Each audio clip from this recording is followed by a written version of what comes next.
Chapter 75. Jiang Chao laughed. Could it be that Demimi forgot to prepare a gift for Zomo?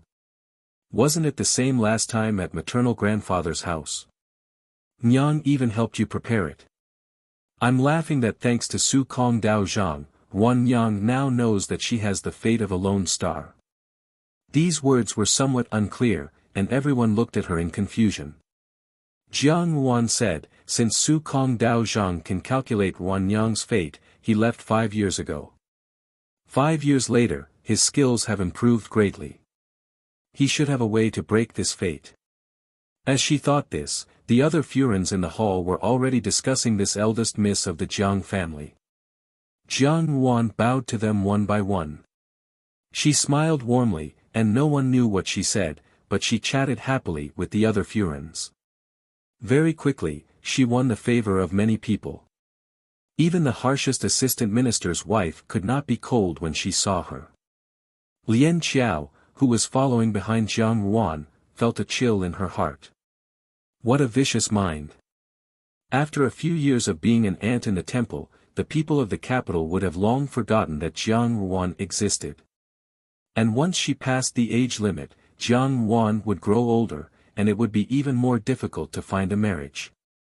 Wrong, Xia Yan had confirmed Jiang Ruan's fate of a lone star in front of so many people.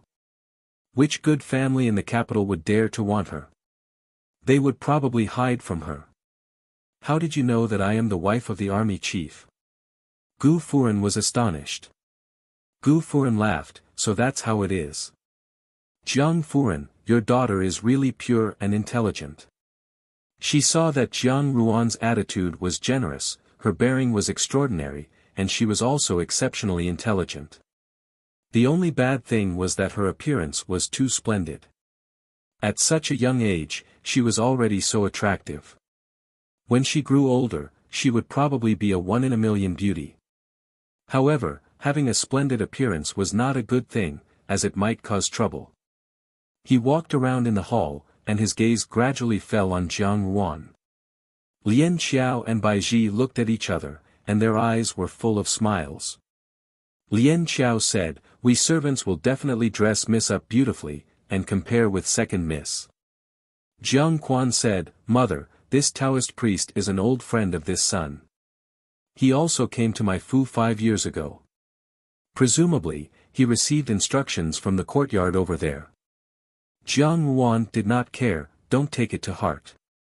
Jiang Wan was also the daughter of the Jiang Fu, so she ought to come out and meet the Furins. In the reception hall, Xia Yan was leading Jiang Su in conversation with a group of Furins and young ladies. Today, the guests were all womenfolk, and all of them had some status in the court.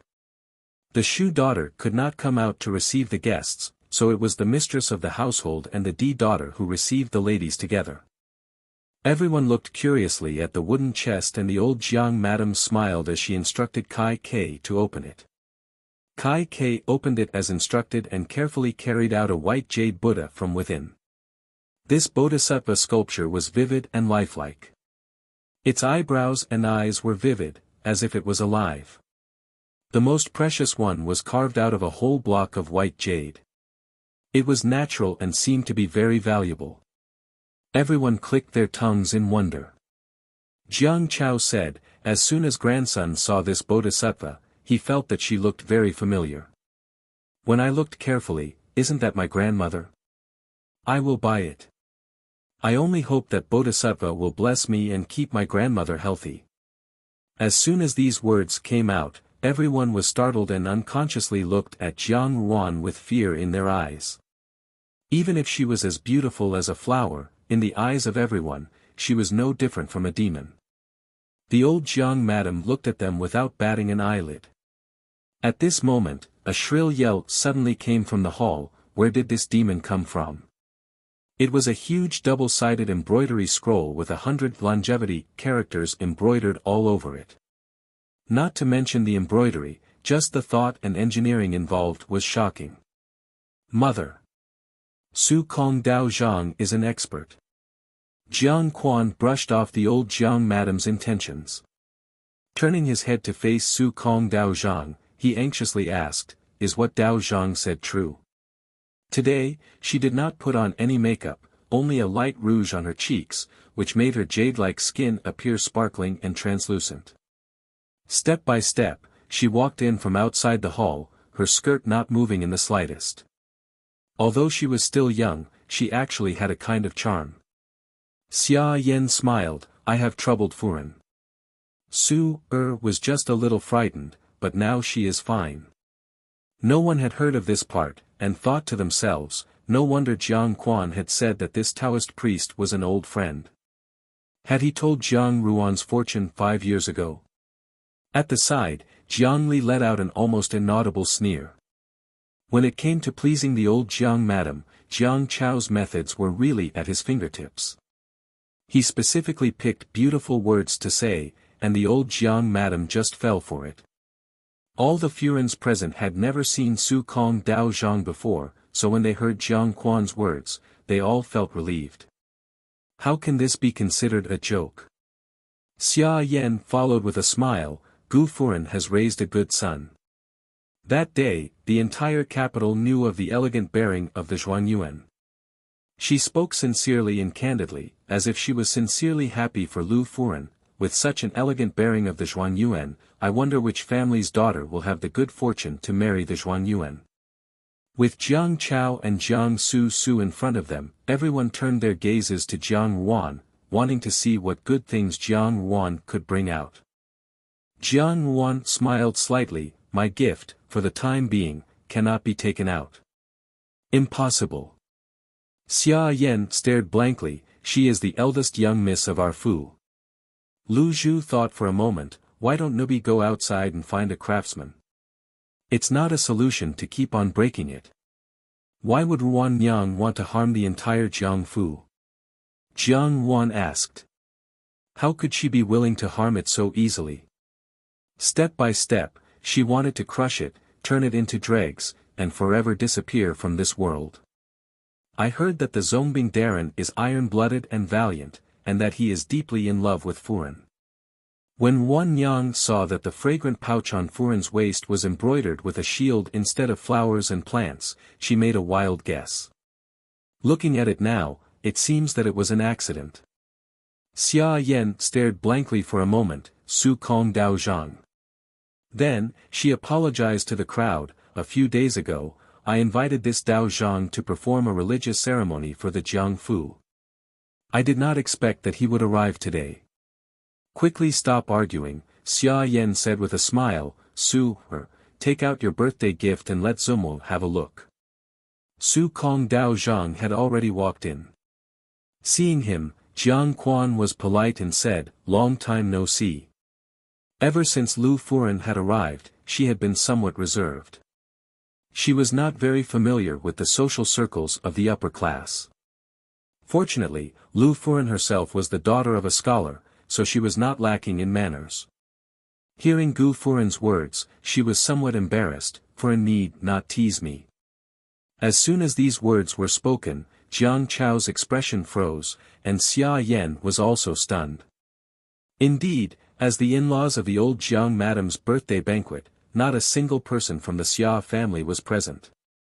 Even if they did not come, they should have sent someone to bring a message and present a gift. However, from the beginning until now, there had indeed been no news of Xia Yan. Naturally, the Xia family could not have not come because Jiang Ruan had not sent a gift, but what exactly had happened? The suspicious gazes of the crowd caused Jiang Quan to lose face, and he glared at Xia Yan. Xia Yan hurriedly said, your maternal grandmother's health has not been good recently, and the Fu has been overworked, so she did not attend the banquet. Seeing this, Su Kong Dao Zhang said, this poor monk has calculated the 8 characters of the birth of eldest Jiang Fu's 8 characters. She is known as the heavenly cursed lone star, cursing both her husband and mother, cursing all her relatives throughout her life, and bringing about a bloody calamity for her family. This is the innate demonic fate. Jiang Su ordered the servant beside her to present a small sandalwood chest. The chest was also exquisitely made. The butterfly opened the chest, and together with the dragonfly, unfurled the contents. Naturally. Naturally not, Xia Yan wiped her tears, but Ruan. She could not continue, and her expression was extremely mournful. His eyebrows were high, and he was dressed in a blue straight-cut gown. His entire person was refreshed and cheerful, and no longer had the gloomy appearance of a few days ago. Those who were not in the know would have some doubts about the previous rumors. Jiang Chao took out a small wooden chest the height of a stool from behind him and presented it. This is a birthday gift from grandson to Zumo. Jiang Su and Jiang Li naturally did not care about a few months' worth of silver, and on normal days, Jiang Quan would occasionally subsidize them. Jiang Dan and Jiang Wan, on the other hand, did not have any relatives to send gifts to subsidize their household expenses. The servant girls and old women in their own courtyards also had to be rewarded, so their lives were extremely difficult. If that's the case, Jiang Wan suddenly bowed to Xia Yan. Maternal grandmother is bedridden, and mother is extremely worried. Yet, she still has to organize the birthday banquet for Zumo, and even make the banquet so beautiful. This is truly the Jiang family's good fortune, and Wan Yang is truly ashamed. Su Kong Dao Zhang stared blankly for a moment, then shook his head and said, "Young Mrs. Fate is too strong. With the power of this poor monk, I am truly powerless. Where can we find the money to hire a craftsman?" Jiang Wan smiled faintly. Xia Yan had reduced the monthly silver allowance of the young miss in the Fu by more than half, and it was obvious who it was for. Perhaps she had hoped that she would not have the money to buy a birthday gift, or that she would not even be able to afford the slightly better materials. Today, at the old Jiang madam's birthday banquet, she would not be able to present a gift in front of everyone, and it would be better to lose face. "Eldest miss," Su Kong Dao Zhang said, 5 years ago, the one who was sent to the residence, I did not expect that she would actually be this old." "That is correct." He seemed to have said these words unintentionally, and Xia Yan hurriedly said, "Chao, Interrupting his words, everyone had already begun to ponder, thinking that, in the end, she did not have a biological mother by her side to guide her. Although her appearance was very good, she was still lacking in the ways of the world compared to Jiang Su. This. Xia Yan looked at Jiang Wan with some difficulty, as if it was very difficult for her to speak. "This poor monk never lies." Su Kong Dao Zhang twirled his beard. "Moreover, that demon is in the Fu." Jiang Su was afraid that she had not clenched her teeth to the point of breaking them, and her heart was naturally filled with endless hatred. After talking for a while, Kai Kei and Du Wan came in, supporting the old Jiang madam. Everyone stood up and bowed, and the old Jiang madam smiled in response. Her spirit was hale and hearty, and there was not the slightest trace of the weakness that she had shown when she had been bedridden a few days ago. Seeing Jiang Wan, a trace of profound meaning flashed through the old Jiang madam's eyes. Kai Kei supported the old Jiang madam to the main seat in the hall. One by one, the Furins present presented their birthday gifts. Jiang Wan stood where she was and quietly looked at the grave and stern Taoist priest. When she heard the words 5 years ago, an indecipherable smile flashed across her lips. The only bad thing was that the Jiang Fu had been frequently stirring up trouble in the past few days, causing the Fu's silver expenditure to be enormous. Now that the situation was difficult to deal with, the housekeeper, Jiang Furen, Xia Yan, proposed to save money and coax the servants. Thus, she reduced the monthly allowance of several young ladies by more than half. On this matter, this poor monk came here on behalf of Furen to pray for the Fu, Su Kong Dao Zhang said. However, when this poor monk entered, I saw that the Fu was shrouded in a black aura, and feared that a demon was stirring up trouble. The assistant minister's wife narrowed her eyes and said, "However, some time ago, I heard that second miss fell into the water. How is she now?" Jiang Wan suddenly realized, "That's right, the last time I went to maternal grandfather's house, didn't maternal grandmother vomit blood and faint? She has not recovered yet. Heavenly cursed lone star. Father, do you also think that Wan Yang has the fate of being a heavenly cursed lone star?" Jiang Wan looked at Jiang Quan. Exactly. Su Kong Dao Zhang nodded. The young lady of the Bureau of Military Affairs asked curiously, Miss Jiang, why don't I see your older sister? Jiang Wan looked at the old Jiang Furen, who had already closed her eyes, as if she did not want to watch this lame farce. Xia Yan said, Dao Zhang, what should we do now? Everyone was slightly disappointed. Jiang Su asked, why? De Jijia, can't Su take a look? What are you laughing at? Jiang Li, who had been taking pleasure in other people's misfortune, asked. Jiang Wan shook her head and said, Dao Zhang's words are reasonable. However, according to what Dao Zhang has said, I have cursed my parents and relatives, but in the 5 years I have spent in the residence, I have not cursed anyone. Apart from my own weakened body, the lives of the people in the residence have been getting better and better. What do you mean by this? Her words were extremely clever, and the old Jiang Furen laughed and scolded, what bodhisattva? Although Xia Yan had a smile on her face, the handkerchief in her hand was almost twisted into two. This assistant minister's wife had always spoken so harshly. Jiang Su was young, and her ability to conceal her emotions was not as good as Xia Yan's. She could not wait to block the assistant minister's wife's mouth. A slightly angry expression appeared on the old Jiang Furen's face, chase this person out.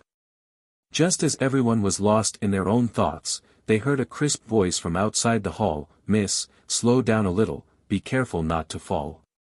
That should be the person closest to me. Jiang Wan looked at Jiang Quan, therefore, I cursed my mother to death first. Based on this, when I return to the Fu, the first person to curse should be my father. Why, is it second brother and second sister? If you continue to slow down, it will be me neglecting the guests. The reply was a gentle female voice. Immediately after, a red silhouette appeared before everyone's eyes. In the room full of orioles and swallows, this bright red was especially dazzling. In the midst of the silence, a low voice suddenly sounded, Dao Zhang, please be careful with your words. Baiji walked in and said, a few days ago, this servant went to look for Song Momo and asked her to find a few people to repair the roof for Mississippi. However, that old maid said that recently, the Fu has been busy with the old madam's birthday banquet and could not find the time. Today is the birthday banquet, so the preparations should be more or less complete. However, that old maid still declined. Even though Baiji had always had a good temper, when she mentioned this matter, she could not help but show a trace of anger. In a flash, 5 years have passed. Su Kong Dao Zhang bowed to him, this humble Taoist is relieved that Darren is well. Under everyone's different gazes, only Jiang Ruan remained unmoved. She still stood there quietly. After a moment, she laughed softly. When this expression fell into everyone's eyes, it naturally had another meaning. Everyone could not help but think that Jiang Ruan had been sent to the rural residence at a young age, completely ignorant of etiquette and rules. Now, she was also afraid to meet strangers. Thus, a timid young girl had appeared before everyone's eyes. Looking at Jiang Su's uneasy appearance, the Furens and young ladies present even thought that this eldest miss of the Jiang Fu was rather fierce. Otherwise, why would this de-born second miss look so nervous? Xia Yan hurriedly followed her words and said, yes, her condition has not improved. At the mention of Lu Min, Lu Furen's reservations lessened, and she also laughed when she heard this. Jiang Su was dressed in a frosty white rose embroidered blouse with a long straight collar, moon-white skirt with dark patterns, and a silver-white gauze embroidered with flowers and embroidered with silver embroidery with teeth trimmed with broken branches. Her soft and beautiful hair was coiled into a unique and elegant white jade hairpin. Her hair was lightly gathered and slowly pinched, and there was a plait of pearls inserted in her hair. Her creamy white hand wore a silver bracelet, and at her waist was a ruby tassel belt with a perfume pouch. On her feet, she wore embroidered shoes with a precious pattern.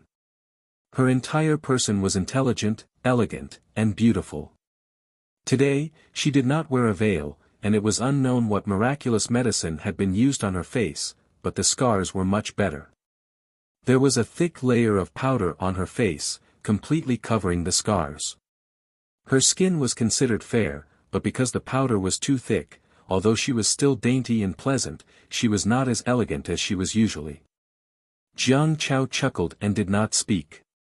Jiang Su Su looked at Jiang Ruan, de Jijia, what is the present that you and Zumu gave? Could it be that she is hiding it? Quickly let us open our eyes. However, Xia Yan shook her head, but she is, after all, Master's daughter. How could Master bear to separate from her? Does Dao Zhang have any good ideas? Old Jiang Madam frowned, what kind of foul atmosphere have you created? She was completely impolite. Jiang Wan wore a crabapple-colored embroidered cloud brocade robe with everything goes according to plan. She wore a three-piece skirt with plum blossoms and bamboo leaves embroidered with flowers. She was draped in a bright red embroidered cloud brocade. She had a soft ponytail, and her hair was coiled into an elegant and unique round bun.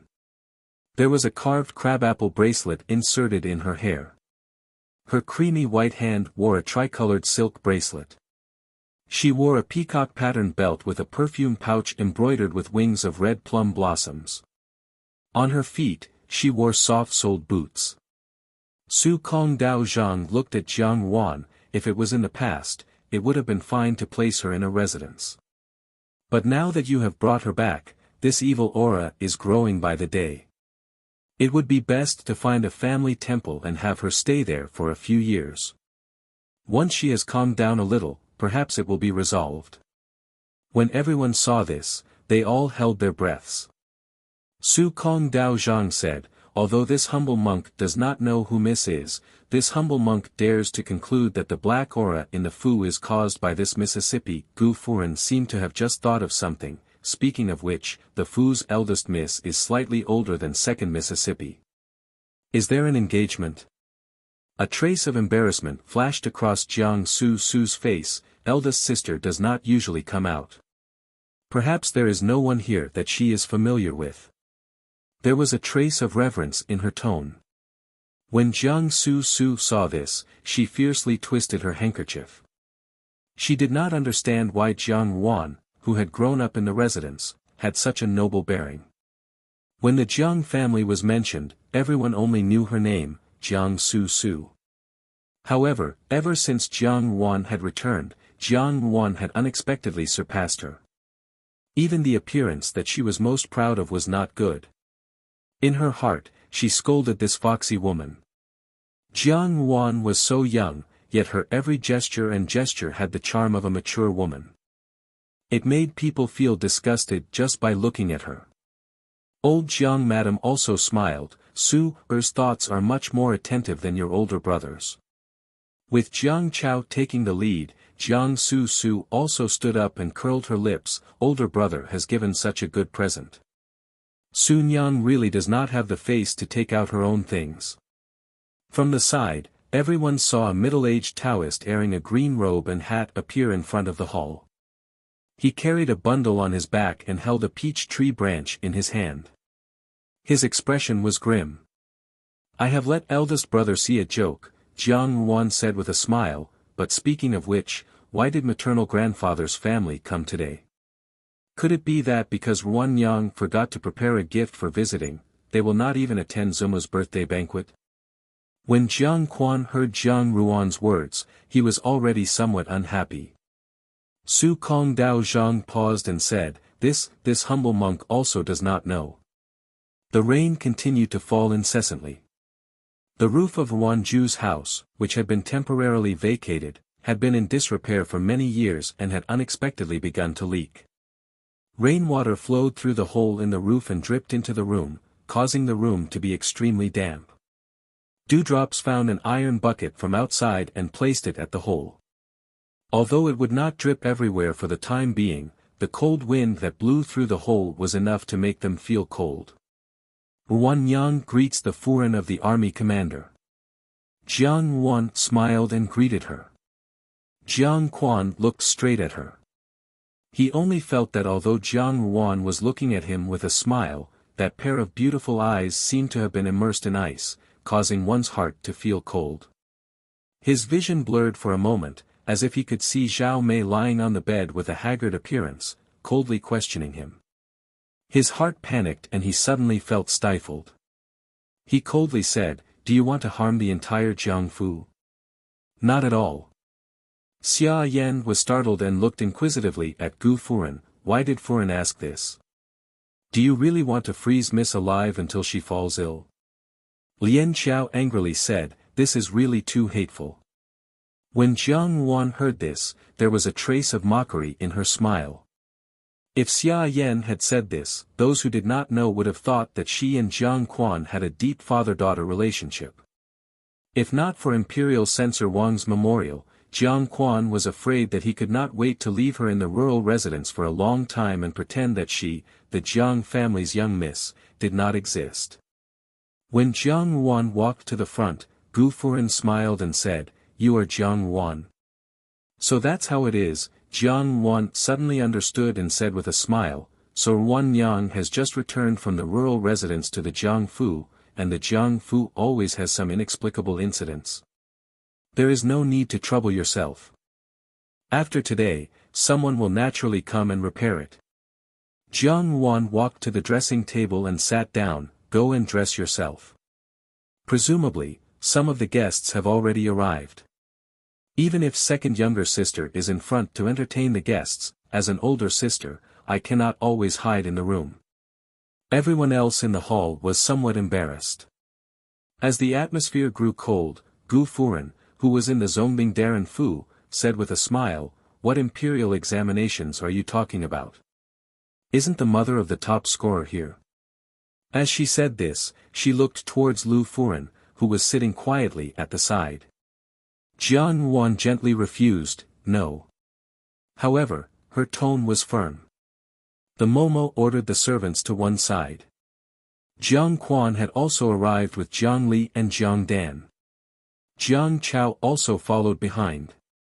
When he saw the old Jiang madam, he stepped forward and said, "Grandson wishes Zumo a long life, riches, and health." Jiang Su Su lowered her head and modestly said, "Sun Yang's embroidery is not good. Time was short and I could only embroider to this extent. Zumo, please do not dislike it." "It's nothing," Gu Furen smiled, "it's just that I have never seen the eldest young miss of this Fu and am somewhat curious." Gu Yi had often mentioned the eldest young miss of the Jiang family in the Fu since the Lantern Festival. Gu Yi was the youngest son in the family, and his brothers were either married or engaged. Gu Yi was not young anymore, and the Jiang family was considered a prestigious family. If the eldest Jiang young Mrs. character and temperament were not bad, it was not impossible to consider. Because of this matter, Gu Furen had readily attended the old Jiang madam's birthday banquet. Jiang Su Su stared blankly for a moment, and two red clouds immediately appeared on her pretty face. She lowered her head and walked to Xia Yan's side, as if she was somewhat bashful from Furen's words just now.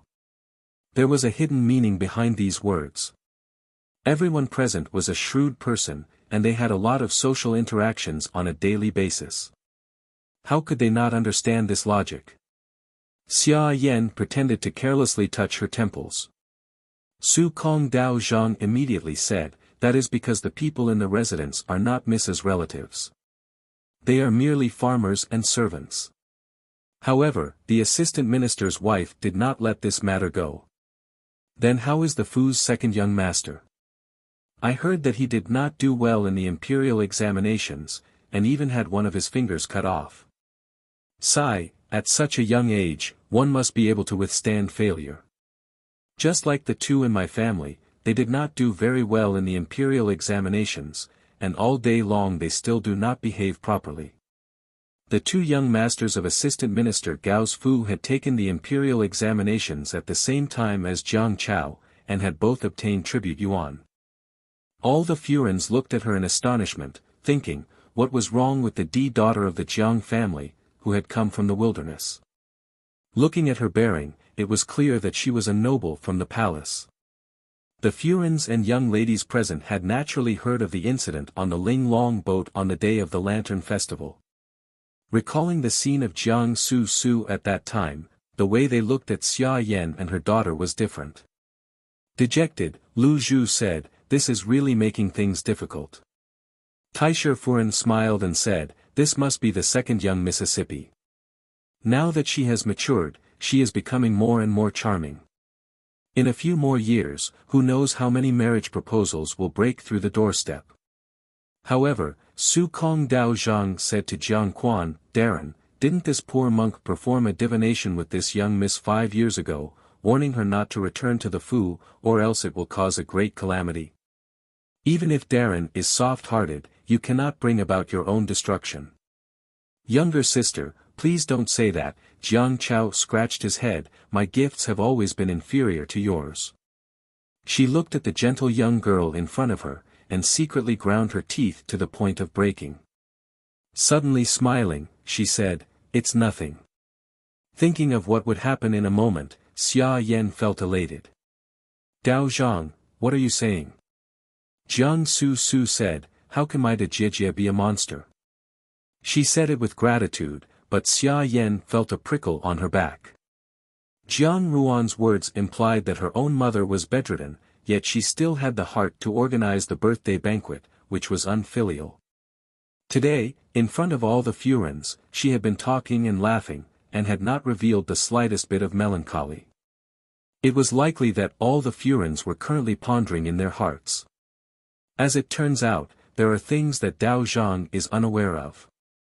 Jiang Wan smiled and said, "Mother, do you think that I am the bane of all existence?"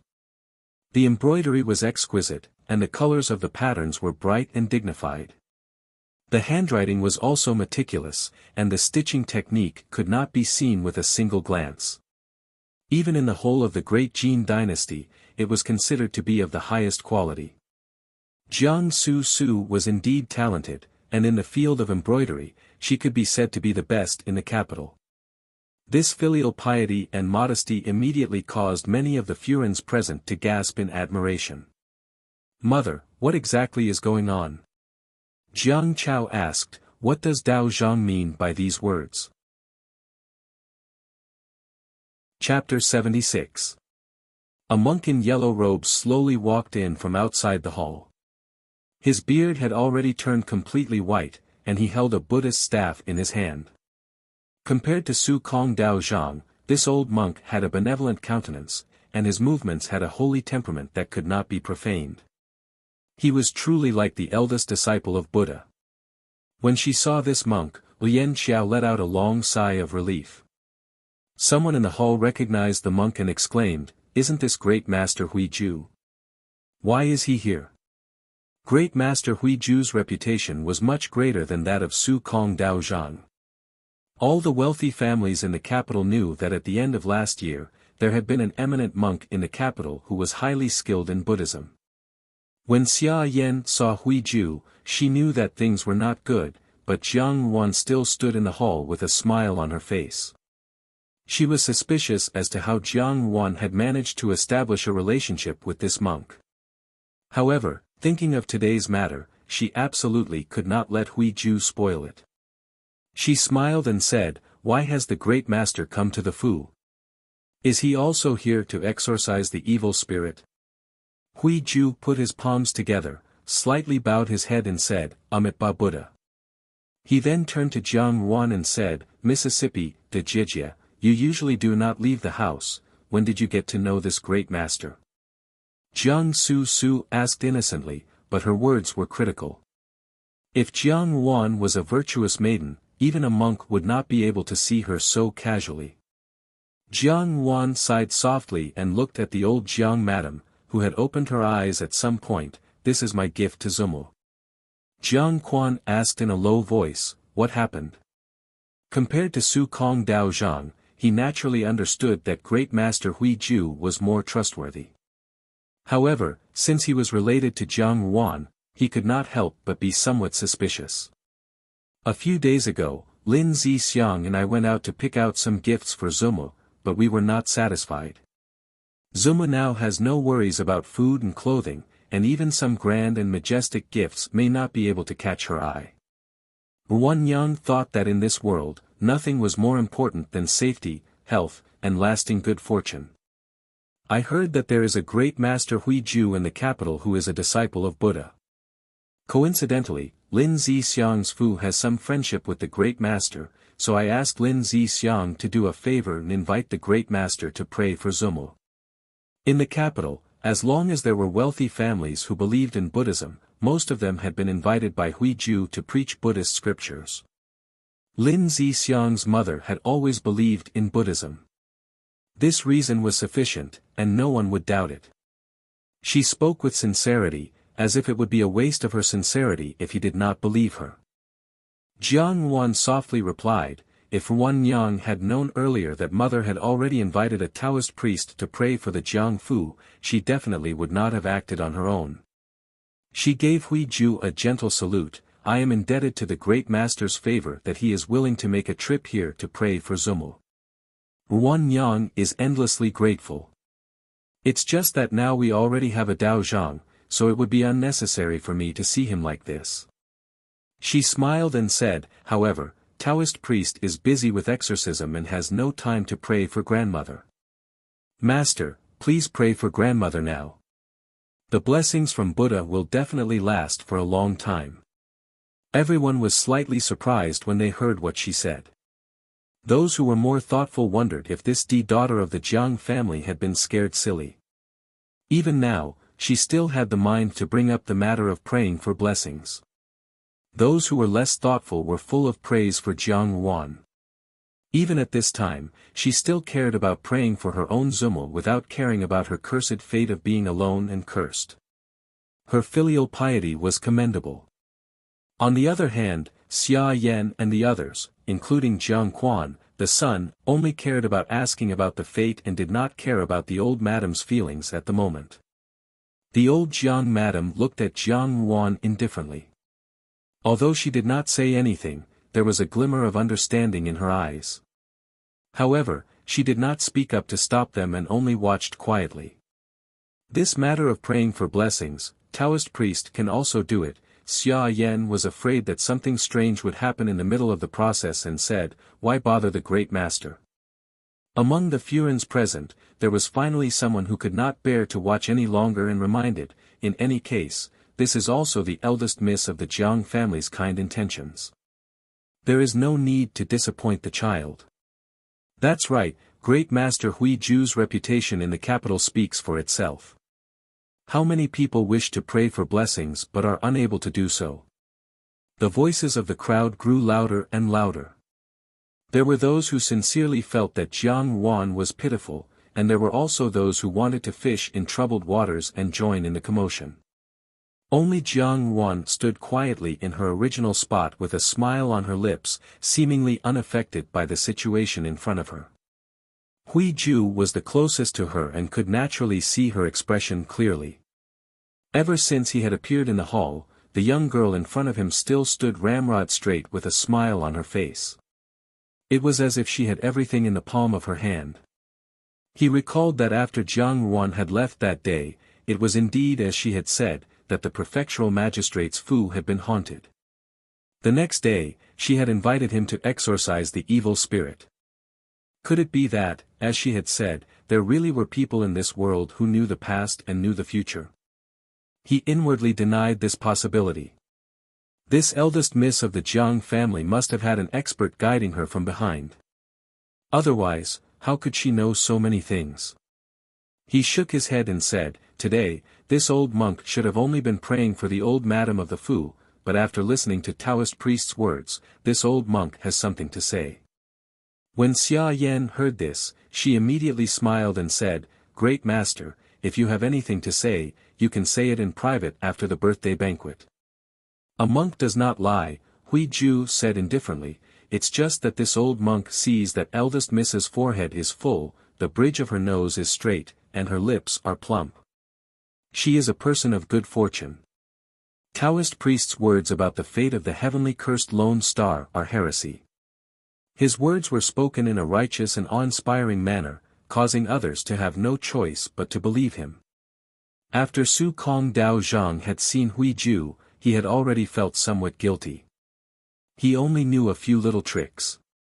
Normally, he would deceive ordinary people, but this time, it was only because he had received Xia Yan's instructions. Hui Ju's reputation in the capital was not something that he could compare with. However, now that things had come to this, he could only brace himself and persevere. Su Kong Dao Zhang assumed an arrogant posture and said, "Great Master, could it be that you have seen wrongly? This poor monk is a disciple of Mount Mao and has never miscalculated when it comes to divination. I have already calculated this eldest Miss Zhang's birth date and 8 characters without error, but it is the heavenly cursed lone star." Jiang Wan smiled as she stood where she was and looked at Hui Ju. Compared to Su Kong, Hui Ju's trickery should be much more refined. For Hui Ju to be able to swindle for so many years without being discovered, he naturally had his own skills. Of course, the most important thing was still his disguise. No matter who saw him, they would not be able to associate this kind-looking, righteous monk with a face full of righteousness as a swindler. This time, not only did they need Hui Ju, but it was also a test for him. If Hui Ju could not even do this well, then there would be no need to support him in the future. Her gaze was deep and profound. "Hui Ju, let me see your abilities." Hui Ju listened to Su Kong Dao Zhang's words and was not angry. He said, "What Dao Zhang has said, forgive this old monk for being unable to agree." His attitude caused the surrounding Furins to feel even more respect.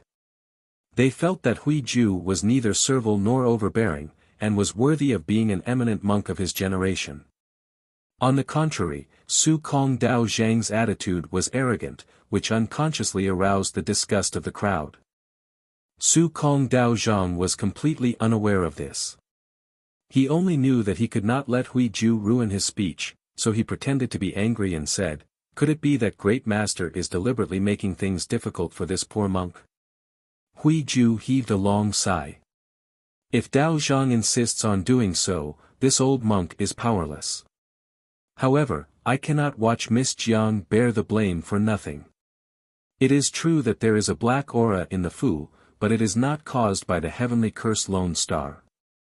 Rather, it is caused by a passing demon that is causing mischief. Presumably, it has attached itself to the people in the Fu. That person is not eldest Jiang Mississippi Lien Qiao, who was behind him, wanted to laugh.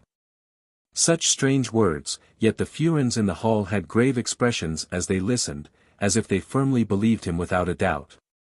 Without waiting for Su Kong Dao Zhang to speak, Hui Ju said, "This old monk will start thinking of ways to force the demon out. This is not good." Xia Yan said anxiously, looking at Jiang Quan. In his heart, Jiang Quan was somewhat hesitant. He was anxious to get rid of the Jiang Fu's recent bad luck. Although he did not trust the people that Jiang Wan had found, Great Master Hui Ju's reputation spoke for itself. If he could really find that demon, wouldn't the Jiang Fu be at peace? Xia Yan saw his hesitant appearance and became even more anxious. She had calculated everything, but she had not expected that Jiang Wan would actually call for Great Master Hui Ju. She would give them a taste of their own medicine.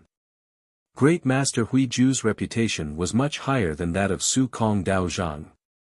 Once an objection was raised, everyone would probably lean towards Great Master Hui Ju's side.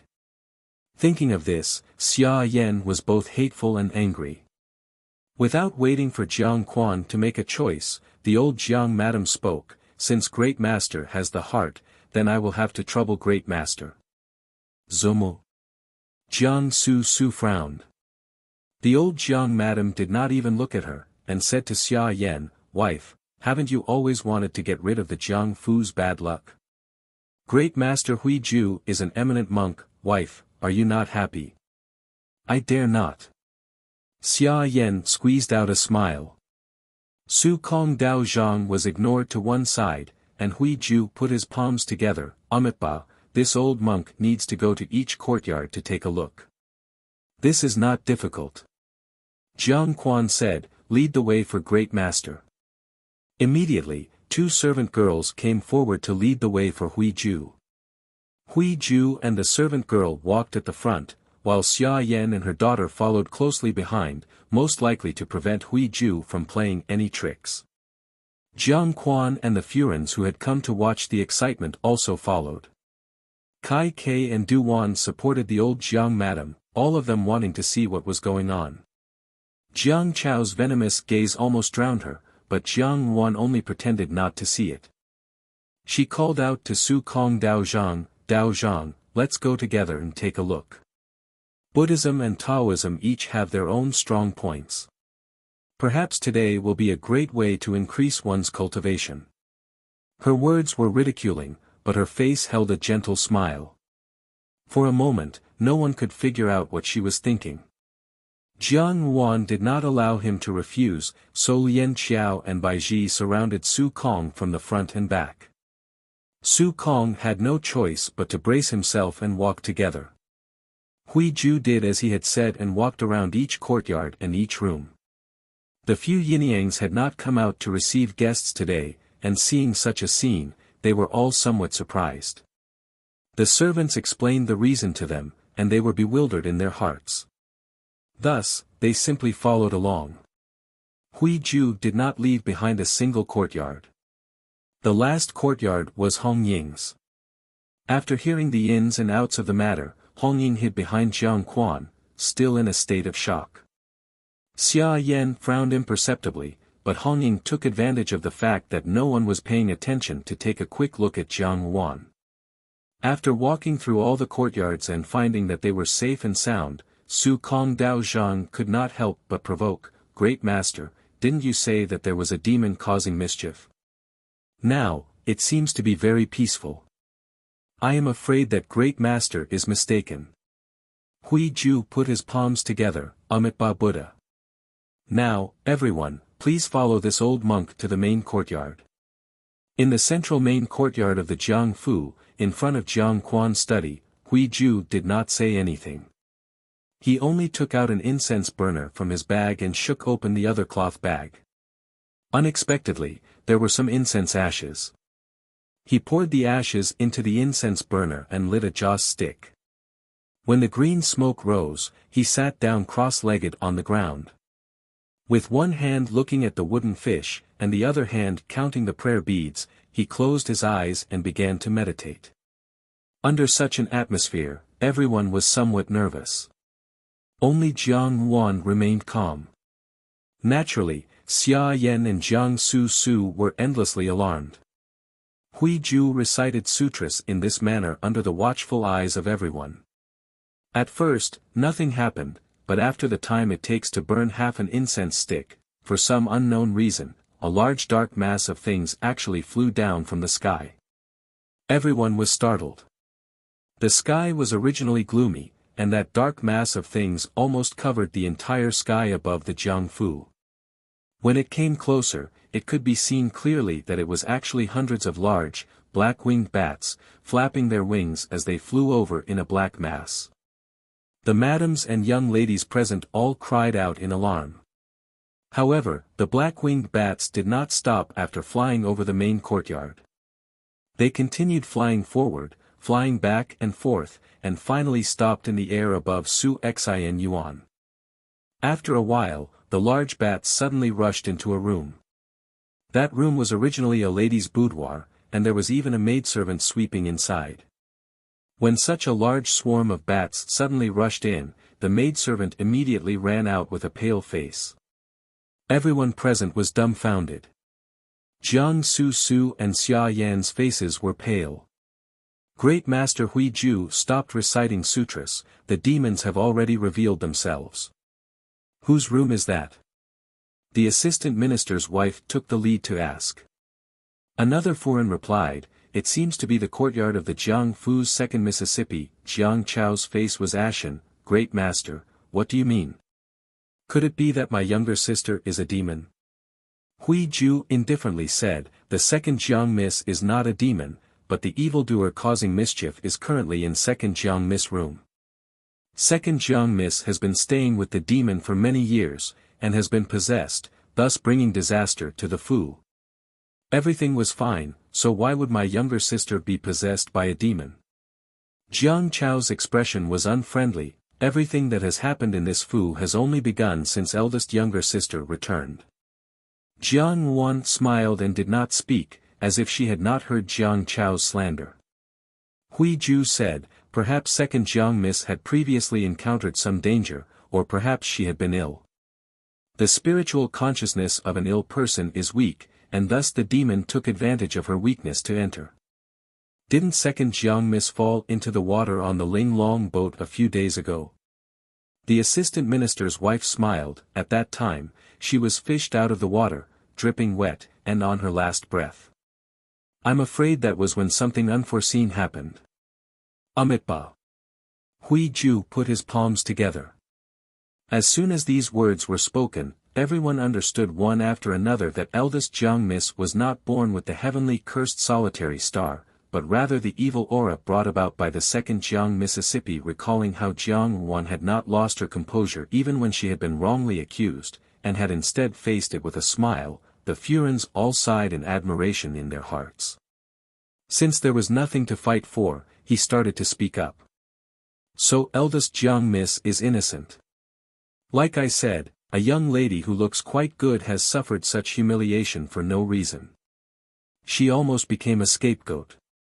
TSK, could it be that second Jiang Miss had long known that she was possessed by a demon, and thus wanted to pin the shit on eldest young Miss? Eldest young Miss is all alone, without anyone to speak up for her. If not for the eminent monk today, I'm afraid that her life would have been ruined. The voices of the crowd were neither loud nor soft, just enough to be heard by others. Jiang Su felt that she had lost face, and her heart was filled with extreme resentment. She did not expect that today, she would fail on the verge of success, and even be counterattacked by Jiang Yuan. Thinking of this, her heart was somewhat flustered. Now that the inauspicious person was her, what would she do in the future? Fortunately, this bald donkey had not said that she was born with the heavenly cursed solitary star. Even if she had been possessed, she would be fine after a few days. Xia Yan was so angry that she wished she could pounce on Jiang Yuan and bite her to death. She was sure that there was something wrong with that great master Hui Ju. She was afraid that he had already made contact with Jiang Yuan. Although she did not understand why such a prestigious eminent monk would help Jiang Yuan, Xia Yan believed that the black-winged bats today were definitely the doing of Hui Ju. However, they had been following behind from the beginning to the end, and Hui Ju had not made any moves. How did he achieve this? Old Jiang Madam did not say a word from beginning to end, and only quietly observed Jiang Yuan. Jiang Quan had not believed it before, but now that he had seen so many black-winged bats rushing into Jiang Su's room for no reason, he somewhat believed Hui Ju's words and asked, "Great Master, what should I do with my daughter now?" Jiang Yuan's smile revealed a trace of mockery. Even now, Jiang Quan was still concerned about Jiang Su. Sure enough, the father-daughter relationship was deep. If it had been her who had been possessed by a demon, Jiang Quan would have felt that she was filthy just by looking at her, and would have wished for nothing more than for her to disappear from this world. Hui Ju said, "We only need to get rid of the bad luck. This old monk will then write some Buddhist scriptures and paste them in the room. After a few days, everything will be fine." However, he hesitated for a moment before continuing, "Second Mrs. Body has been possessed by a demon for too long. In just a few days, there is nothing we can do." "Then what should we do?" Jiang Quan anxiously asked. "I beg Great Master to save my daughter." Jiang Darren need not worry, Hui Ju said, "This old monk knows of a family temple. It would be best for second Miss to go there and cultivate for a period of time. There are Buddhist scriptures in the temple all day long. After a long time, the filthy air will be removed, and second Miss will naturally be safe and sound." Xia Yan was startled, but Jiang Su had already started shouting, "I am not possessed by any demon, I don't want to go to the temple." Jiang Quan shouted coldly and looked at Great Master Hui Ju, how long will you be gone for? Great Master Huiju said in a low voice, this old monk does not dare to guarantee, but within 3 to 5 years, I am afraid that second miss will not be able to return to the Fu. In a split second, Xia Yan's expression became extremely unsightly, and she turned to look at Jiang Wan. Just now, they had wanted Jiang Wan to stay in the temple for 3 to 5 years, but now Jiang Wan had returned the favor and wanted Jiang Su Su to stay in the temple for a few years. How ruthless! She sorrowfully said, is there any other way? Great Master, I only have this one daughter. Great Master Huiju shook his head, sighed, and said no more. Although Jiang Quan was struggling in his heart, if Jiang Su Su stayed in the Jiang Fu, it would only cause more trouble in the Fu. Moreover, if Jiang Su Su stayed in the temple, the bad luck on his body could also be removed. Although he was reluctant, Jiang Quan understood that this was the best method. Seeing Jiang Quan's expression, Xia Yan became even more anxious. Jiang Chao had already disregarded everything and shouted loudly at Huiju, you bald donkey fishing for fame. You are clearly using a pretense to deceive people. See if I don't tear your mouth apart. Although Huiju was afraid in his heart, he still maintained a calm and indifferent expression on his face. He retreated a few steps and did not say a word. Stop him. A few of Jiang Quan's bodyguards stopped Jiang Chao. Jiang Chao was usually seen as a good person, but at this moment, his eyes were ferocious and he was speaking rudely. Upon seeing this, a few of the Furins present, who wanted to choose a husband for their daughters to marry, had other plans in their hearts. Jiang Quan had a slight headache. This pair of children usually made him the proudest, but recently, they had repeatedly disappointed him. They were impetuous, short-sighted, and even inferior to Jiang Wan. Jiang Wan. He stared blankly and looked at Jiang Wan, only to see that Jiang Wan was still standing in the same place with a smile on her face. She was obviously involved in the whole matter, but she looked relaxed and at ease, as if she had nothing to do with it. She was like a person who had everything under control, quietly watching the development of the situation from the sidelines, and coldly watching other people's disputes. Jiang Quan could not help but shiver in his heart. He heard Jiang Wan say, second older brother's words are wrong. Great Master was invited back by Ruan Yang. If second older brother suspects Great Master, it means that he suspects Ruan Yang. In second older brother's opinion, why would a person like Great Master be ordered around by Ruan Yang? For money. 2 copper coins per month, even the incense in an ordinary temple is much more expensive than this. The crowd was in an uproar again. 2 copper coins per month was the monthly allowance of an ordinary second-rank servant girl. Jiang Wan was the Jiang Fu's daughter, yet she was unexpectedly thrifty and self-restrained. This caused people to speculate for no reason. Was it because the Jiang Fu was currently embarrassingly short of money, or was it because Xia Yan, the mistress of the household, was harsh on her stepdaughter? Jiang Quan only felt that he had lost all face. He glared at Xia Yan and forcefully suppressed his anger. He heard Jiang Wan say, second older brother believes that Great Master Huiju is a swindler, but Ruan Yang has yet to say that Su Kong Dao Zhang is a swindler. Since second younger sister has been possessed by a demon, Ruan Yang is not destined to be the bane of all existence. 5 years ago, that Dao Zhang had divined Ruan Yang's fortune. In that case, didn't Ruan Yang stay in the rural residence for 5 years in vain? How are we going to settle this account? No matter how we calculate it, it will not be clear. It would be better to ask the capital governor. I am on good terms with the young miss of the capital governor's Fu, so perhaps he can make an exception. She had a gentle smile on her face, but every word she said contained a strong aggression. She was so overbearing that it left people with no room to retreat. Su Kong Dao Zhang was already drenched in cold sweat and looked toward Xia Yan with a pleading gaze. Xia Yan said stiffly, Dao Zhang is an old friend, there must be some misunderstanding. Ruan Yang, you are still young, and there are many things that you are not clear about. It is better not to settle accounts. Jiang Quan finally could not bear the crowd's gazes of anticipation and shouted in a low voice, "Enough." Xia Yan promptly kept quiet.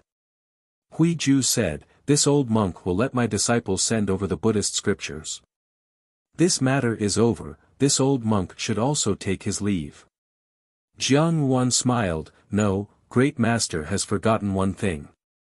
Hui Ju was slightly startled, only to hear Jiang Wan continue, "Today, Wan Yang invited great master to pray for Zumo, but unexpectedly, great master has exorcised evil for the Jiang Fu. If it is convenient for great master, please pray for Zumo, alright?" Everyone was slightly surprised that Jiang Wan had not forgotten to pray for old Jiang Madam at this time. On the other hand, the old Jiang Madam's face remained expressionless. "There is no need. Today, great master and I are both tired. Helping my Jiang Fu to purge these demons and monsters is the greatest blessing to me." Finished speaking, she said, "Kai K, help me back to my room." Unexpectedly, she left without saying a word.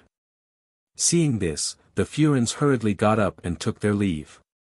After watching such a good show today, it was not convenient for them to stay for long. However, from tomorrow onwards, there would certainly be more rumors about the Jiang family in the capital. In a short while, all the guests had left. Jiang Wan smiled slightly, "Great master, are you leaving? I will send you off." Hui Ju nodded. When they reached the Fu's entrance, Jiang Wan looked at him and smiled, "Many thanks to great master for lending a hand today." What Miss said at that time was true. Hui Ju lowered his brows and restrained his gaze, as if he was a benevolent Buddha. Naturally, Jiang Wan said with a smile, "If the great master is able to help Wan Yang as much as he did today, seeing that the great master has accumulated so much virtue, the Buddha will not mistreat the child."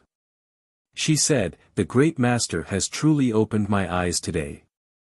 Hui Ju had been a swindler for so many years, it was not possible to rely solely on one's mouth. True and false, false and true, and there were also the tricks that the wandering monk had taught him.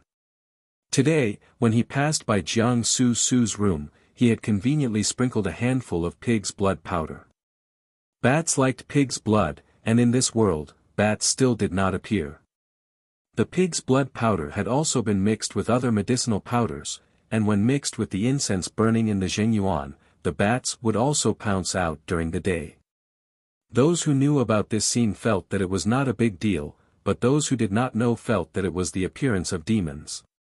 Jiang Wan smiled, "Mother loves second younger sister dearly, and will definitely not easily allow second younger sister to go to the family temple.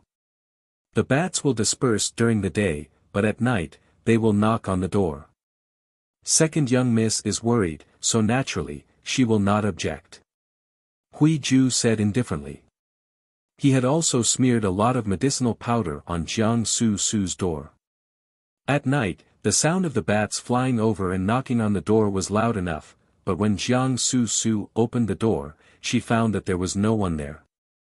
After a few times, Jiang Su Su herself would become suspicious, and before long, she would take the initiative to ask to go to the family temple. "Great master is brilliant." Jiang Wan raised her eyebrows. This Hui Ju had some brains, and knew how to leave a way out. If she could firmly grasp this opportunity.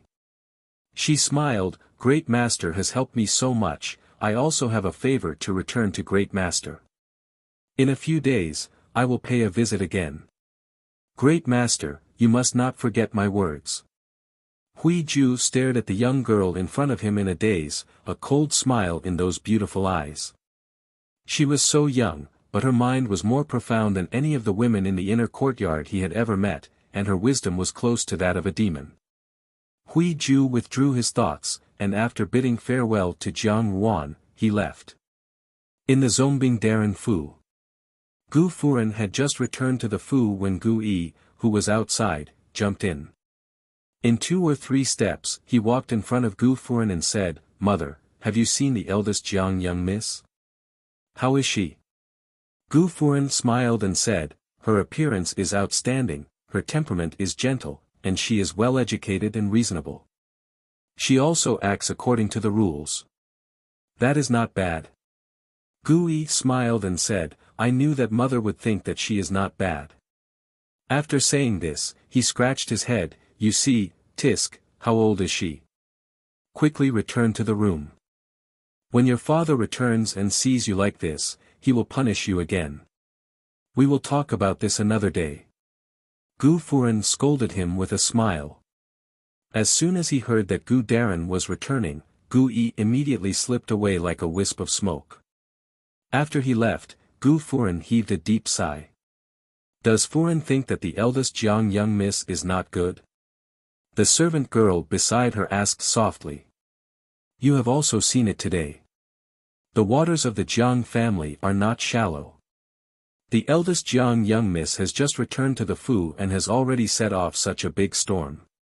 Today, she was still able to escape unscathed. Her thoughts are not as simple as they appear on the surface. She shook her head, I only want to find an innocent young lady to be Yi-er's wife. That young lady's temper is too heavy. Chapter 77. The rain in the capital had been pattering non-stop for almost a month. Many farmlands had already suffered from flooding and the price of grain in the capital had also begun to rise, even if it was old grain. However, there was not much grain in this world. Apart from the wealthy who could buy fresh grain from outside at a high price, those who lived more ordinary lives had their grain reduced day by day, and some even began to be unable to eat. Everyone prayed for this spring rain to stop quickly, but the heavens did not wish for it, and the rain did not stop.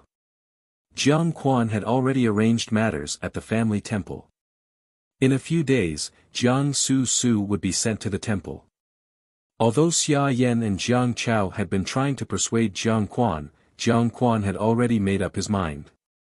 Because of Xia Jun, the Xia family did not intercede on Jiang Su's behalf, so the matter was settled. After the day of old Jiang Madam's birthday, as expected, there were many more rumors about the Jiang family in the capital. The first to bear the brunt was that Su Kong Dao Zhang had fabricated Jiang Ruan's fate of being a jinx, and that Jiang Ruan had been sent to the residence from the age of 5, suffering for no apparent reason for 5 more years. The upper class of the capital were not blind or deaf. Naturally, there were intelligent people who could clearly see the knack of the matter. Regarding Xia Yan's reputation as a gentle and virtuous talented woman, there were other explanations. However, Jiang Ruan's performance that day also showed that her thoughts were not shallow. For a moment, the people of the capital knew that this eldest daughter of the Jiang family could not be underestimated. Jiang Ruan sat in front of the window, lost in thought as she looked at the curtain of rain outside. The hole in the roof had been repaired. After that day, not only was the hole broken, even the silver moon had returned to its original state. Presumably, Jiang Quan felt that he had lost face in front of the noble Furen and had warned Xia Yan about this matter. Lu Zhu placed a pot of fresh roses in front of the courtyard's door and smiled as she walked into the room. Miss, Nubi heard today that Su Kong Dao Zhang was arrested by the patrol office, accused of swindling people, and is a big swindler.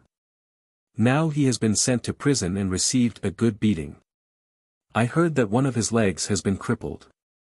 As she spoke, she spat, serves him right, who asked him to be black-hearted, to actually fabricate a jinx to slander Mississippi. Jiang Ruan declined to comment.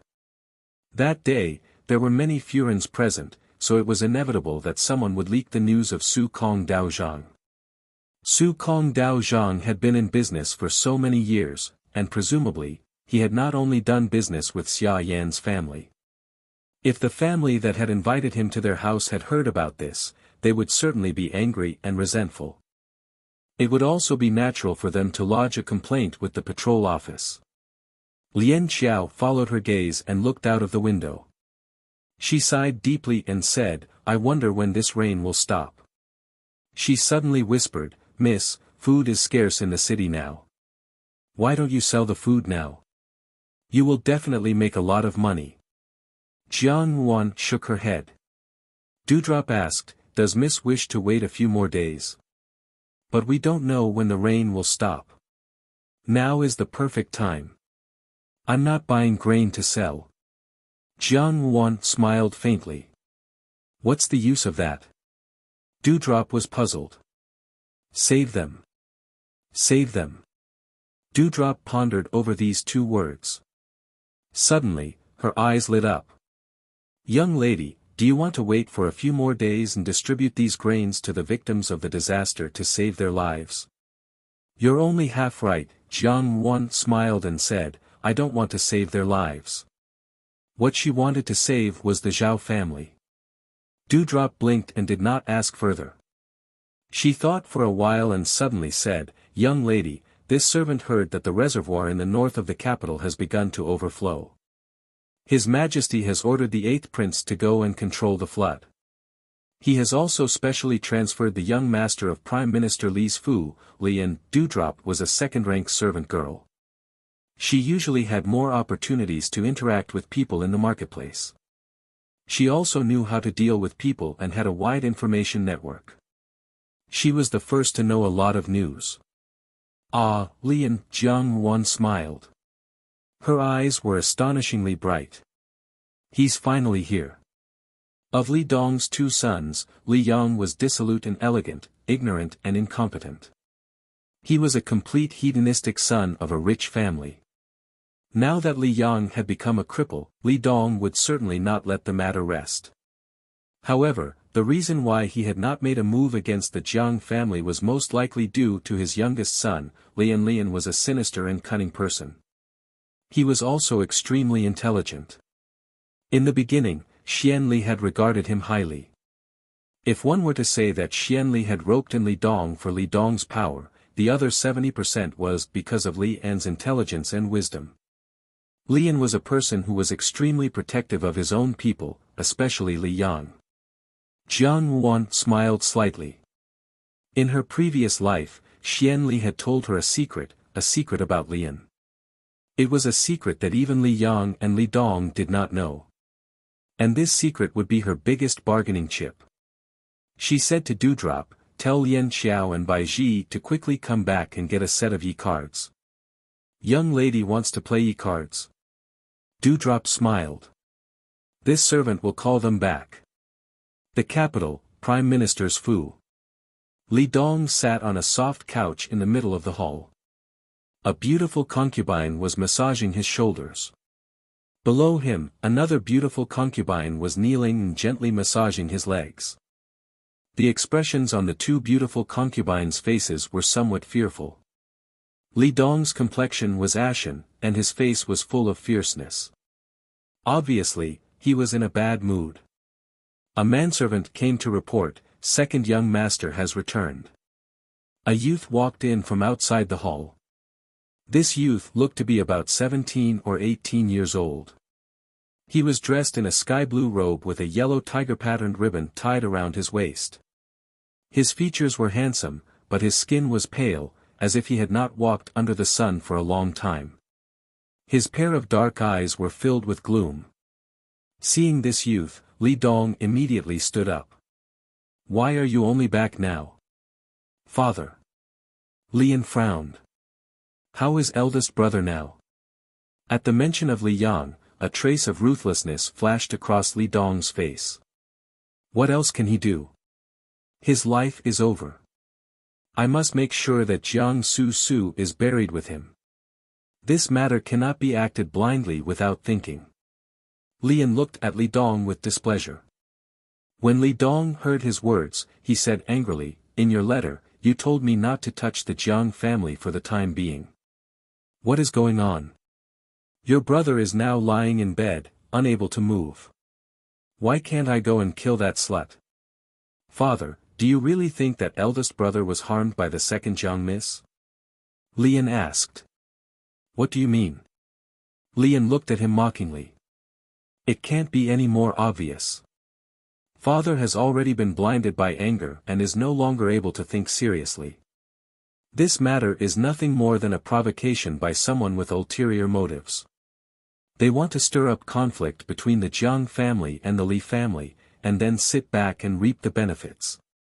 Is it someone from the fifth prince's side? Li Dong asked.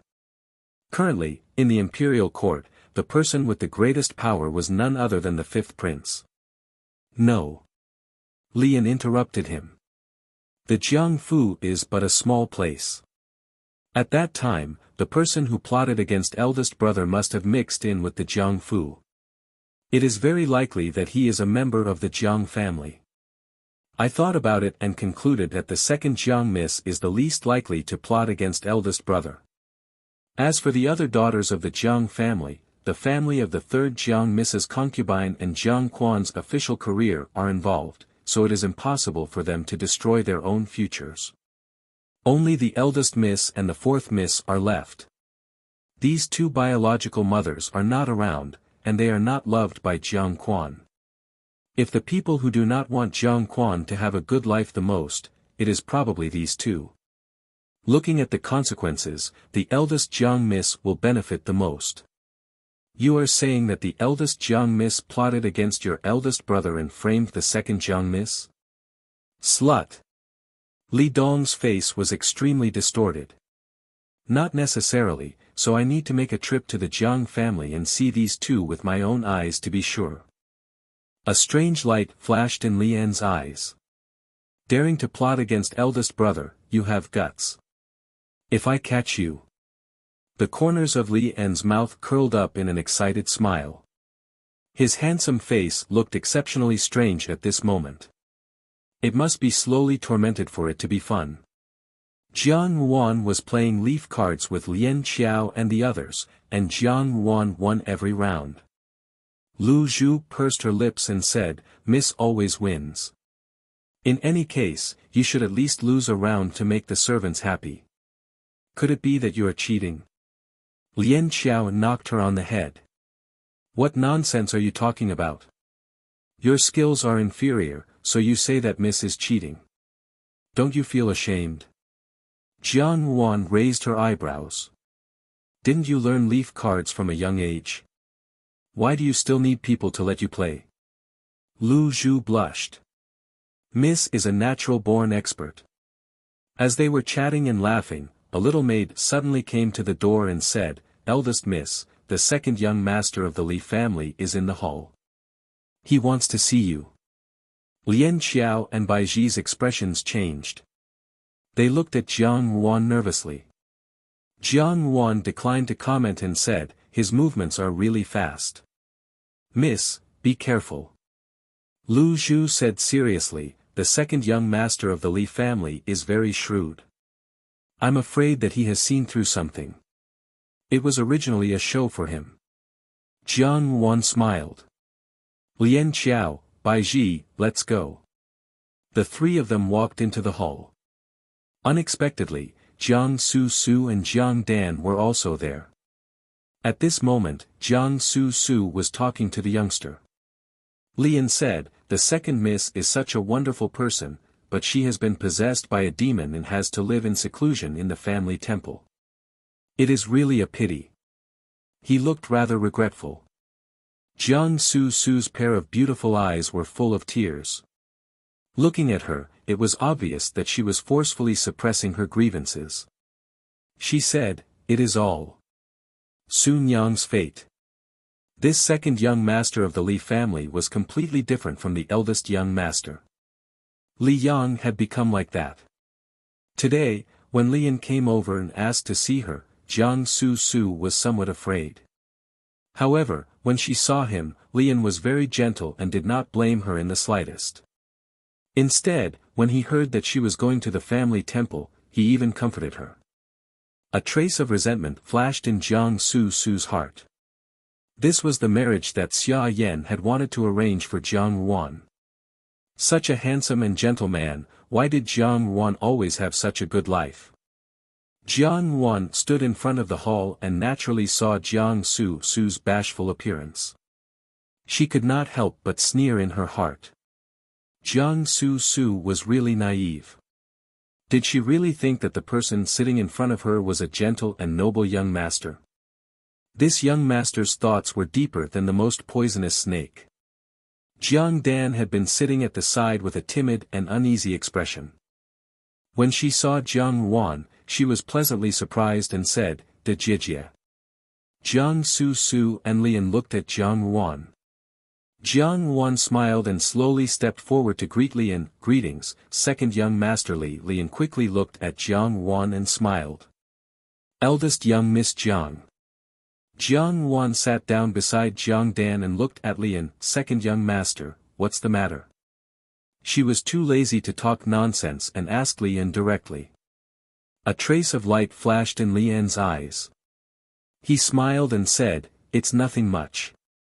It's just that something happened to my elder brother at your residence." "Oh, how is eldest young master now?"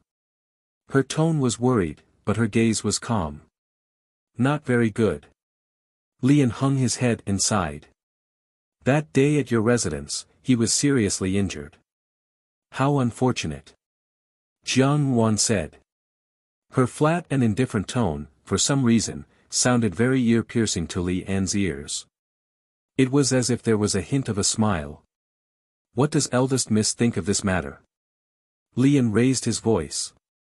"It was merely a misunderstanding," Jiang Yuan smiled and said. "Second younger sister is still young and insensible, but Wan Yang thinks that your esteemed older brother is not entirely without fault." She had cleanly stripped herself of all blame, and spoke in a light and understated manner. Jiang Su, who was listening at the side, was furious. "You!" She swallowed her words. Just now, in the hall, she had revealed a lot of information to Lian openly and covertly, turning the spearhead towards Jiang Yuan. "Just a misunderstanding?" Lian smiled. "I think that someone deliberately arranged it." "Does eldest miss think that it's a misunderstanding?" "Wan Yang naturally thinks that it's a misunderstanding." Jiang Yuan smiled slightly. "If eldest young master has other ideas, you can naturally go to the capital governor to ask for an explanation. If it's really not enough, we can let the Prime Minister reprimand my father during the court session. His Majesty has the heart to seek justice for your elder brother and will punish my father." Although Wan Yang is a member of the Jiang family, she only obeys the law. However, Wan Yang must remind eldest young master that your elder brother also has to bear half of the responsibility. If the Jiang family is really investigated, the Li family will not be able to escape unscathed. Lian stared fixedly at Jiang Yuan's eyes. She knew that if this matter was reported to the capital governor, the whole capital would know that Li Yang had been castrated. Now that the news was completely sealed, if it really got out, based on Li Yang's temperament, he would probably have no face left. Moreover, if that was really the case, the Prime Minister's fu would probably have to be reshuffled. If even the capital governor could not say it, then it was even more impossible to complain to the emperor. Jiang Yuan seemed generous, but in reality, every road she said was a dead end. His interest was suddenly aroused, and he smiled. "Then, how does Miss Jiang think this matter should be resolved?" "That depends on what the Prime Minister thinks." Jiang Yuan smiled slightly. "However, once this matter comes out, the future of the Prime Minister's fu will depend on second young master." Her tone was flat, but the look in her eyes was profound. Lian was startled for a moment, then he suddenly clapped his hands and laughed. "Interesting, this is really too interesting. Eldest Miss is so intelligent, it's really not difficult to be tempted." Jiang Su's body stiffened, and a trace of resentment flashed in her eyes. She only heard Jiang Yuan say indifferently, "Eldest young Master Li was also very tempted by second sister." Lian changed the topic. "I heard that eldest Mrs. birth mother is the young lady of General Zhao's fu. Why is there a break in contact now?" Jiang Yuan did not bat an eyelid. "When a person is dead, everything is dust, including old friends." "That won't do," Lian seemed to deliberately tease her. "In a few days, I will follow 8th Prince to control the flood. This time, His Majesty is very concerned about the capital's flood. I heard that eldest Mrs. cousin, Zhao Yi Darren, is the capital's garrison. If you seize this opportunity, I'm afraid that you will be able to make a great contribution. Jiang Ruan's fingers in her sleeves slightly clenched, but her face did not waver in the slightest. She said, that has nothing to do with Ruanyang. General Zhao has been in the army for half his life, and has received countless rewards. Now, it seems that there are people in the capital who are beginning to have no food to fill their stomachs. It is really worrying. Zhao Daren's heart is the people of the world. If he can allocate a portion of the food to the disaster victims, the people will be deeply grateful to him. Young master, be careful with your words. Jiang Ruan said indifferently. She knew that Lian was deliberately provoking her. Even if there were mountains of gold and silver in General Zhao's Fu, there were so many disaster victims in the capital now, and there would still be refugees coming in the future. There would be no surplus food, and if they were to use gold and silver to buy it at a high price, even the mountains of gold and silver would be emptied. Lian laughed heartily. I have benefited a lot from this conversation with eldest Mississippi. Now that it is getting late, I will return first. When we meet again in the future, I hope that eldest Miss will still be able to talk cheerfully and wittily like today. Although there was a smile on his handsome face, there was a boundless gloominess in his deep eyes, as if they had been dipped in snake venom. Jiang Ruan nodded. Definitely. Lian did not speak and turned to leave.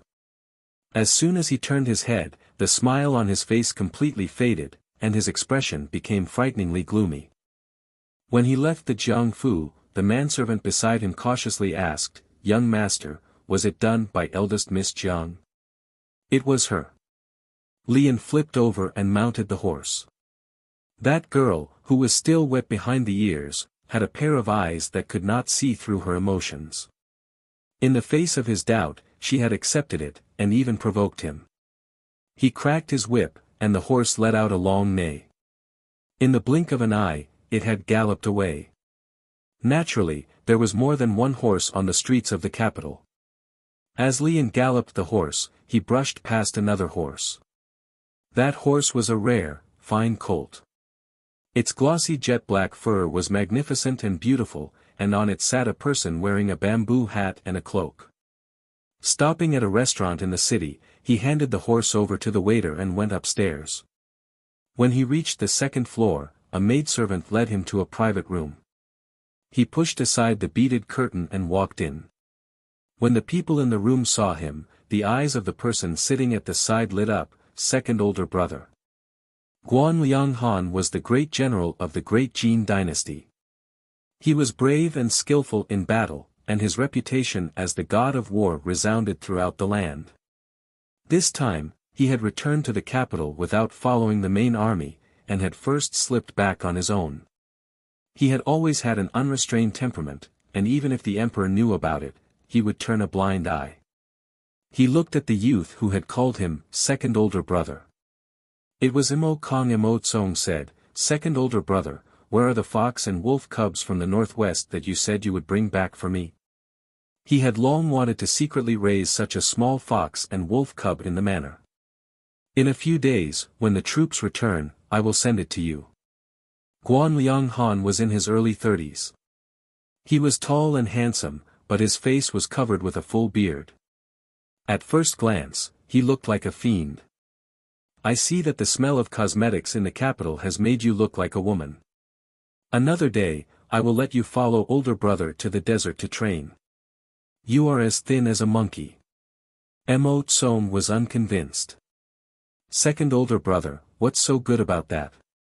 Look at how you only know how to fight all day long. You've grown so big for nothing. Besides, what's wrong with being thin? Third older brother is also thin, but isn't he still pretty good? Can you compare to your third older brother?" Guan Lianghan made a gesture as if he was going to whip him. "Your third older brother can crush you to death with one finger." Xiao Xiao, who had been sitting silently to the side, finally raised his head. "Second older brother. I say, third older brother, do you usually spoil this kid like this?" After not seeing him for a year, he has become more and more improper, Guan Liang Han said.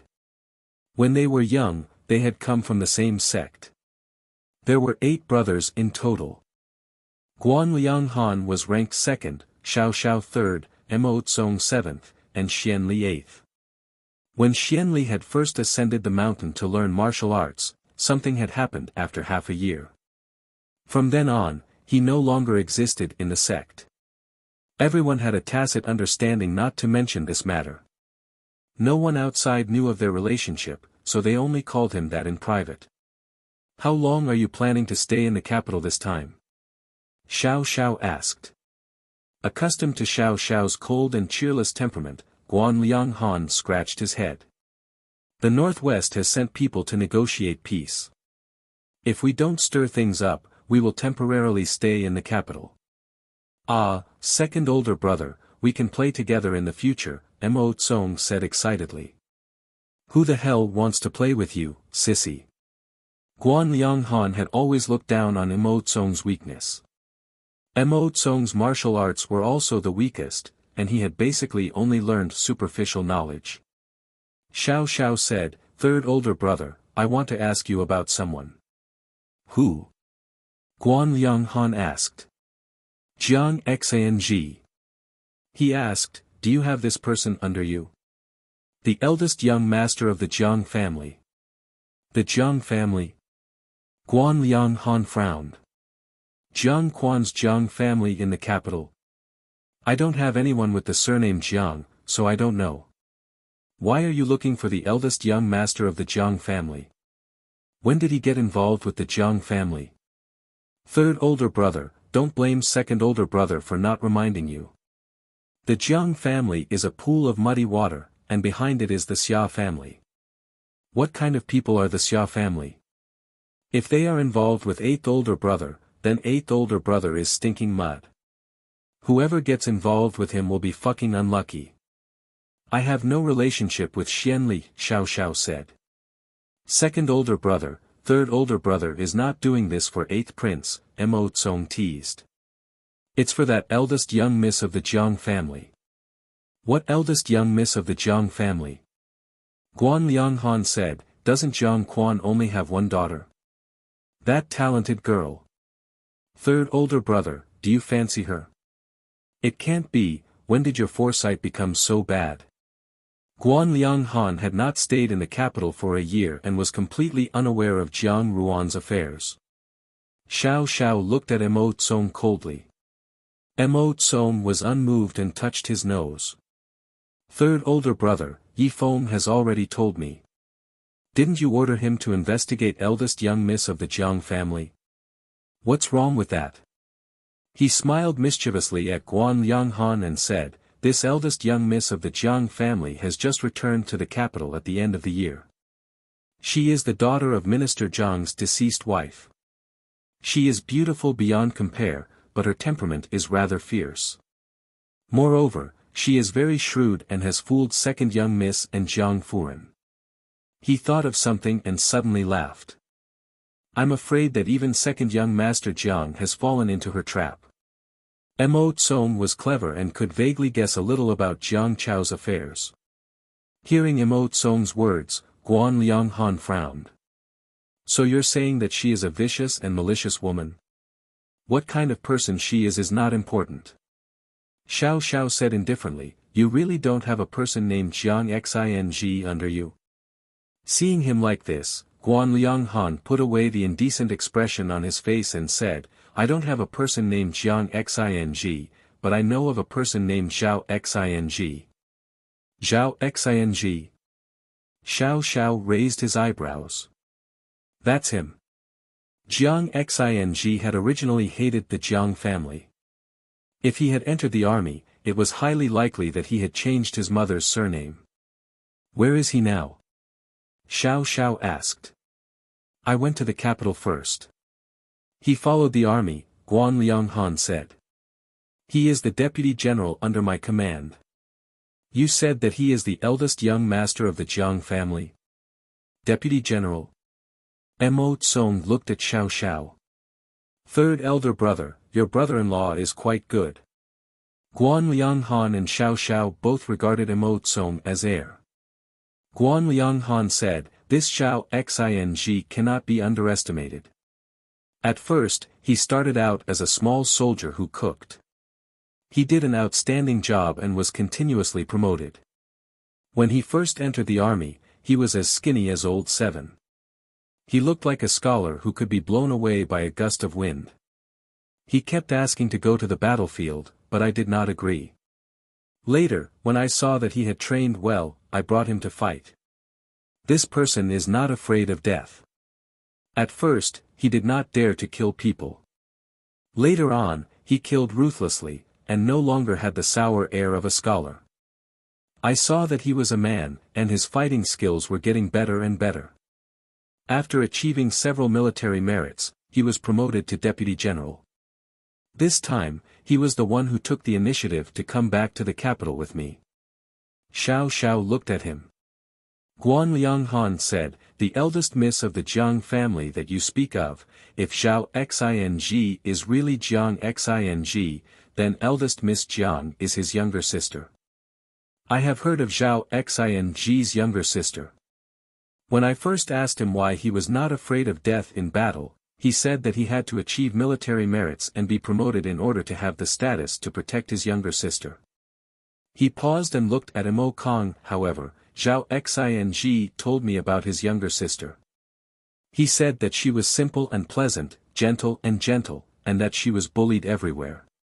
Why did you say that she was a vicious woman? Mo Tsong spat out a mouthful of water. His expression was strange. Gentle and gentle. Simple and pleasant. Bullied everywhere. He grabbed Xiao Xiao's arm. "Third elder brother, I think you must have recognized the wrong person. That Xiao Xing is definitely not the same person as Jiang Xing. No matter how I look at eldest Miss Jiang, she does not look like someone who would be bullied. Just don't be bullied by her." Xiao Xiao pulled his hand away. "What kind of person do you think Xiao Xing is?" Seeing that Xiao Xiao's expression did not seem to be joking, Guan Lianghan sternly said, "Just as you said, if he really is Jiang Quan's son, then he is also a different person from Jiang Quan. Regardless of whether he was a scholar before or a deputy general now, he is still considered a man. Is there anything special about him?" Xiao Xiao's clear and cold eyes were heavy with emotion. "For example, prophecy." "Prophecy?" Guan Lianghan was stunned. "Third elder brother, are you sick? What prophecy? If prophecy could be made, then we would win every battle. Then what would we need a general like me for?" Hearing Xiao Xiao's words, Mo Tsong's expression changed. "Third elder brother, have you discovered something?" "It's nothing." Xiao Xiao calmly said, "His Majesty had eighth brother control the flood, and also sent Lian. What did he come back for?" Mo Tsong asked. He was very hostile towards Lian and was extremely intelligent, but he did not use the right path. Which disciple of the noble family that he had the slightest friendship with had not been tricked by him when they were young? Mo Tsong was no exception. And because Mo Tsong was also relatively intelligent, Lian had often tripped him up when he was young. And as Lian grew older, his skill at tricking people in the dark became more and more refined, his methods more and more vicious. What does His Majesty mean? Is he optimistic about eighth brother? Guan Lianghan asked. To outsiders, such words were tantamount to execution for discussing the affairs of the imperial family. But Guan Lianghan did not care in the slightest. If Xianli had performed a meritorious service in controlling the flood this time, his prestige in the court would increase, and the people would support him even more. On the contrary, the crown prince's position was becoming more and more precarious. The thoughts of the person on the imperial throne in the nine-layered palace had always been something that the subjects could not guess. In recent years, it had become even more unfathomable. True and false, false and true.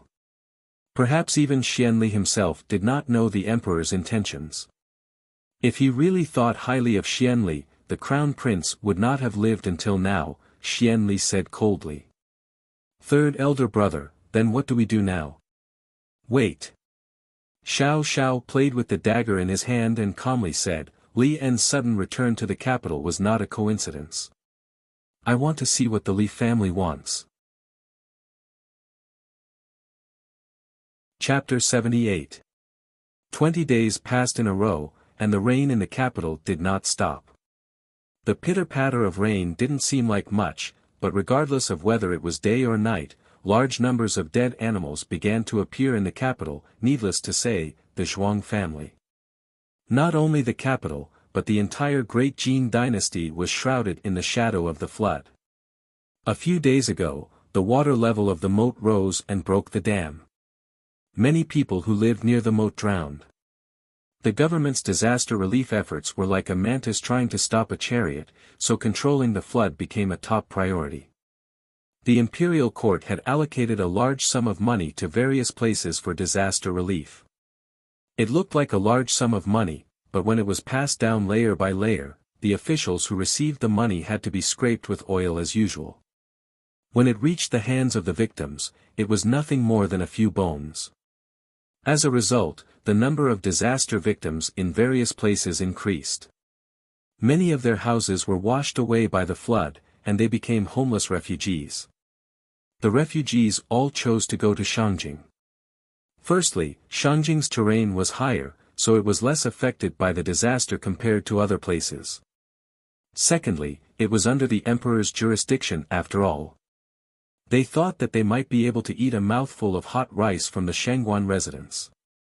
But the rain kept accumulating, and the refugees kept surging up. The government could not afford to pay the huge amount of money and food, so they stopped providing food 3 days ago. As a result, the starving refugees began to rob the rich and powerful. The rich and powerful naturally had personal guards, and the conflicts between the refugees and the high-ranking officials and nobles in the capital deepened day by day. A few days ago, it was just individual robberies.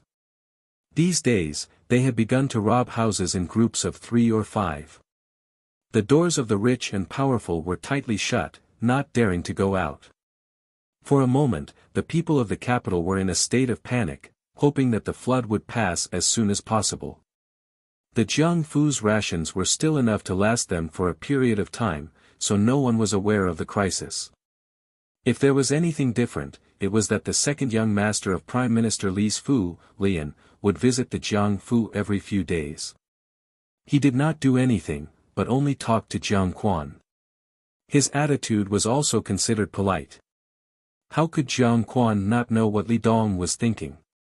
He only saw that Lian did not look like he wanted to become enemies with him, so Lian openly and covertly indicated that he wanted to be on good terms. Lian Xiao walked in with a flower basket in her hands, and said disdainfully, that second young master Li has come again today. Those who don't know would think that the Jiangfu is his home. It looks like he doesn't care about young Master Li's injury and wants to shake hands and make up. Jiang Yuan was lying on the couch reading a book. When she heard these words, her gaze slightly moved. It was impossible for the Li family to shake hands and make peace with the Jiangfu. Li Yang had become a cripple, and Li Dong and Lian were not magnanimous people. Based on Li En's current performance, he no longer intended to view Jiang Quan and Jiang Su as enemies. Baiji frowned. When I passed by the courtyard this morning, this servant met 5th Yang again. 5th Yang said that Lei had proposed to send Mrs. Geng card over, hoping to make friends with the Li family. That second young master Li didn't agree, but he didn't obviously refuse either. Miss, what should we do? Don't worry about it. Jiang Yuan smiled faintly. Lian, this person's thoughts are profound. If he really wanted me to enter the Li family, he would certainly wait until I was utterly defeated and unable to resist before slowly torturing me. It would definitely not be so simple. Unfortunately, this time, Lian would no longer wait until that time. Baiji and Lian Qiao were somewhat worried, but when they saw that Jiang Yuan did not seem to mind, they swallowed the words in their mouths. Just as they were speaking, they saw Lu Zhu hurriedly walk in from outside, unable to conceal the joy on her face. Just as she walked in, she closed the door, walked to the window, and looked around to see that there was no one around before closing the window. She walked in front of Jiang Wan, lowered her voice, and said with a smile, "Miss, young Master Gu's personal servant has sent a message saying that there might be news of eldest young master, but General Guan has spurred his horse back at full speed. The army is still on the way, and it will take another 10 days for them to return." She said, "Young Master Gu said that he can't be sure now, but there is an 80 to 90% chance that the person is eldest young master."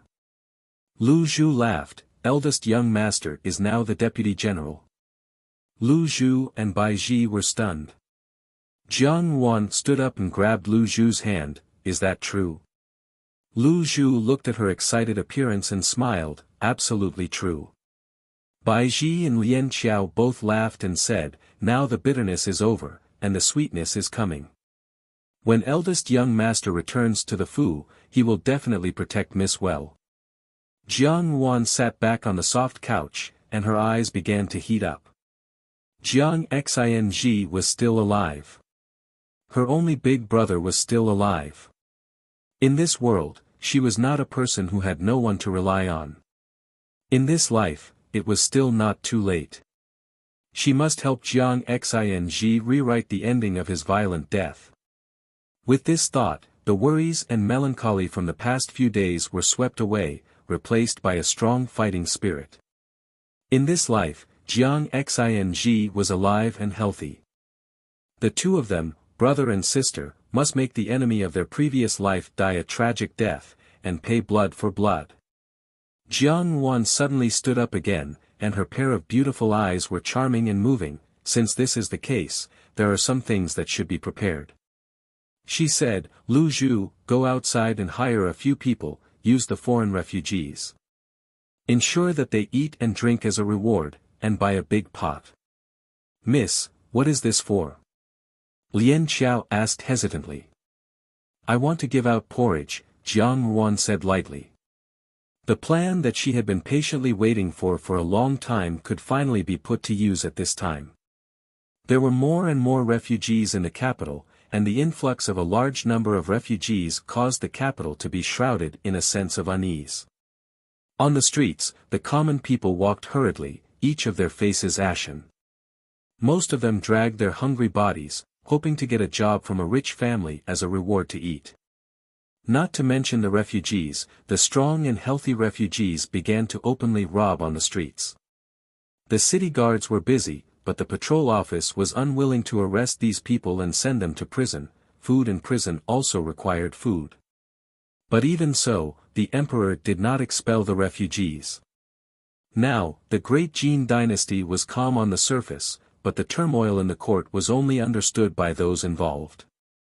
At this time, nothing major could happen.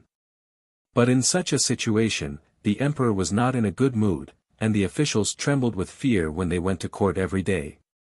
There were honest and upright ministers who were worried about the common people, and proposed to distribute grain for disaster relief, but all they received was an increasingly unkind expression from the emperor.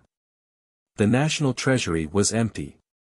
The disaster relief funds that had been distributed to various places in the past few days had already exhausted the silver in the national treasury. This year, the crops had been destroyed, and the grain tax paid was also an empty account. In such a time of panic, there were people in the city who set up sheds and began to distribute grain. At this critical juncture, the imperial court was powerless and had long since stopped casting curses. The common people and refugees were naturally happy. The imperial court still cared about the common people, and they all rushed to spread the news. The porridge distribution shed was simple. On one side, there were people casting curses, while on the other, there were people setting up huge pots to cook porridge, ensuring an uninterrupted supply. The queue was so long that it almost filled the 2 streets in the city. There were 8 people in total guarding the pots. The 8 people were all burly middle-aged men, each of them tall and sturdy, with fierce expressions on their faces. Some of them had been tempted to fish in troubled waters, but now they gave up on that idea. The person distributing the porridge was a benevolent-looking woman. She said in a loud voice, "There are strange phenomena in the sky, and floods are wreaking havoc. Everyone here has a hard life. Our general takes pity on the common people, and specially exchanged half of our family's assets to distribute to everyone. From today onwards, we will distribute porridge here every morning. Everyone can receive a bowl, but only one bowl. The ways of the world are not easy." The general said that if half of the family's assets are used up, the remaining half will be used to help the common people.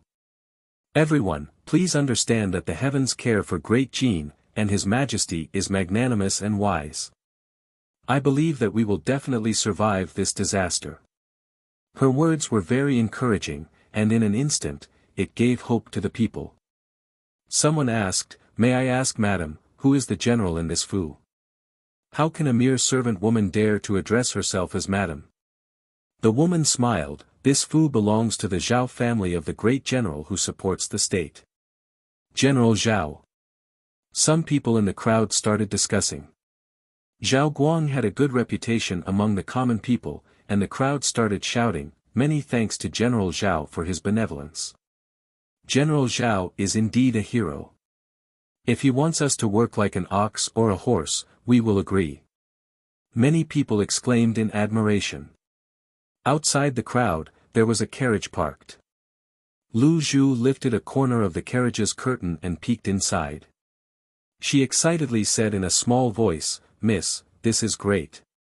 Jiang Ruan smiled slightly, "The person you found is very good." Just by listening from the outside, she felt that the servant woman's words were very clever. Lu Zhu blushed and smiled. That woman was originally an etiquette instructor for the young miss of a noble family in Sangzhou. She is literate and speaks clearly. However, that family died in a flood, and she was the only one left, so she came to the capital. This servant thinks that her speech is appropriate. Since she is going to pretend to be someone from the general's fu, she naturally has to look presentable. This appearance is already very good. Jiang Wan smiled. Not far from the carriage, there was another person standing. He was tall and straight, and his black clothes could also create a scene that was like an orchid or a jade tree. At this moment, he faintly looked at the crowd queuing up to receive the porridge, and a trace of deep thought flashed through his beautiful eyes. After a moment, he said to the imperial bodyguard beside him, "Investigate that woman. Not someone from the general's fu." Embroidered clothes stared blankly. Could it be, who would do a good deed and leave someone else's name? Moreover, food was currently scarce in the city. A bowl of porridge a day was not considered much in the past, but now, it was not an ordinary act. Xiao Xiao did not speak, but Jiang Ruan's indifferent smile appeared in front of his eyes. More than a month ago, she had bought all the surplus grain in the capital just for this day. His intuition told him that this matter could not be separated from Jiang Ruan's involvement, but more than a month ago, it had only rained for a few days. How could she have known that there would be a flood? In the general's fu, Zhao Guang sat in the study. Although he was already 60 years old, he still appeared hale and hearty. His facial features were upright and awe-inspiring. With one look, one could tell that he was a general who had experienced many battles. His 3 sons all stood in front of Zhao Guang, their expressions extremely solemn. "Jun Gongyi went to court yesterday and leaked some news to me," Zhao Guang said. "His 8th Highness is preparing to deal with the Zhao family." The 3rd young master of the Zhao family, Zhao Yuanfeng, had a fiery temper. He said, "Father, we are not afraid of him. A straight body does not fear a crooked shadow. If there is anything, just bring it on. The Zhao family is not something that a mere prince can shake." "Shut up."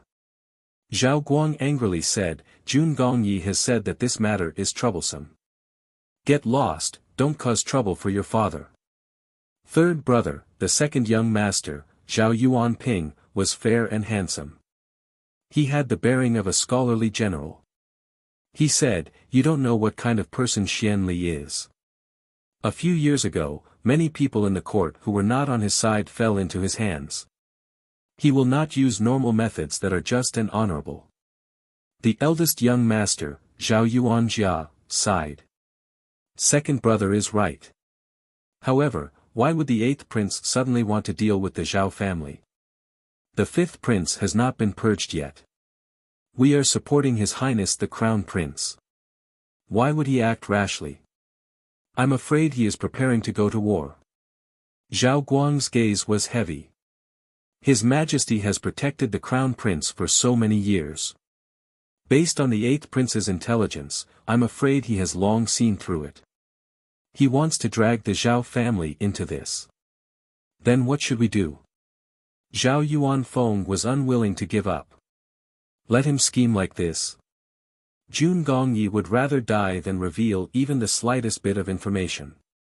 Zhao Guang sighed. I'm afraid it is not a small matter. He changed the topic. Now that there are more and more refugees in the capital, the floods will not stop anytime soon. His Majesty has also sent the eighth prince and the Li family to manage the reservoir. I just feel that it is not that simple. Zhao Guang had won countless battles when he was young. He had a natural sensitivity to danger. It was the instinct of a soldier. Zhao Yuanjia muttered, has said the same thing these few days.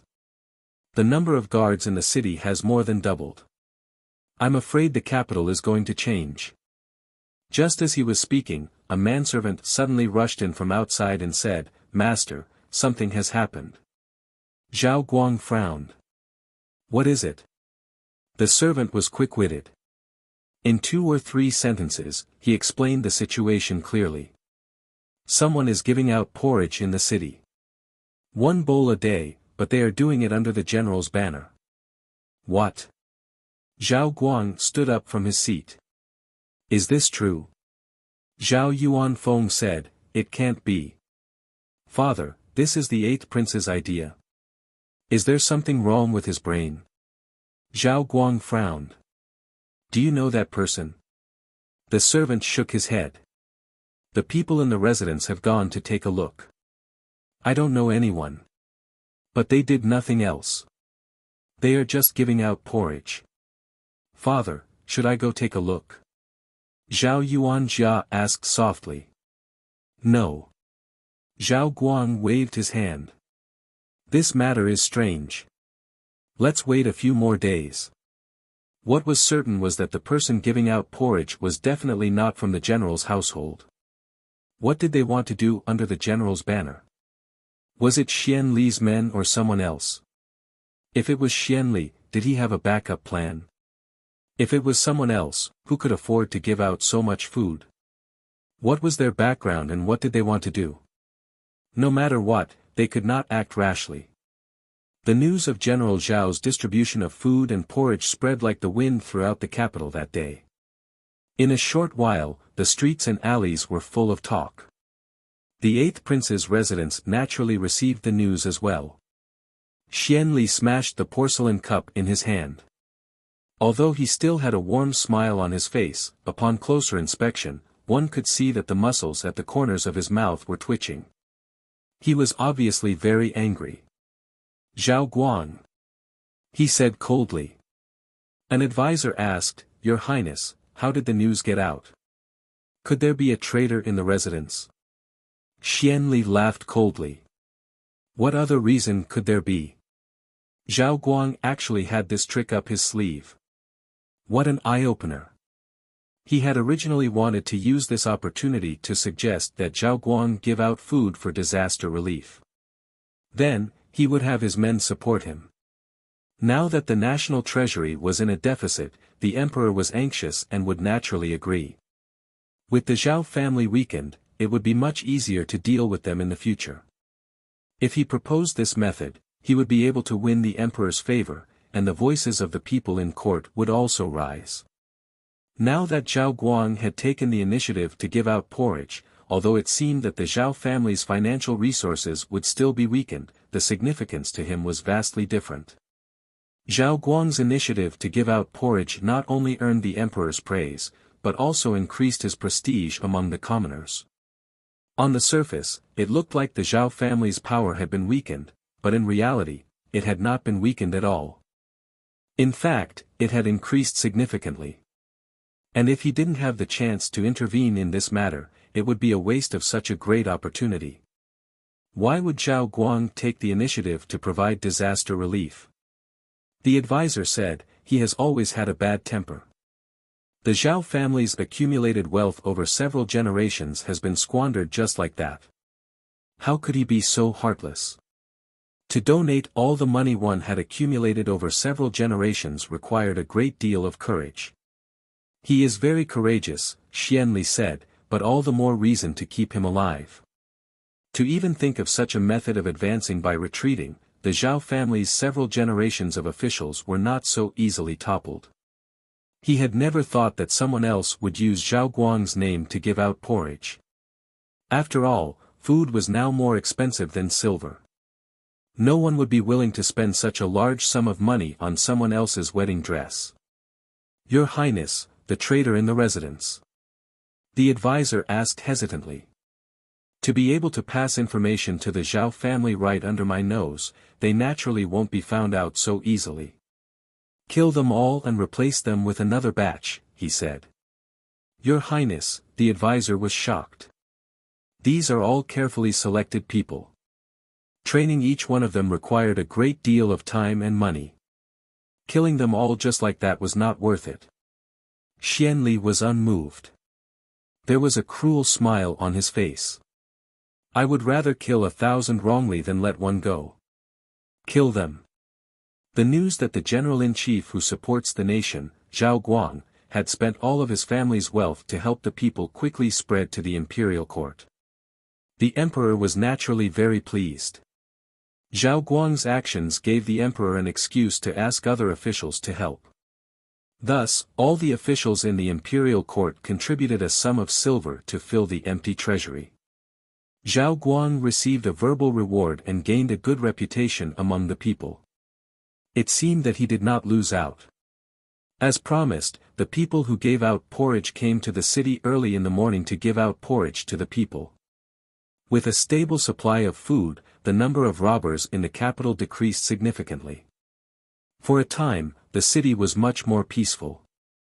Zhao Guang did not deny that he gave out porridge, nor did he personally go to the places where the porridge was given. He lived peacefully. On this day, the commander of the city garrison, Zhao Yi, was leading his troops on horseback through the streets of the capital. These days, the peace of the refugees made his daily tasks much easier. But at this moment, he saw a soldier galloping over on horseback. He looked very anxious and said, "Sir, a couple of refugees from Chongxian village in the east of the city are fighting with the commoners. They are trying to steal food." Zhao Yi frowned. As the eldest grandson of the Zhao family, he had inherited Zhao Yuanjia's upright and plain-spoken character. He hated these robbers the most. He said angrily, "Now that there are people giving out porridge every day, they are still so arrogant. This is too much."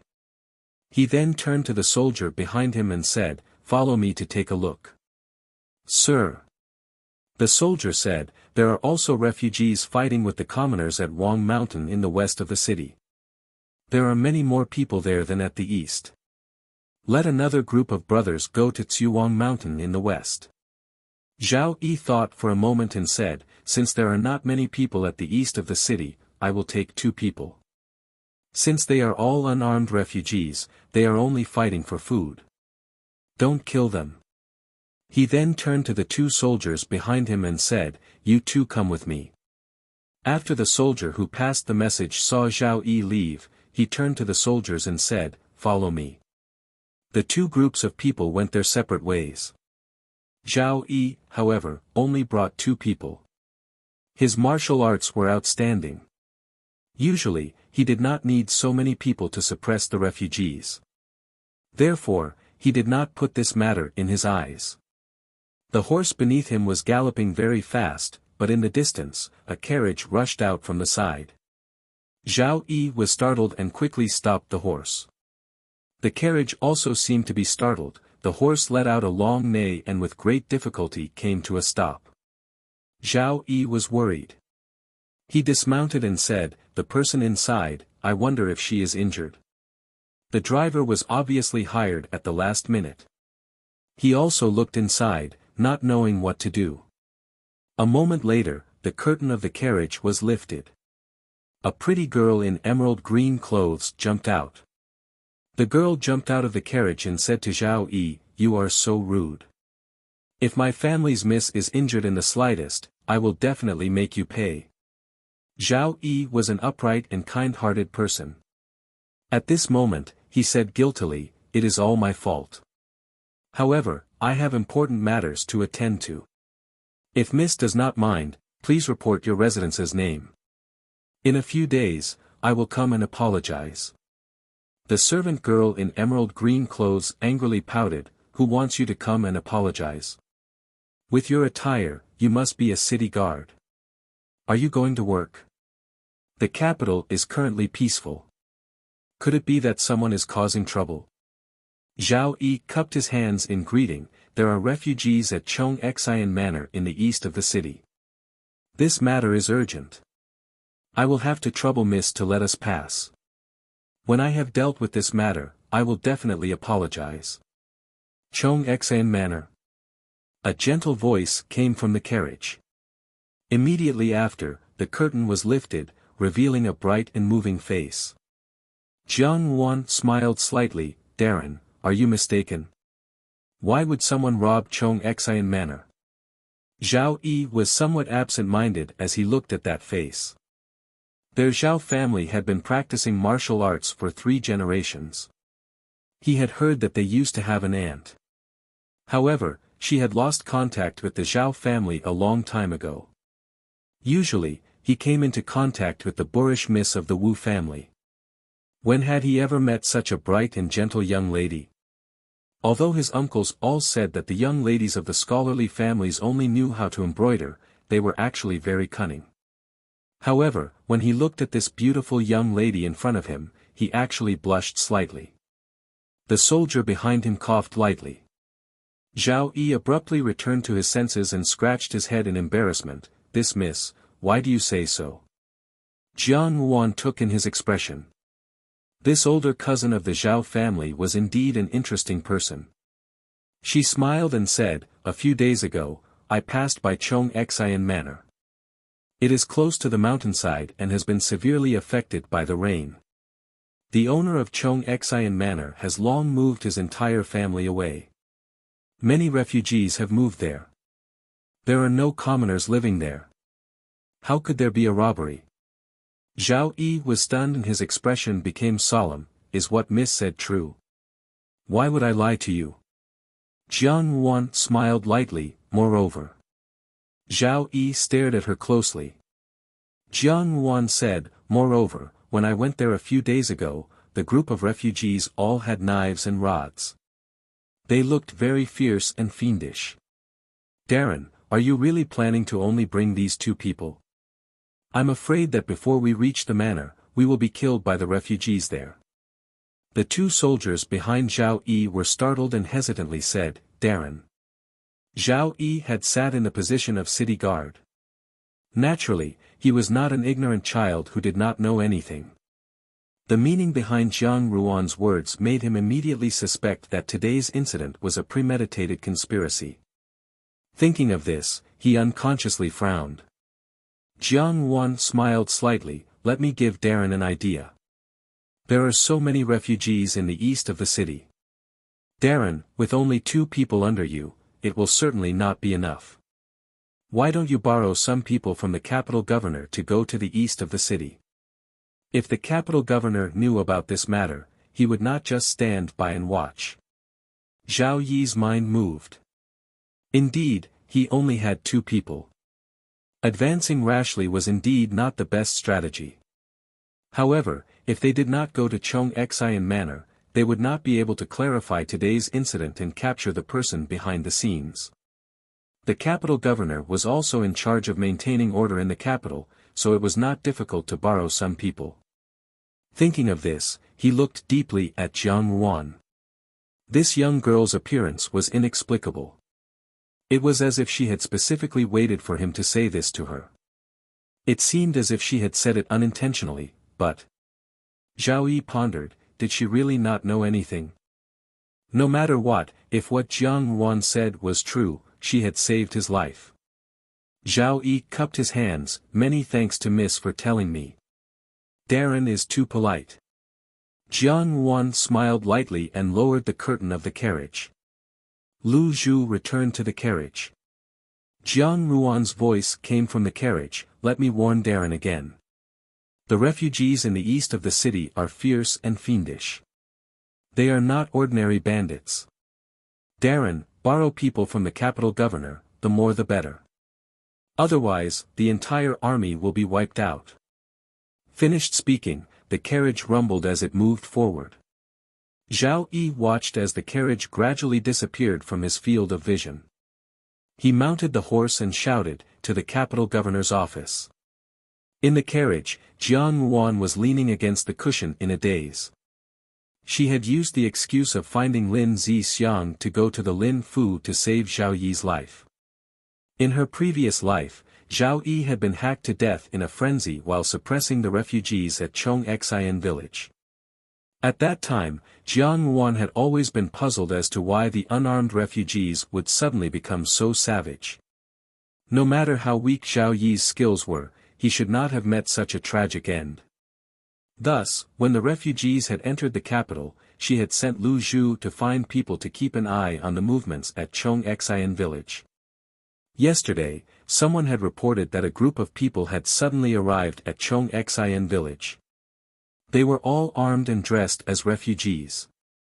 How could ordinary refugees carry so many weapons?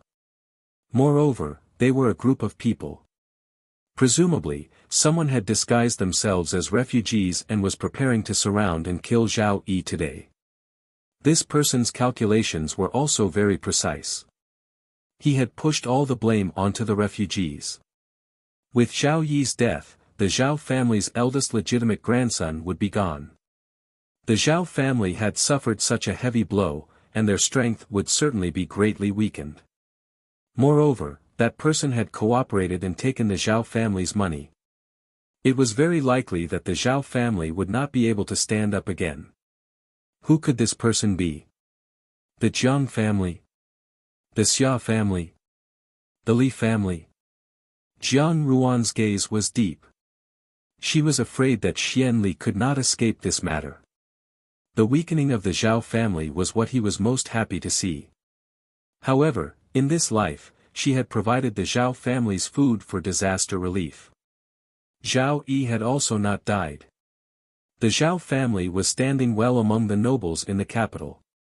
Now that Xian Li knew of this matter, what kind of attitude would he have? Zhao Yi had captured that group of people. No matter what, he knew that there was a spy in the garrison army.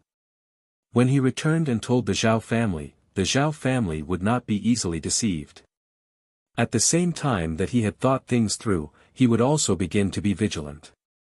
If Xian Li wanted to make another move, it would not be so easy. Most importantly, Jiang Ruan sighed softly. What had happened in the past had always been a hurdle for her and Zhao Guang. She had saved the Zhao family and Zhao Yi. She didn't know if she could use this as a reward to enter the General Fu. No matter what, for Jiang Xing, she had to give it a try. Chapter 79. The rain grew heavier and heavier. The people who lived close to the hillside were affected, and a large amount of mud poured down. The Buchang Reservoir was the largest reservoir in the capital. The irrigation of the farmland in the capital relied on this reservoir. However, the storm was fierce and the water in the reservoir overflowed, so there was a risk of conflict. Xian Li led his men to control the flood and temporarily suppressed the rising tide. In the Zhuangyuan's mansion, the young Zhuangyuan was standing in front of the window, looking at the rain with a frown. Lu Furen walked in with a bowl of brown sugar and ginger soup. She placed the bowl on the table. Seeing Lu Min like this, she sighed and said, "What kind of sin did you commit? You harmed so many people for no reason." They were originally commoners, so they could empathize with the sufferings of the common people. If Lu Min had not entered the court as an official, they would probably be destitute like the common people, suffering from hunger and cold. Lu Min patted Madame Lu's shoulder and comforted her, "Mother, don't worry. Everything will pass." If it wasn't for General Zhao distributing food for the disaster relief, who knows how many more people would have starved to death. Lu Furen sighed. General Zhao is a good official. In the imperial court, you should get closer to him. Lu Min nodded. However, if the rain continued to pour, there would come a day when Zhao Guang would run out of money. This matter could only solve the problem at hand, but was not a long-term solution. He remembered that a few days ago, the 8th prince had enthusiastically asked him about his views on the flood. It seemed that the 8th prince wanted to help contain the flood. But how could a person who truly cared about the world consider everything like him? Lu Min sighed almost imperceptibly. The waters of the imperial court were not shallow. Only those who were involved in it would understand how difficult it was to act in a proper manner. For more than 10 days, the distribution of porridge never stopped. The capital gradually calmed down. If there was any new news, it would be that the city guards had caught a group of bandits disguised as refugees in Chongqing village in the east of the city. That day, the city guards did not have enough men, so the garrison commander borrowed a group of men from the capital magistrate. When they arrived at Chongxian village, a fierce battle ensued. With great difficulty, they subdued the bandits and threw them into prison. But in one night, all the bandits committed suicide to escape punishment. The citizens of the capital clapped their hands in joy, but at the same time, they were worried. The city was not peaceful, and their lives in the future would be even more difficult. On the other hand, the capital's garrison troops felt proud and elated because of this matter. In the middle of the Ruanju, Jiang Ruan was leaning against the couch and embroidering. In the past, because of Zhang Lan's family's coercion, she had embroidered day and night, and her hands had developed dead calluses. Now that she had been reborn, she hated the fact that her previous life and death had left her with mutilated limbs riddled with scars. In this life, she was unwilling to leave even a single scar on her body. Thus, when she returned to the Jiangfu, she tossed aside her embroidery. These days, the dead calluses on her hands had all fallen off, and they became white and tender again. They looked like the hands of a noble family's young lady. Only then did she start to tidy up these things again. Lu Zhu walked in from outside, and after looking around to make sure that there was no one around, she approached Jiang Wan and quietly said, "Miss, someone from the General Fu has arrived and wants to see the person who gave the kanji." Jiang Wan smiled slightly, "Is it someone from the General Fu?" "There is a seal, it doesn't look fake." Dewdrop said, "Miss, how do we reply to them?" Jiang Wan put down the embroidery in her hands and picked up the celadone teacup on the side. Gently stroking the rim of the teacup, she said, "Just say that I will personally pay a visit tomorrow morning." "Young lady." Dewdrop was startled. Jiang Wan said, "Go." The Zhao family, since they had made such a request, they had already made up their mind to meet the person. It was just as well. The day of Jiang Xianji's return to the Fu was getting closer, and it would be too difficult for her to do it alone. The bargaining chip was laid out in the open, and it would depend on whether the Zhao family was willing to do this favor. When the Zhao family in the capital received this news, Zhao Guang's expression was solemn. A few days ago, Zhao Yi had detained a group of refugees at Chongxian village. According to Zhao Yi, those people were imperial guards who were skilled in martial arts, and were definitely not ordinary refugees. Moreover, in one night, all of them had committed suicide to escape punishment. Presumably, it was not a simple matter. As for who had done this, Zhao Guang could also guess a little. He had heard that the gates of the 8th Prince's Fu in the capital had been tightly shut, and that a large number of imperial guards had been executed. As for the young lady that Zhao Yi said he had met, Zhao Guang and his sons all believed that the person behind the scenes and the person who gave the kanji were definitely the same person. Based on Xian Li's actions, that person should be opposing Xian Li. To the Zhao family, this person had also helped the Zhao family several times. But now, they could not be too sure. The identity of the other party was still uncertain. What if it was Xian Li's doing? They had sent someone to the place where the kanji was given and requested to meet the person behind the scenes to test the waters, but the other party said that they would visit the next day. This kind of action was really unfathomable. Zhao Yuanjia said, "Father, since that person dared to visit, he must have made sufficient preparations. Should we also make some arrangements?" "There is no need," Zhao Yuanping's shrewd eyes flashed with a hint of contemplation. "I think that the other party is doing this to show that he has no ill intentions. At least, he will not start a conflict with us in the general's fu." "Who cares if he has a conflict or not," Zhao Yuanfeng said unconcernedly. "What is there to be afraid of when we raise people in the general's fu? Whether he is a god or a ghost, won't he be well behaved if we beat him up first?"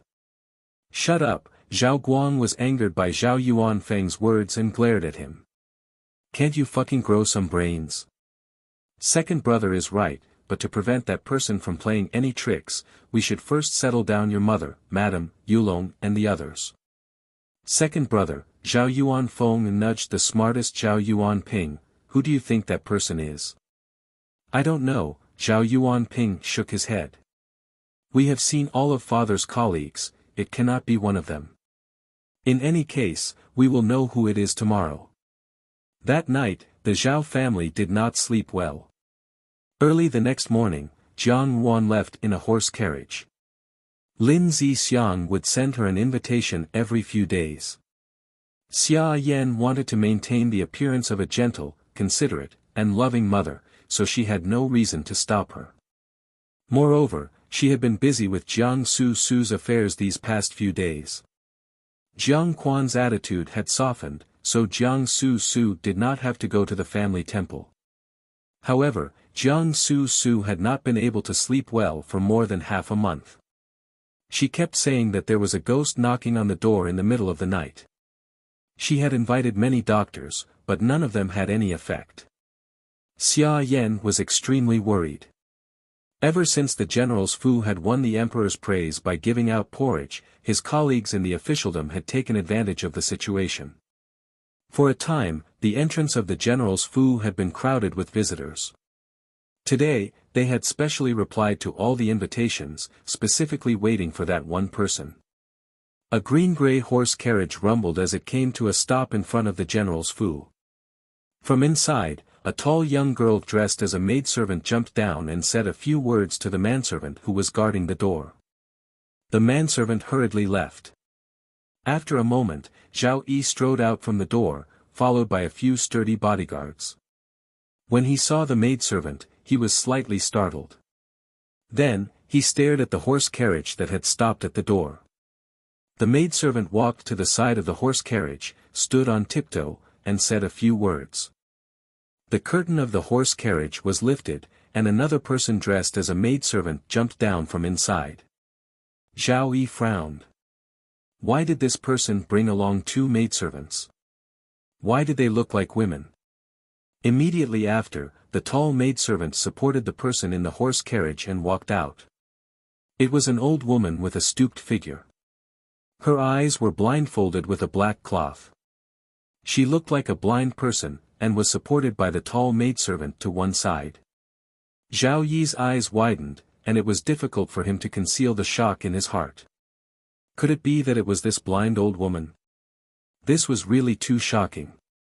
He carefully sized up the old woman, but did not find anything special about her. He became even more suspicious. Gongzi.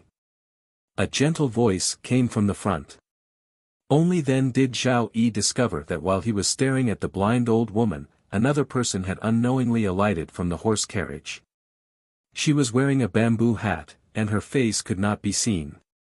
However, that voice belonged to a woman, and it sounded somewhat familiar. He did not expect that the person who had come to the general fu would actually be a woman. Zhao Yi stared blankly for a moment, and then said, "Miss, please follow me." The four people followed Zhao Yi into the Fu. Zhao Yi was naturally astonished. Since it was a woman, 2 maidservants were enough, but why had she also brought along a blind woman? Why? Just as he was thinking, that person suddenly reached out and took off the bamboo hat, revealing a familiar face. Zhao Yi was tongue-tied. "It's you." "It's me." Jiang Wan smiled faintly. "Zhao Darren, I trust you have been well since we last met." For a moment, Zhao Yi blushed. Looking at the young girl's bright and beautiful face, he stuttered and felt ashamed in his heart. After all, the other party was only a young girl of about 10 years of age. In any case, he was almost 20. How could he blush at the sight of a young girl? He suddenly thought of something and asked in surprise, "The person who gave out the porridge was you?" "It wasn't me," Jiang Wan said. Seeing Zhao Yi's relieved expression, she added, "It was someone I hired." You. Zhao Yi stuttered, "Who are you?" "Zhao Darren, no matter what, I saved your life once." Jiang Wan smiled, "I will not harm you." Zhao Yi did not speak. Now that the situation in the capital was so chaotic, there were many people who were eyeing the Zhao family covetously. Who knew whether this was another trap? However, Zhao Yi had inherited his father Zhao Yuanjia's temperament, gentle and upright. He understood the principle of repaying kindness, so he cupped his hands in greeting, "Mrs. Life-Saving Grace, I will definitely repay it in the future." Strangely, he felt a special sense of closeness towards Jiang Wan. His intuition told him that this young girl in front of him would not harm the Zhao family. He had many questions, but when he saw Jiang Ruan's smiling profile, he swallowed them back down. These questions, when they reached the hall, would naturally be asked by Zhao Guang and his uncles. Zhao Yi led the 4 of them towards the main hall of the General Fu. Compared to the exquisite Jiang Fu, the General Fu appeared to be more imposing and magnificent. The guards in the Fu also looked very powerful. When Jiang Wan and the others walked past, they could not help but secretly cast their gazes over. Lian Xiao and Bai Ji were somewhat nervous, but Zhou Momo's body was slightly trembling. Jiang Wan could not help but laugh in her heart. Zhao Guang had indeed put in a lot of effort for her to come here. The guards here treated her as if they were facing a great enemy, so they must have some ability. When they reached the hall, Zhao Yi took the lead and walked in. Zhao Guang sat on the main seat, his entire person naturally exuding the aura of a general. It was an oppressive aura that came from the baptism of countless battles, and it caused people to feel an inexplicable chill. Zhao Yuanjia, Zhao Yuanping, and Zhao Yuanfeng sat on either side. Zhao Yuanjia was upright and steady, Zhao Yuanping was shrewd and farsighted, and Zhao Yuanfeng was unrestrained and unrestrained. The 3 sons of the Zhao family, on the other hand, did not seem to be ordinary people. Zhao Yi walked in with large strides and gestured to the people in the hall. That was their secret signal, meaning that there was no danger. Zhao Yi rushed outside and said, "Miss, please come in." Jiang Wan lifted her feet and walked inside. Zhao Guang and his 3 sons frowned and looked towards the entrance of the hall. They saw a young girl dressed in red walking in slowly. She was dressed in a maroon-red robe embroidered with the 4 happiness Rui pattern, a light red silk skirt embroidered with gold, and a colorful embroidered cicada wing muslin embroidered with the 4 happiness Rui pattern. Her long hair was coiled into an elegant and unique bun, and she wore an amber lapis bracelet on her wrist. A soft silk sash was tied around her waist, and an embroidered incense pouch hung from it. On her feet, she wore embroidered shoes scattered with butterflies. This young girl looked to be at most 11 or 12 years old, but she was astonishingly beautiful. Her facial features were bright and beautiful, but she did not appear frivolous. Instead, she had a calm beauty. However, this was not the most surprising thing. She smiled as she walked step by step towards them. Zhao Guang looked at her in shock, and his 3 sons also sat up abruptly and stared at her. As she walked closer and closer, Zhao Guang stood up abruptly. His eyes widened and his lips trembled uncontrollably as he called out in a low voice, "Mayor." Zhao Yuanjia and the other two had long been dumbfounded. Similar, too similar. An appearance too similar to Zhao Mei's. Even if Jiang Ruan only inherited 60 to 70% of Zhao Mei's looks, in the general's fu, where there were more men, Jiang Ruan looked too similar to Zhao Mei. Zhao Yuanjia and the other two had not seen Zhao Mei for many years, but in their memories, Zhao Mei was at this age. She loved to wear red, and she was as passionate as fire. She would laugh, run, and pester her brothers to ride with her. She had already passed away, and her face was forever sealed in their memories. Now that they saw Jiang Ruan, they felt as if they were reuniting with an old friend. And the one who suffered the greatest impact was Zhao Guang. His lips moved, but he could not say a word. Jiang Ruan's gaze swept over them, and she took in all their expressions. Regarding the Zhao family, in fact, in both her past and present life, she had never really come into contact with them. However, when she was young, Zhao Mei often told her about the general's fu, about her coarse and stubborn maternal grandfather, her uncles with different personalities, and about the happy times Zhao Mei had lived with these brothers and their parents. Even if it was just a description, Jiang Ruan could imagine how beautiful that scene was. At that time, Jiang Ruan would always ask Zhao Mei, "Why did grandfather and the others not come to see us?" Zhao Mei's brows were shrouded in a layer of melancholy. "It's mother's fault. Mother made a mistake and is not worthy of their forgiveness." Originally, she did not understand what Zhao Mei meant, but now that she thought about it, it was just a woman's most sorrowful pain. In this world, was there anything more miserable than abandoning one's loved ones, only to find out that they were jackals and wolves? She was born in a civil family and was used to a life of scheming and scheming. She yearned for what Zhao Mei had said about being straightforward in the general's fu, and if she had any dissatisfaction, she would come out and fight it out. Unfortunately, until the end of her life in her past life, she did not have the opportunity to see the general's fu with her own eyes. She only received the news that their entire family had been executed. Now, in this life, she was stepping on the real land of the general's fu. She smiled and spoke softly, "General Zhao." The words, "General Zhao," pulled Zhao Guang back from his thoughts. The young girl in front of him looked too similar to Zhao Mei, but upon closer inspection, it was not entirely so. On the surface, Zhao Mei appeared to be passionate, but in reality, her temperament was gentle and soft, with a kind of naivety that was ignorant of worldly affairs. And this young girl was clearly also dressed in red, a fiery red color, but it gave off a cold feeling. In her eyes, there was a depth and vicissitudes of life that did not match her age. Although her smile was gentle, her temperament was too cold, too cold. She was not Zhao Mei. "Who are you?" Zhao Yuanfeng, who had the most irritable temperament, stood up. "Why do you look so similar to my sister?"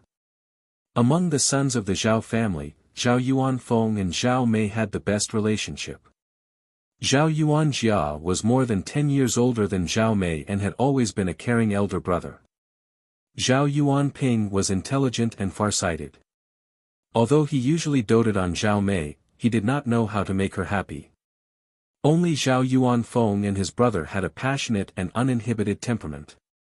Their age difference was not too big, and they climbed trees and rode horses together. Zhao Yuanfeng and Zhao Mei had such a good relationship. Now that he saw Jiang Ruan, he was naturally very excited. Jiang Ruan smiled and glanced at him, "Little maternal uncle." As if struck by lightning, Zhao Yuanfeng retreated 2 steps and pointed at Jiang Ruan, "You called me uncle?" Zhao Yuanjia and Zhao Yuanping's expressions changed as they looked at Jiang Ruan in disbelief. Zhao Guang's body also trembled violently. Jiang Ruan ignored the astonished gazes of the crowd. "I am the one who gives out porridge under the Zhao family's banner. I am also the eldest daughter of the Jiang family's Ruan Yang." She smiled and said, according to our relationship, I should greet you. She lightly bowed and said, Wan Yang greets maternal grandfather, eldest maternal uncle, second maternal uncle, little maternal uncle. Zhao Yi, who had been watching from the sidelines, finally called out, You are Gu Gu's daughter. He had always known that his father had a younger sister and he had an Gu Gu. However, this Gu Gu was a taboo in the Zhao family. When he was born, Gu Gu was no longer in the Fu, so he had never seen this Gu Gu. He had only heard bits and pieces from the mouths of the wet nurses and mama. Now, this little girl who had saved him once was actually Gu Gu's daughter. Jiang Wan looked at him, You have worked hard, eldest Biao Gu. The father and son of the Zhao family looked at her, shocked and speechless. Lian Qiao gently pressed on Zhou Momo's hand. Zhou Momo understood and rushed forward to kneel down, crying, Master, Master, do you still remember this servant? At that time, it was Yuan Furen who instructed this servant to follow Miss to the Jiang family. Zhou Momo. Zhao Guang was stunned for a moment. At that time, Zhao Mei had insisted on marrying into the Jiang family, even at the cost of severing all ties with the Zhao family. On that day, when they had packed their luggage and left the Fu, he and Furen had called for Zhouing to stay by Zhao Mei's side. In the blink of an eye, more than 10 years had passed. How did you end up like this? Zhao Guang frowned. At that time, Zhou Momo had been a complete person, but now, it seemed that she had become blind. Her body also did not look well, as if she had just recovered from a serious illness. It was the vicious Jiang family who did this, Zhou Momo said. The Jiang family harmed Miss, but it was little Miss who saved this old servant's life.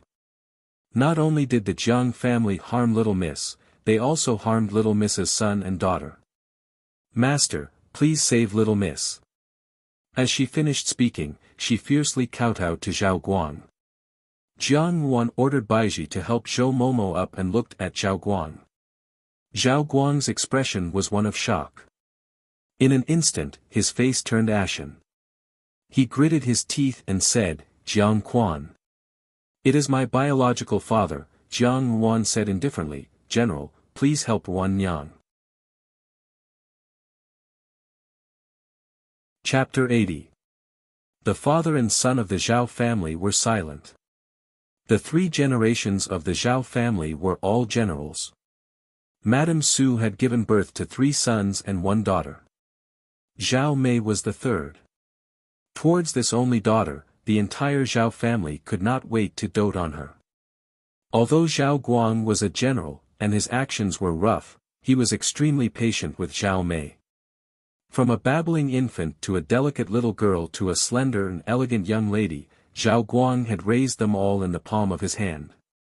Zhao Mei liked to ride horses, so he sent people to spend a lot of money to find a batch of pure colts. Zhao Mei wanted to learn archery, so he taught her step by step. Zhao Yuanjia's 3 sons were usually harshly scolded by Zhao Guang. Only Zhao Mei never said a word harshly. The Zhao family only had this one daughter, and Zhao Guang already doted on her so much. Su Shi and old Madame Zhao doted on her even more. Zhao Yuanjia and a few of his brothers also protected Zhao Mei, and no one dared to bully Zhao Mei in the circle of nobles in the capital. Zhao Mei was blessed by the heavens, so she naturally grew up with an innocent and unaffected temperament. She was warm and generous, but she just had to meet someone like Jiang Quan. At that time, Jiang Quan was a new official in the court. He was young and handsome, and came from a scholarly family. He had a refined and scholarly air, and to Zhao Mei, who was used to seeing careless martial artists, he had a fatal attraction. She was quite bold, and tried to get close to him, but Zhao Guang saw through her. Zhao Guang did not think well of Jiang Quan. Although he was a general, he was not a man with brute force and no brains. Having been immersed in the bureaucracy for many years, he could see the ambition in this new official's eyes. Ambition aside, ever since Xiao Xiao stopped the Yellow Emperor from appointing a crown prince, the court fought openly and secretly, and many court officials secretly took sides. At that time, the Zhao family belonged to the neutral faction, and insisted on not getting involved in the muddy water of the struggle for the throne. At that time, Jiang Quan's actions hinted that he wanted to rely on the eighth prince. Even if there came a day when they had no choice but to take sides, the Zhao family would never choose the eighth prince. Xianli was unfathomable, and dealing with him was tantamount to asking a tiger for its skin. Zhao Guang did not like Jiang Quan. Although Madame Su's heart ached for her daughter, her opinion on this matter was exactly the same as Zhao Guang's. This was because, as someone's wife, she could see that Jiang Quan's gaze towards Zhao Mei did not contain the slightest trace of affection between a man and a woman. On the contrary, when he was facing the most talented woman in the capital, Xia Yan, his eyes were filled with affection. Madame Su was merely a married woman. If Jiang Quan truly liked Zhao Mei, then it would have been fine. However, he clearly did not like Zhao Mei, yet he still proposed to marry her. This showed that he had other considerations in his heart. Unfortunately, at that time, Zhao Mei wholeheartedly wanted to marry Jiang Quan and would not listen to anything. A rebellious girl, a stubborn father. Zhao Guang and Zhao Mei quarreled for the first time, locking Zhao Mei in her room. Who would have thought that Zhao Mei would jump out of the window and escape, meeting up with Jiang Quan? Zhao Guang was furious and threatened to sever all ties with Zhao Mei. Although Zhao Mei felt sad in her heart, she also thought that Zhao Guang was, after all, his own flesh and blood. Zhao Guang was in a fit of anger, so naturally he would say such things. After she and Jiang Quan were married, Zhao Guang's anger would subside, and he would pay a visit to apologize properly. After that, they would still be family. The Jiang family also thought so. After all, the Zhao family was a meritorious family with a distinguished status. The old Jiang madam did not say anything and arranged the marriage in private. However, on the day of their return, the Zhao family did not acknowledge Zhao Mei. They were determined to draw a clear line between themselves and Zhao Mei. Zhao Mei was naturally heartbroken. As time passed, seeing that the Zhao family showed no signs of reconciling with Zhao Mei, the Jiang family's attitude towards Zhao Mei gradually became cold. Not long after, Jiang Quan accepted Xia Yan and became even colder towards Zhao Mei. Her husband was so cold, and the Jiang family was so indifferent to human relations. Zhao Mei thought about many things on her own.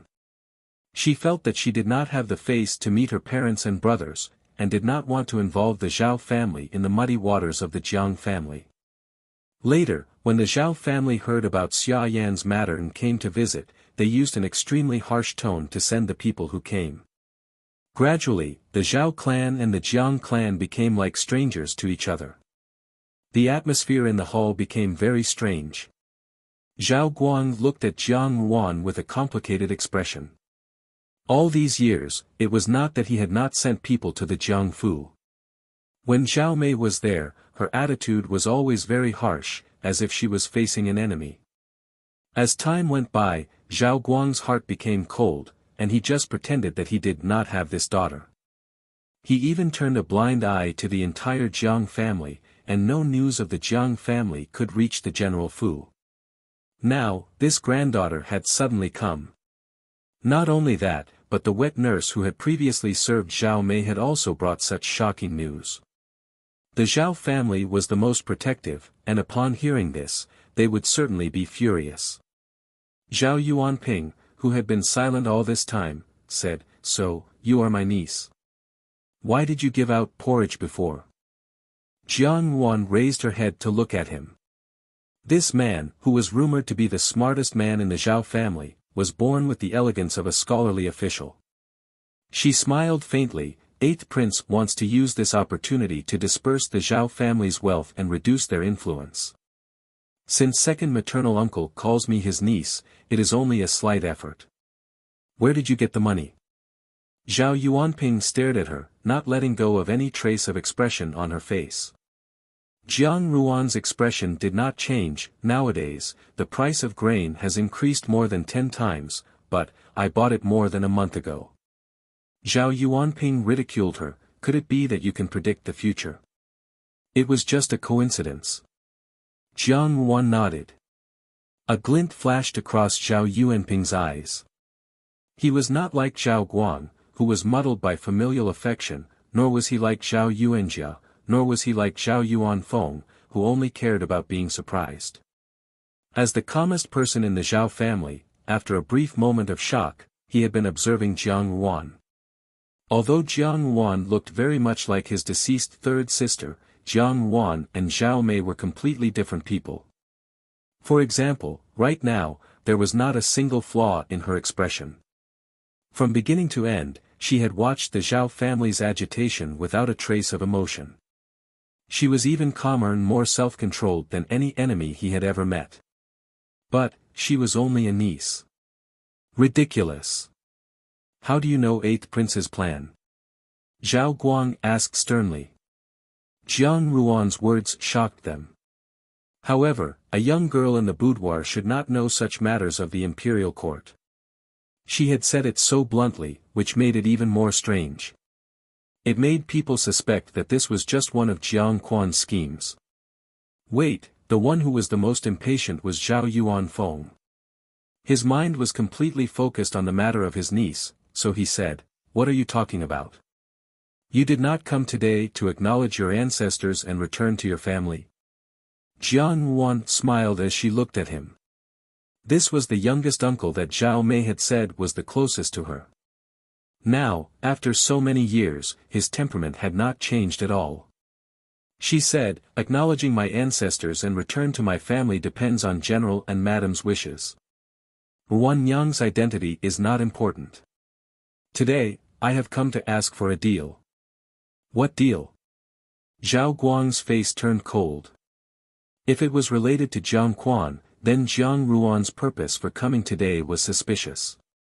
Jiang Ruan smiled slightly. "I have helped the Zhao family gather most of their assets and saved the life of the city garrison officer. The city garrison officer can be considered the lifeblood of the Zhao family. Ruan Yang believes that this kind of favor is enough. As for the deal, I hope that General can save my eldest brother's life. If we are to count it by blood, half of my eldest brother's blood belongs to the Zhao family." "Your eldest brother?" Zhao Guang frowned. "What about your eldest brother? Also, what do you mean by you saved Yi's life?" Before Jiang Ruan could open her mouth, Zhao Yi said, "Grandfather, the young lady we met on the way to Chongxian Manor that day is this young lady." Zhao Yuanjia was stunned. "So that's how it is?" Jiang Ruan said, "That's how it is. As for my eldest brother, he is currently safe and sound. However, the situation is critical. Xia Yan and Jiang Quan want to kill him." She did not even call him father and directly called Jiang Quan by his name. It was clear how much she loathed Jiang Quan. "Niece, you have to make this clear. What does the Jiang family want?" Zhao Yuanping said with a smile that was not a smile. "My mother passed away 5 years ago. I was sent to the manor and my eldest brother joined the army. This is also the first time I have returned to the capital at the end of the year. I had the fortune of meeting the son of the general of the army and asked him to help me find news about my eldest brother. My eldest brother has been promoted to deputy general and will return to the capital in a few days. My maidservant heard of Jiang Quan and Xia Yan's plan and was prepared to murder him." "Niece, did you hear wrongly?" Zhao Yuanjia was shocked. "In any case, he is Jiang Quan's own flesh and blood. How could he be so vicious?" Jiang Ruan glanced at him indifferently. Jiang Quan doted on Xia Yan's son and daughter. Without my eldest brother, Xia Yan's son, Jiang Chao, could inherit the entire Jiang family. If eldest brother returns, Jiang Chao's position will be in imminent danger. Moreover, now that eldest brother has become deputy general, he is a great threat to Jiang Chao, who is still a commoner. Us siblings have long become a thorn in Xia Yan's side. As for the familial love you speak of," Jiang Ruan smiled. "Eldest maternal uncle may have lived comfortably for too long and does not know how difficult it is for us stepmothers to make a living. If Jiang Quan was concerned about familial love, the matter of Xia Yan bribing a Taoist priest to slander me as a heavenly cursed lone star, placing me in the manor and repeatedly trying to harm me would not have happened. If it were not for my good fortune, I'm afraid that there would have been a coffin next to my mother's grave. What heavenly cursed lone star? Zhao Guang asked coldly. General does not like the affairs of the Jiangfu, so naturally, you do not know. I think that the matter of Su Kong Dao Zhang, which has caused an uproar in the capital a few days ago, must have been heard by the city garrison Darren. Zhao Yi looked at Jiang Wan in astonishment. He walked around all day, and when he drank, he would gather with his colleagues. He had also heard about the matter of Su Kong Dao Zhang of the Jiang family. At that time, he had wrung his hands and sighed on behalf of the innocent eldest Jiang Miss, but he did not know that eldest Jiang Miss was his paternal aunt's daughter, his biological cousin. This is too much. Zhao Guang slammed his fist on the table, his heart bleeding. He was wrong. As Jiang Wan had said, Mei Er was not doing well at all. Why did she not seek help from her family? Why did she use such harsh words to drive out the people he had sent? She was afraid of implicating the Zhao family. He was wrong. When Zhao Mei returned to her family, he should have acknowledged her. So what if the Jiang family wanted to borrow the Zhao family's power?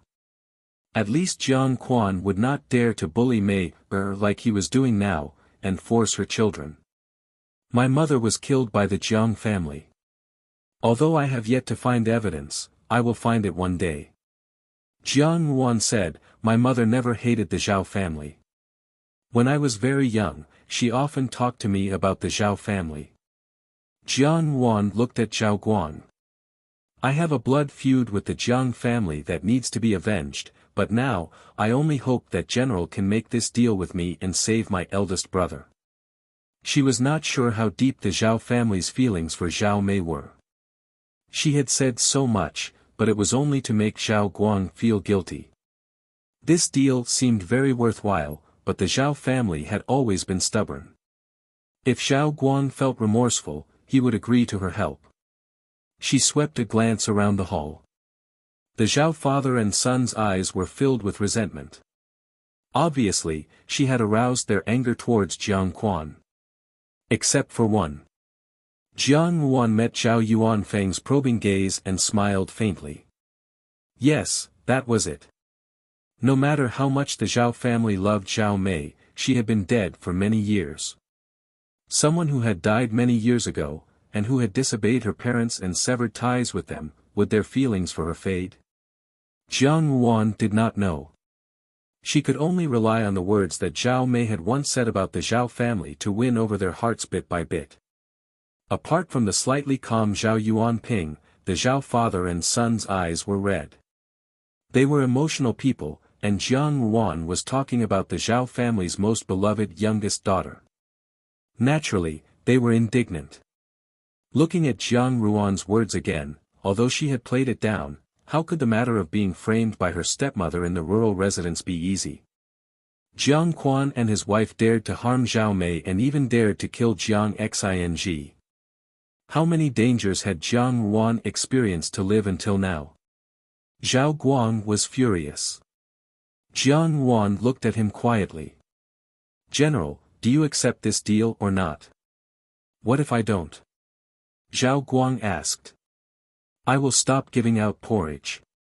Since General has received His Majesty's praise and does not wish to compensate me, I cannot take advantage of you for nothing. As for Lord Garrison's life, saving a life is better than building a 7-storied pagoda, but Lord Garrison is not so lucky every day. Zhao Guang looked at him for a while and suddenly laughed. Good.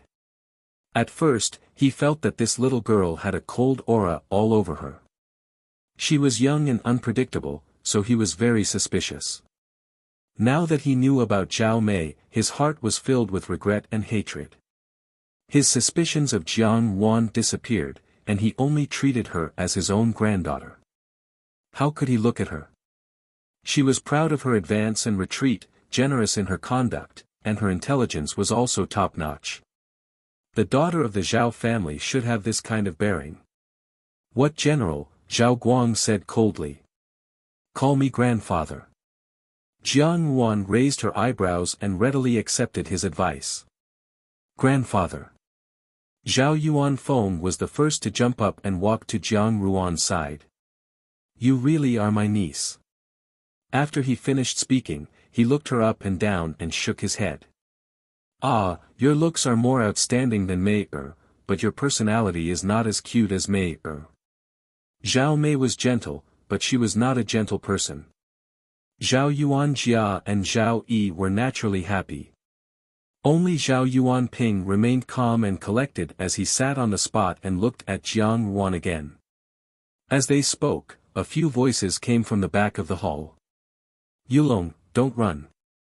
Even father can't guess who the noble person is today.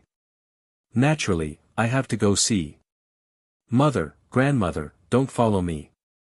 Second brother, wait for me, I will go too. Both of you, stop right there. Immediately after, the curtain at the side was lifted and two youths walked out. They both looked to be 14 or 15 years old. The slightly taller one was handsome and refined, somewhat similar to Zhao Yuanping. The shorter one was in high spirits. When the two saw a beautiful young girl standing in the hall, they were both stunned. Yulong, flying boat. Two beautiful matrons walked out of the hall and called out gently. When they saw Jiang Yuan, they were also slightly stunned. The last one to walk out was the gentle and virtuous Susher. She smiled and said, these two rascals can't be stopped. Zhao Yi pulled Jiang Yuan to Susher's side. Grandmother, look who this is. Susher was over 40 years old, but her eyes were still surprisingly good. When she saw Jiang Yuan from afar, her body trembled. When Zhao Yi pulled Jiang Yuan over to see her more clearly, tears suddenly fell like rain. My Mei Er. She hugged Jiang Yuan. Jiang Yuan gently let her hug her.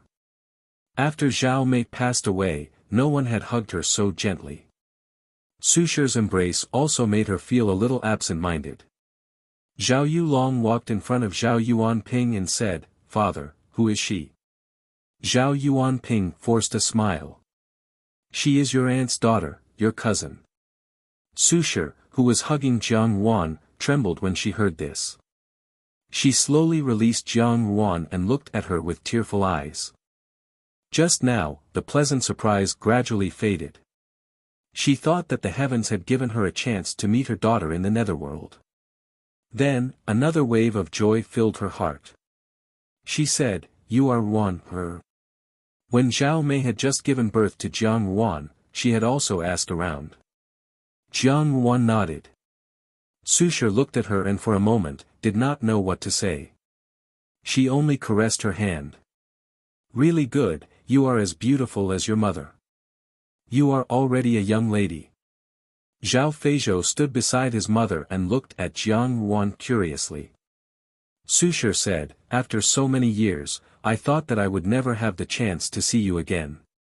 Yuan, does your father know that you have come out like this? Just as the Zhao family did not like the Jiang Fu, the Jiang Fu also did not like the General Fu. Susher was afraid that Jiang Yuan would suddenly come over and be punished by Jiang Quan. Jiang Yuan looked at this gentle woman. Maternal grandmother? Unexpectedly, there was no ill feeling at all. She smiled and said, I will handle it myself. Seeing that her temperament was steady and her actions were appropriate like an adult, Susher was both excited and gratified. Your mother has taught you very well, very well. Hearing this, Zhao Guang and his son's expressions dimmed. Yuan Er, why have you suddenly come over? Have you forgiven maternal grandmother for her mistakes? In the past, it was all maternal grandmother's fault. I should not have ignored your mother and you. I don't know if you have been wronged. Susher seemed to be protected in the palm of the Zhao family's hands, so she did not know the dangers outside. Jiang Yuan pondered for a moment and smiled. Why does maternal grandmother say this? It is because Ruan Yang has not fulfilled her filial duties and has not come to visit maternal grandmother in so many years. I have been living very well. The Jiang Fu does not lack food and clothing, and no one has wronged me. Wronged? She would naturally take her revenge slowly. Seeing that Jiang Ruan had concealed the matters of the Jiang Fu, Zhao Guang and his son's hearts were slightly moved. Su Shi had been depressed for so many years after Zhao Mei's death.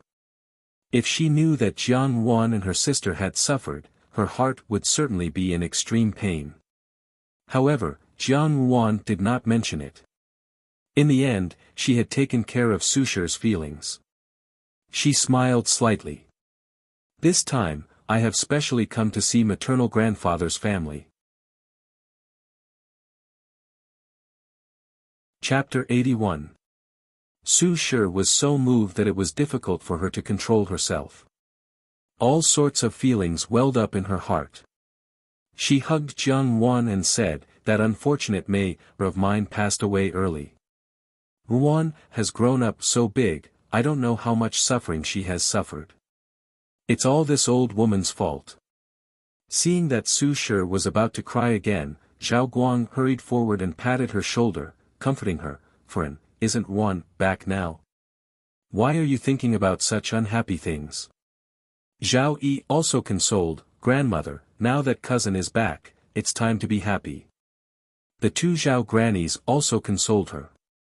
Su Shi wiped her tears and said with a smile, "Look at me, wasting a good time for no reason.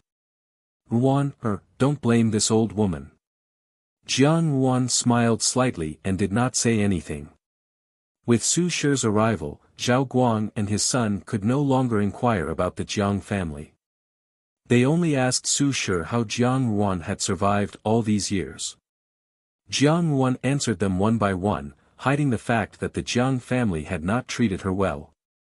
Even so, the indifference in her words gave Su Shi some clues. Jiang Ruan did not want to talk about it, so she did not ask in detail. She only looked at Jiang Ruan with an even more loving and distressed gaze. Zhao Guang and his son already had some understanding of Jiang Ruan and knew of her past. Seeing that she had written a good lie to reduce Su Shi's guilt, they liked Jiang Ruan even more. Zhao Yulong and Zhao Feizhou had never seen Jiang Ruan before. They only knew that a cousin had suddenly come to the General Fu, so they looked at Jiang Ruan curiously. Jiang Ruan and Su Shi chatted for a while, and Su Shi made arrangements to personally cook for Jiang Ruan. She called the Jiang family's grannies and waited for the womenfolk to leave. Jiang Ruan looked at Zhao Guang and said, "I still have something to say." Zhao Guang waved his hand, "Come to the study." He turned to look at Zhao Yuanjia and the others, "You guys come too." Zhao Yi was considered an adult, so he naturally followed behind. Zhao Yulong and Zhao Feizhou also wanted to follow, but Zhao Yuanfeng stopped them and they left unhappily. When they arrived at the study, Zhao Guang sat down on a chair and looked at Jiang Ruan. "How does Jiang Quan plan to deal with your eldest brother?" The first thing he asked was not about giving out porridge, nor was it about Chong Xian Manor, but about Jiang Xing. Jiang Ruan was slightly taken aback, and then she smiled. "Does this mean that maternal grandfather has agreed to help me?" Zhao Guang glared at him. "He is the grandson of the Zhao family. How can I just stand by and watch?" Jiang Ruan slightly hung her head. At that time, she had not known the attitude of the Zhao family, so she had pulled Jiang Quan and Xia Yan in. In reality, the fact that the servant girl had heard of Jiang Quan's plan was nothing more than groundless rumors. It was just that in her previous life, Jiang Xing had been murdered. No matter how she thought about it, there was nothing more likely than this. Even if the Zhao family's plan failed, she couldn't risk Jiang Xing's life. She said, "Big brother will probably reach the capital in 5 days. On the way back, there will definitely be an accident." Pausing, she looked at Zhao Guang and said, "Although I don't know what method they used, they have enough confidence to kill Big Brother." Zhao Guang clenched his fists. What arrogance! The Jiang family still doesn't have that much power. Now that the Jiang family's accounts are empty, and Jiang Quan's career has been repeatedly blocked, the Jiang family is just an empty shell. The one who truly accomplished this is the Xia family. Xia family? Zhao Yuanping frowned. Xia Yan's maiden family? That's right, Jiang Wan said indifferently. The Xia family and the Jiang family are in-laws. Even if there is any conflict, as long as Big Brother is not around, Jiang Chao will be the future head of the Jiang Fu. Jiang Chao is the head of the family, and his relationship with the Xia family cannot be severed. If Big Brother is the head of the family, the relationship between the Xia family and the Jiang family will not last long. Therefore, as long as the Jiang family asks for help from the Xia family has no reason to refuse. Zhao Yuanfeng said, "Isn't this forcing people to their deaths? The Jiang family is really despicable. Father, let me go kill that bastard Jiang Quan." Zhao Yuanfeng and Zhao Mei had always been close, and at the beginning, he had been extremely against Jiang Quan. Today, he had heard from Jiang Wan that Zhao Mei had been bullied by Jiang Quan. When he thought of the days when his dearest sister had endured humiliation, he had long been filled with indignation towards Jiang Quan. Now that he heard that Jiang Quan had plotted to murder Jiang Xing, he could not wait to immediately avenge Zhao Mei. "Sit down." Zhao Guang roared, "Isn't this troublesome enough?" Jiang Wan smiled faintly, "Youngest uncle, this matter is definitely related to the Xia family, but there is another family that may also be involved." "Who?" Zhao Yuanjia asked.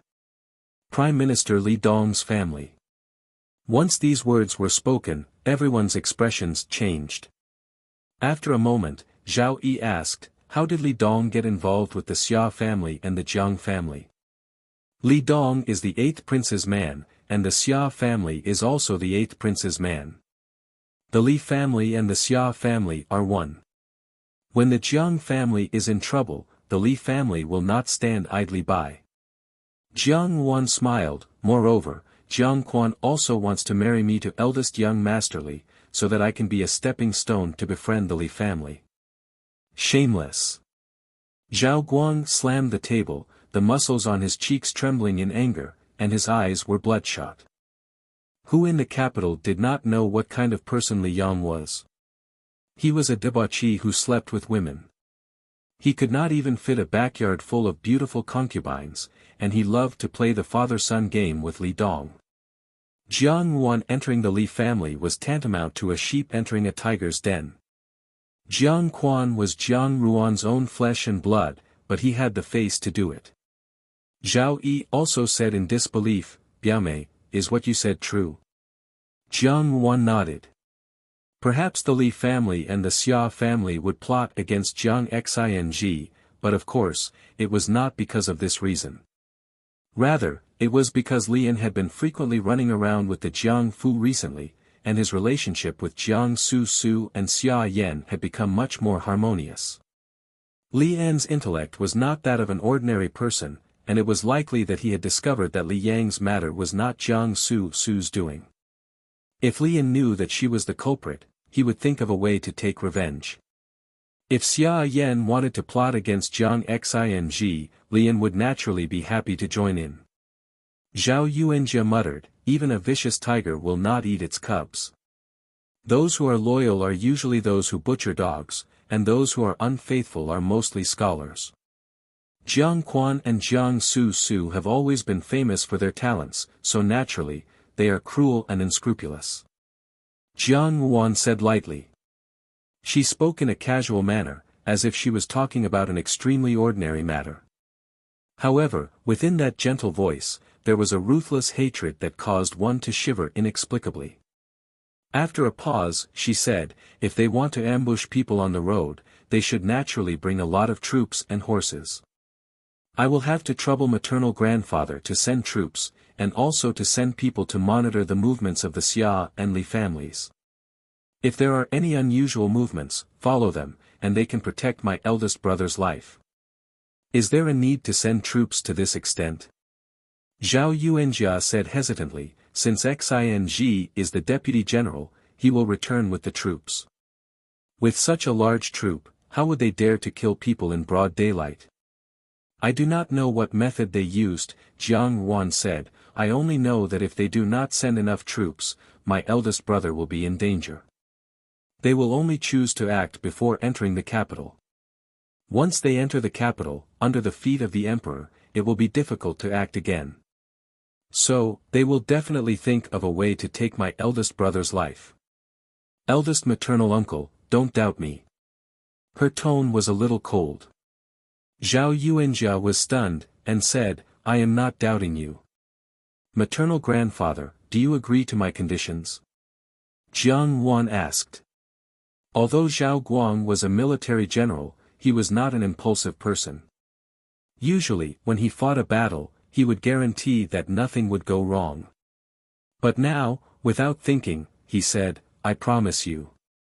He is my grandson, so the Zhao family will naturally protect him. Jiang Yuan said, many thanks, maternal grandfather. Zhao Guang looked at her. In front of him, Jiang Yuan's expression was calm, and the way she talked and acted was no different from an adult. Even the 13 or 14-year-old youths of the Zhao family, Zhao Feizhou and Zhao Yulong, would occasionally have a childish naivety.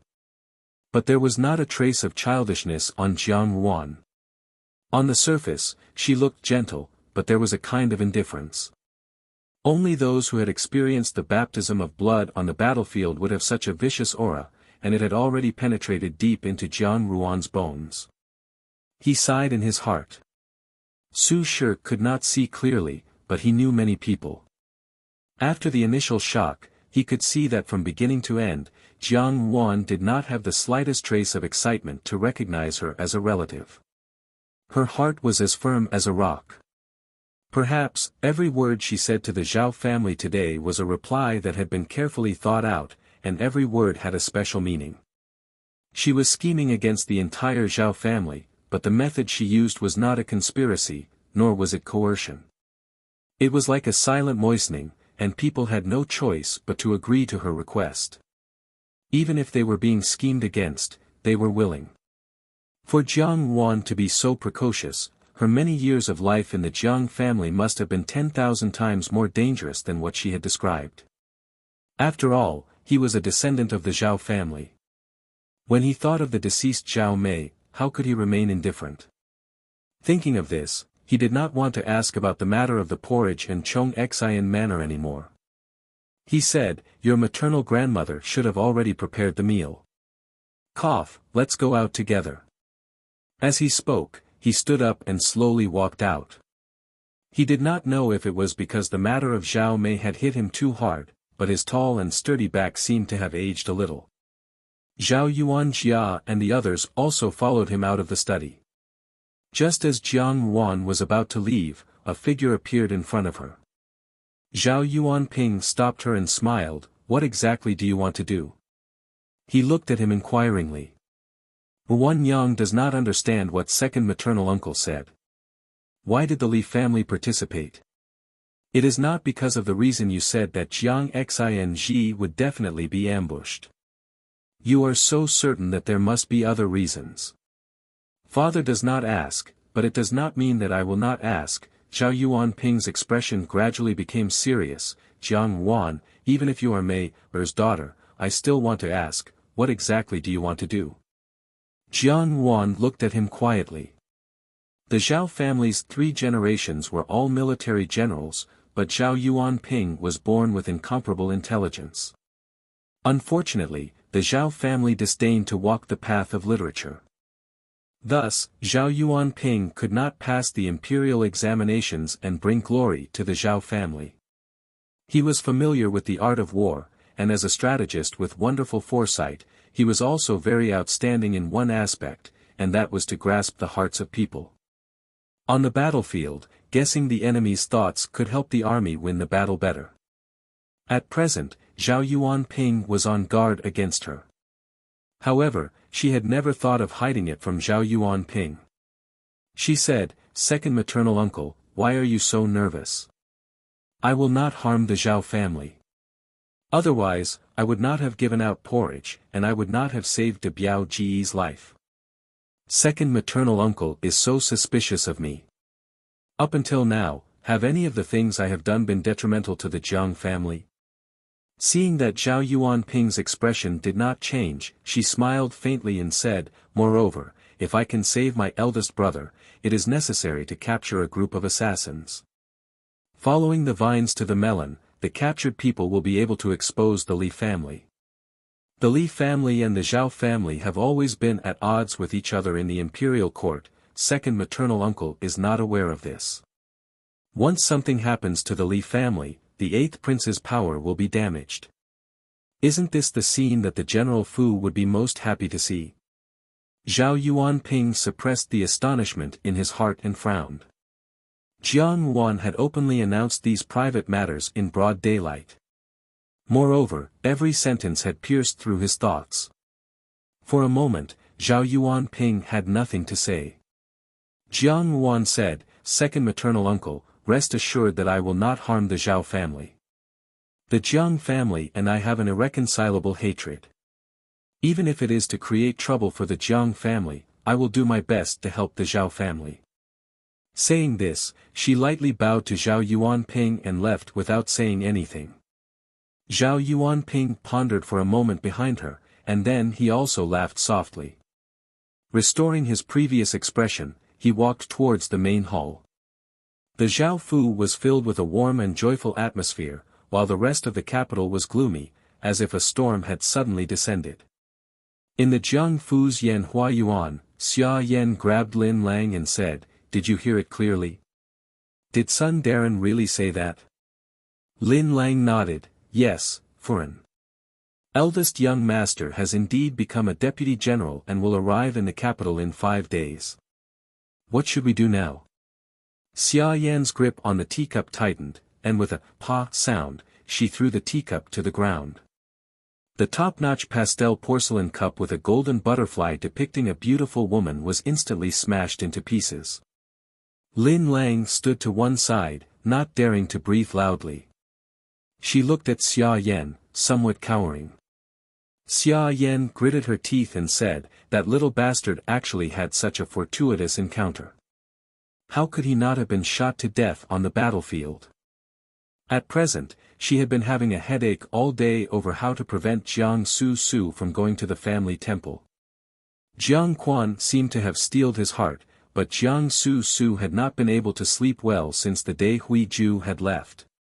At night, she would always say that someone was knocking on the door, but when she went to open it, she discovered that there was nothing at all. She had written to Hui Ju to invite him over, but Hui Ju had only said that the evildoer's demonic aura was too strong, and that it would be best to send Jiang Su to the family temple as soon as possible to get rid of bad luck. Xia Yan was so indignant that she wished she could tear Hui Ju's mouth apart. At such a difficult time, she had heard that Jiang Xing had given birth to a deputy general and was about to return to the capital, flushed with success. How could she not be angry? However, along with deep jealousy and hatred, there was also worry. Jiang Chao's failure in the imperial examinations had already caused Jiang Quan to be somewhat disappointed. If Jiang Xing were to return at such a time, and also achieve meritorious military service, it was hard to guarantee that Jiang Quan would not have other thoughts.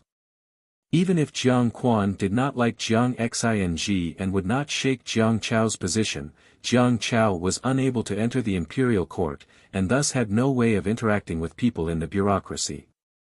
At this time, if Jiang Xing were to enter the imperial court and make friends with people in the bureaucracy, it would also be disadvantageous to Jiang Chao in the future. When the people of the great Jin dynasty mentioned the sons of the Jiang family, they only needed to know Jiang Chao. Jiang Xing was superfluous. Her Chao absolutely could not be left with any stain, and his position could not be shaken by anyone. Xia Yan clenched her fists tightly, and the expression on her beautiful face was incomparably sinister, like a man-eating demon. Jiang Chao cannot be left alive. What does Madam mean? Lin Lang had followed Xia Yan for many years, and could more or less guess some of Xia Yan's thoughts. If that little bastard returns, where will my Chao go? People in this world love to compare, and will only use Jiang Xing's success to compare Chao Er's failure. How can I let such a thing happen? Xia Yan gnashed her teeth. Ever since Jiang Chao had failed the imperial examinations and had his little finger chopped off by the people of Baihualu, his temperament had become very strange. He was no longer as bright and cheerful as he had been in the past, and his entire person carried a kind of gloomy gloom that made people feel somewhat afraid. Does Madame intend to make a move after eldest young master returns to the Fu? Lin Lang asked. After returning to the Fu? Xia Yan laughed coldly. That little slut is so cunning, that older brother of hers will not be any worse. How can I give him the opportunity to enter the Fu? If I want him, he won't even be able to enter the main gates of the capital. Lin Lang was astonished. Could it be that Madame intends to, but behind eldest young master is an entire army? Madame's actions are too risky, and besides, there is no guarantee of success. So what if it's an entire army? Just use your brain. Xia Yan said impatiently, doesn't Jiang Xing love this younger sister the most? Using his sister as bait, I don't believe that he won't obediently fall into the trap. At that time, the reason why Jiang Xing had left the Jiang Fu to join the army was, after all, because of Jiang Ruan. He had not expected that he would actually have such an opportunity. Madam, do you want master to? Lin Lang asked. No, don't tell him. Xia Yan's fingers gradually tightened, and a trace of hatred flashed in her eyes. He must not know. If this had happened in the past, it would have been fine. Previously, Jiang Chao had been intelligent and was also Jiang Quan's pride. With Jiang Chao, how could Jiang Quan still have Jiang Xing's shadow in his eyes? Even if Jiang Xing had given birth to a deputy general, for Jiang Chao's sake, he would still turn a blind eye, and even secretly help him. But now, Jiang Chao had become the laughingstock of the entire capital. His colleagues often ridiculed Jiang Quan because of this matter. In his heart, Jiang Quan was afraid that he had developed a dislike for Jiang Chao. Now that Jiang Xing had returned to the capital in such glory, it was inevitable that Jiang Quan had other plans. If that was the case, it would be terrible. Xia Yan tightened her grip on her skirt. That. Madam, go and ask the Marquis for help. Will the Marquis help? Lin Lang asked. A few days ago, Jiang Su had provoked Xia Cheng into a great rage, and because of Xia Jun's matter, Yuya wanted to fight her to the death. Xia Yan and her daughter were already extremely unpopular in the Xia family, so how could they help? Second sister-in-law will naturally not help, but father will help me. Xia Yan said, even if it is for the Xia family, father will spare no effort to help me. The Jiang family could be considered as a help. Even if Xia Cheng was dissatisfied with Jiang Su, he would not be willing to allow an outsider to usurp the Jiang family's power over such a small conflict. If Jiang Xing really rose to power in the capital, it would be a great threat to Jiang Chao. It was useless to have a Jiang Fu that was not under their control. In order to ensure that the Jiang Fu would always be on the same boat as the Xia Fu, Xia Cheng would not just stand by and watch. In terms of eradicating Jiang Xing, he would be even more diligent than them. Go get a pen and paper, I want to write a letter to father, Xia Yan said. The corners of her mouth curled up slightly. The Xia family would help. Moreover, there was still the Li family. Although she did not know why the second young master of the Li family, Lian, had repeatedly expressed goodwill to her and Jiang Su today, she could still make use of this once. With the Xia family and the Li family together, even if Jiang Xing had 9 lives, he would not be able to escape. Chapter 82. The spring rain pattered incessantly, but the spring days of the great Jin dynasty were not filled with vitality because of the spring rain. Instead, they were shrouded in a heavy layer of gloom. Fortunately, the distribution of porridge in the city had not stopped, and some kind-hearted rich merchants had also joined the ranks of grain donations. The number of city guards in the capital had doubled, and the number of troublemaking refugees had decreased significantly. Other than the fact that life was still difficult, there was no difference from before the flood. The common people did not have enough to eat or warm clothes to wear, so they would not pay attention to the major events of the court. Even so, the matter of General Guan's victorious return to the court had become the most talked about topic in the streets and alleys of the capital. The brave and skillful army led by Guan Liang Han would reach the capital by tonight. The Guan Liang Han of the common people was currently happily drinking the freshly brewed Guan Shan Qing Shui in Dong Feng Luo Tsong looked at him and said, "Second brother, everyone in the capital knows that you are returning to the capital today. Are you really not going to put on a show?" Putting on a show, Guan Liang Han snorted disdainfully, "I have already returned to the capital. What's there to put on a show? Besides, it's already night time, who would pay attention to such things? You're just worrying for nothing." Mo Tsong shrugged, "The rain is so heavy, I don't know where they are now, and whether they will be able to return to the capital on time." "Don't worry." Guan Liang Han wiped his mouth, "My subordinates are not soft persimmons. It doesn't matter how heavy the rain is.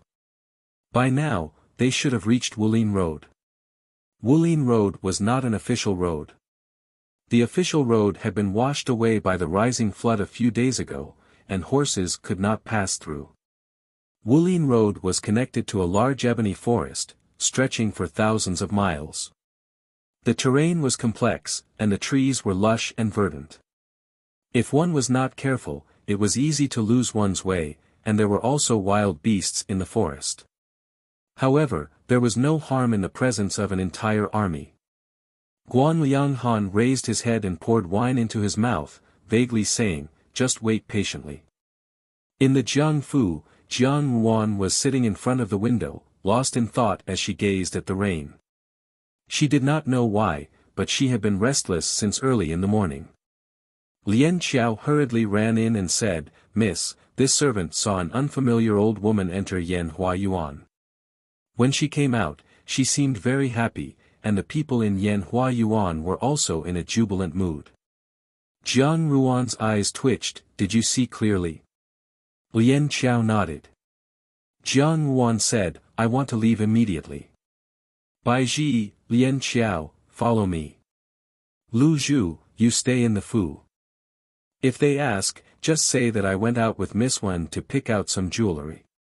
Dewdrop nodded and said, "Miss, be careful." These past few days, Xia Yan had been busy with her own affairs and had had no time to take care of Jiang Ruan. Perhaps she believed that Jiang Ruan would not be able to stir up any waves. Once Jiang Xing died, Jiang Ruan would be even less of a threat, so she was very lenient towards her. Jiang Ruan's relationship with Dong Yinger and the others had also become closer. Occasionally, she would use this excuse to go out, which was also very convenient. The three of them went out. Baiji went to look for a carriage outside and the three of them went straight to the General Fu. Just as he arrived at the entrance of the general's mansion, he saw Zhao Yi and Zhao Yuan Feng, along with a group of guards, about to leave. Seeing Jiang Ruan, Zhao Yuan Feng was also slightly taken aback. He then said, "Father's informant in the Xia family sent news that the Xia family people went to Wulin Road early this morning." After a pause, he continued, "The Li family is also involved in this matter." Jiang Ruan raised her eyebrows. Zhao Yi also followed, "It is not convenient for grandfather to come out, so I will go with third uncle. These people are all Zhao family soldiers. Biao Mei, wait in the Fu for now. We will definitely rescue Xing." Jiang Ruan shook her head, "I will go with you." Without waiting for Zhao Yi to speak, Zhao Yuan Feng resolutely refused, "No, it is too dangerous. You stay here. Third uncle, if I don't go, I will never be at ease for the rest of my life.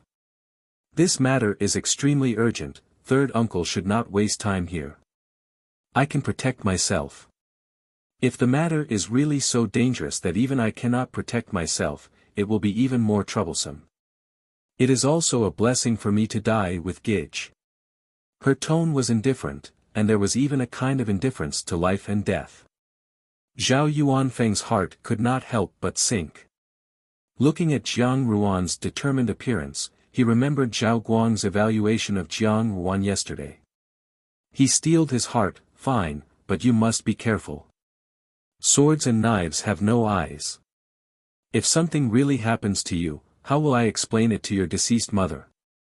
Jiang Ruan nodded slightly. Zhao Yi hesitated for a moment, but there was no other way. He pulled a horse from behind and asked, Biao Mei, do you know how to ride a horse? Jiang Ruan did not wait for him to finish. She stepped on the stirrup, and with a beautiful flip, she sat upright on the horse. She randomly took a bamboo hat and put it on her head. Her nimble posture made the surrounding guards' eyes light up. In her previous life, there was a beauty from the western regions who knew how to ride a horse. Her horsemanship was extraordinarily beautiful, and there was a craze for horsemanship in the inner palace. Unfortunately, no one had taught her horsemanship since she was young. In the end, it was Xian Li who personally taught her horsemanship. Although it was not particularly outstanding, in order to make him look at her in a new light, Jiang Ruan practiced day and night, and eventually became one of the best.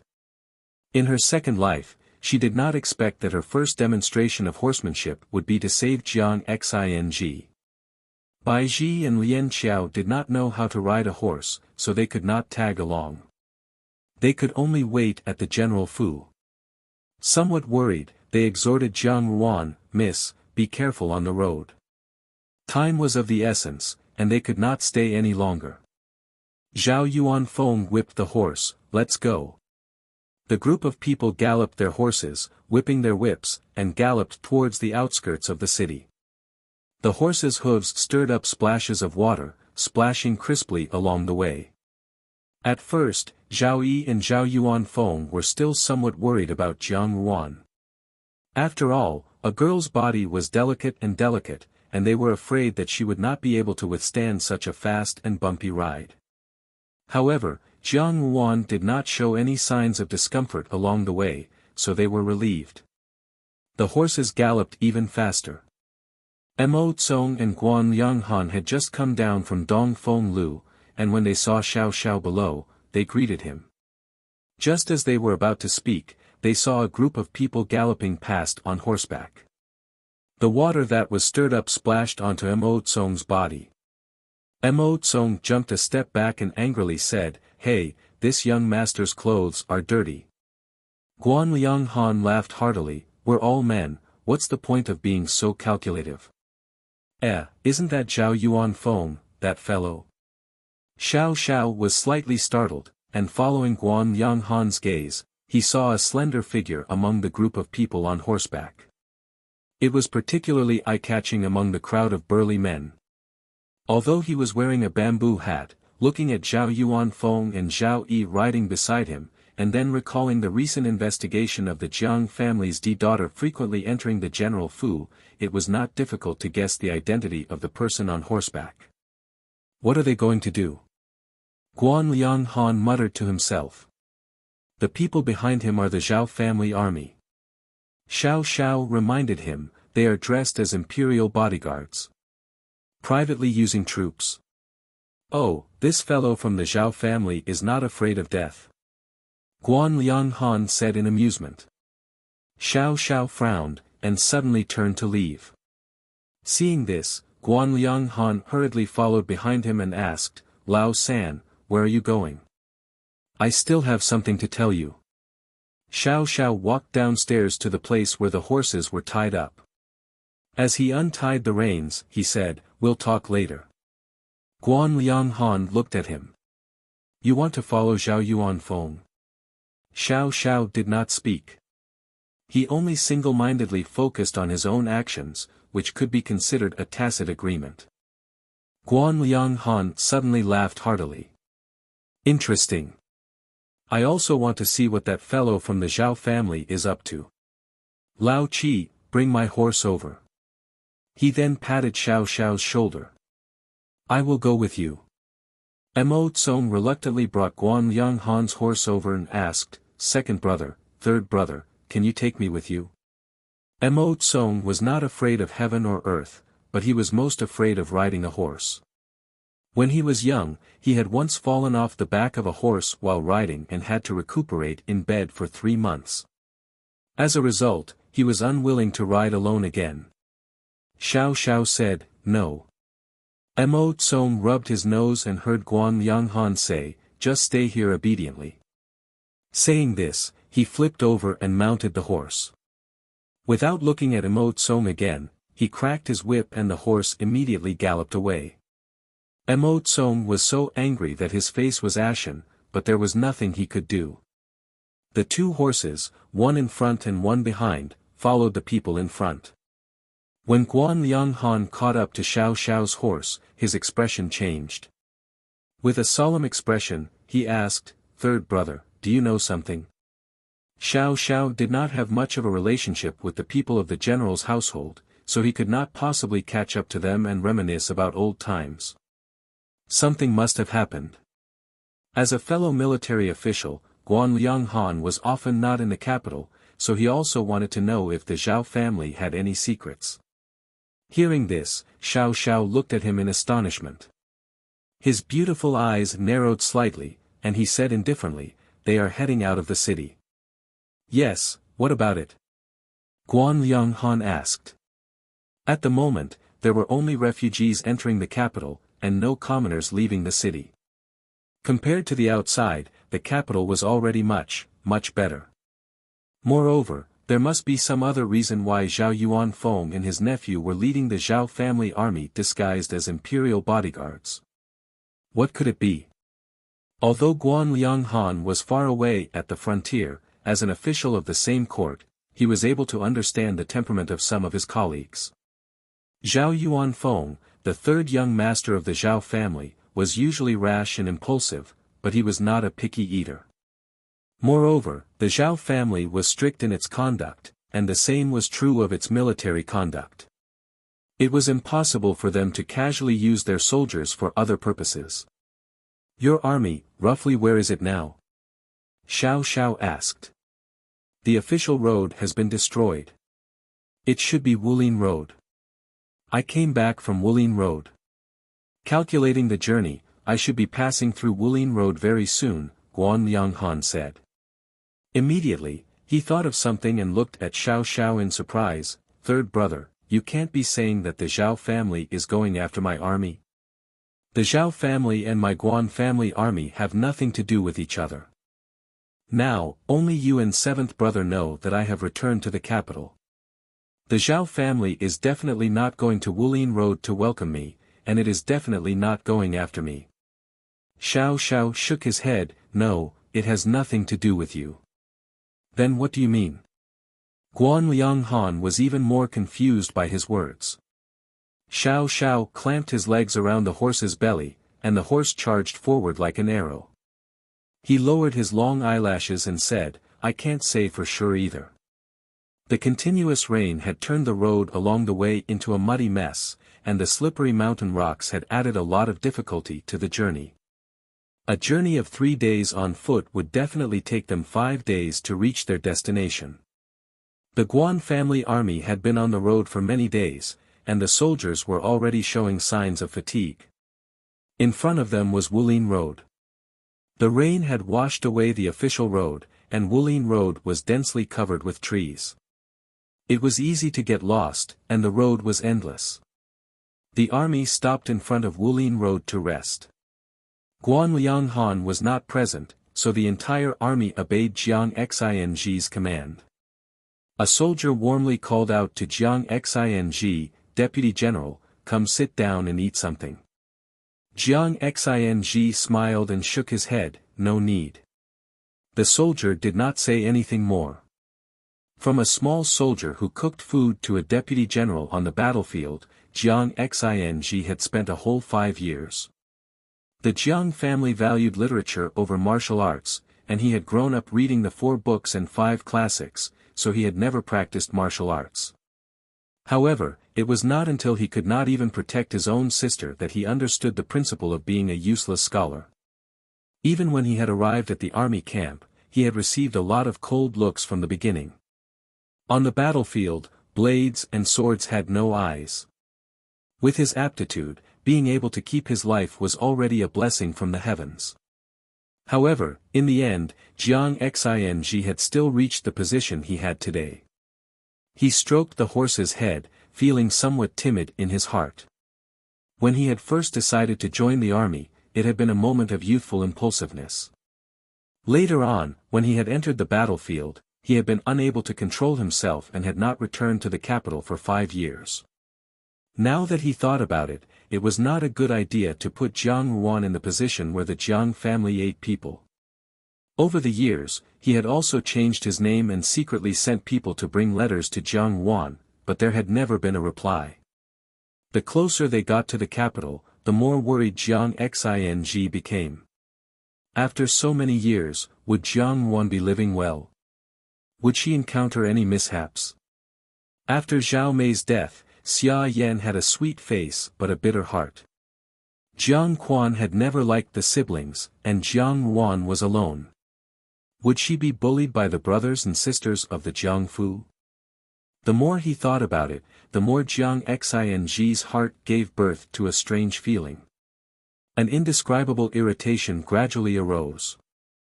As he was lost in thought, the horse beside him lowered its head and nudged his body with its beak, its front hooves pawing the ground. Jiang Xing smiled and said, "Got it, Hei Feng. I will take you to get some water." Along the way, there was no water source. The water on the ground was mixed with too much dead animals and mud. For fear of getting sick from drinking it, all the water was given to the weak soldiers and horses. Hei Feng had already been thirsty for a long time. There was a small stream in the forest of Wulin Road.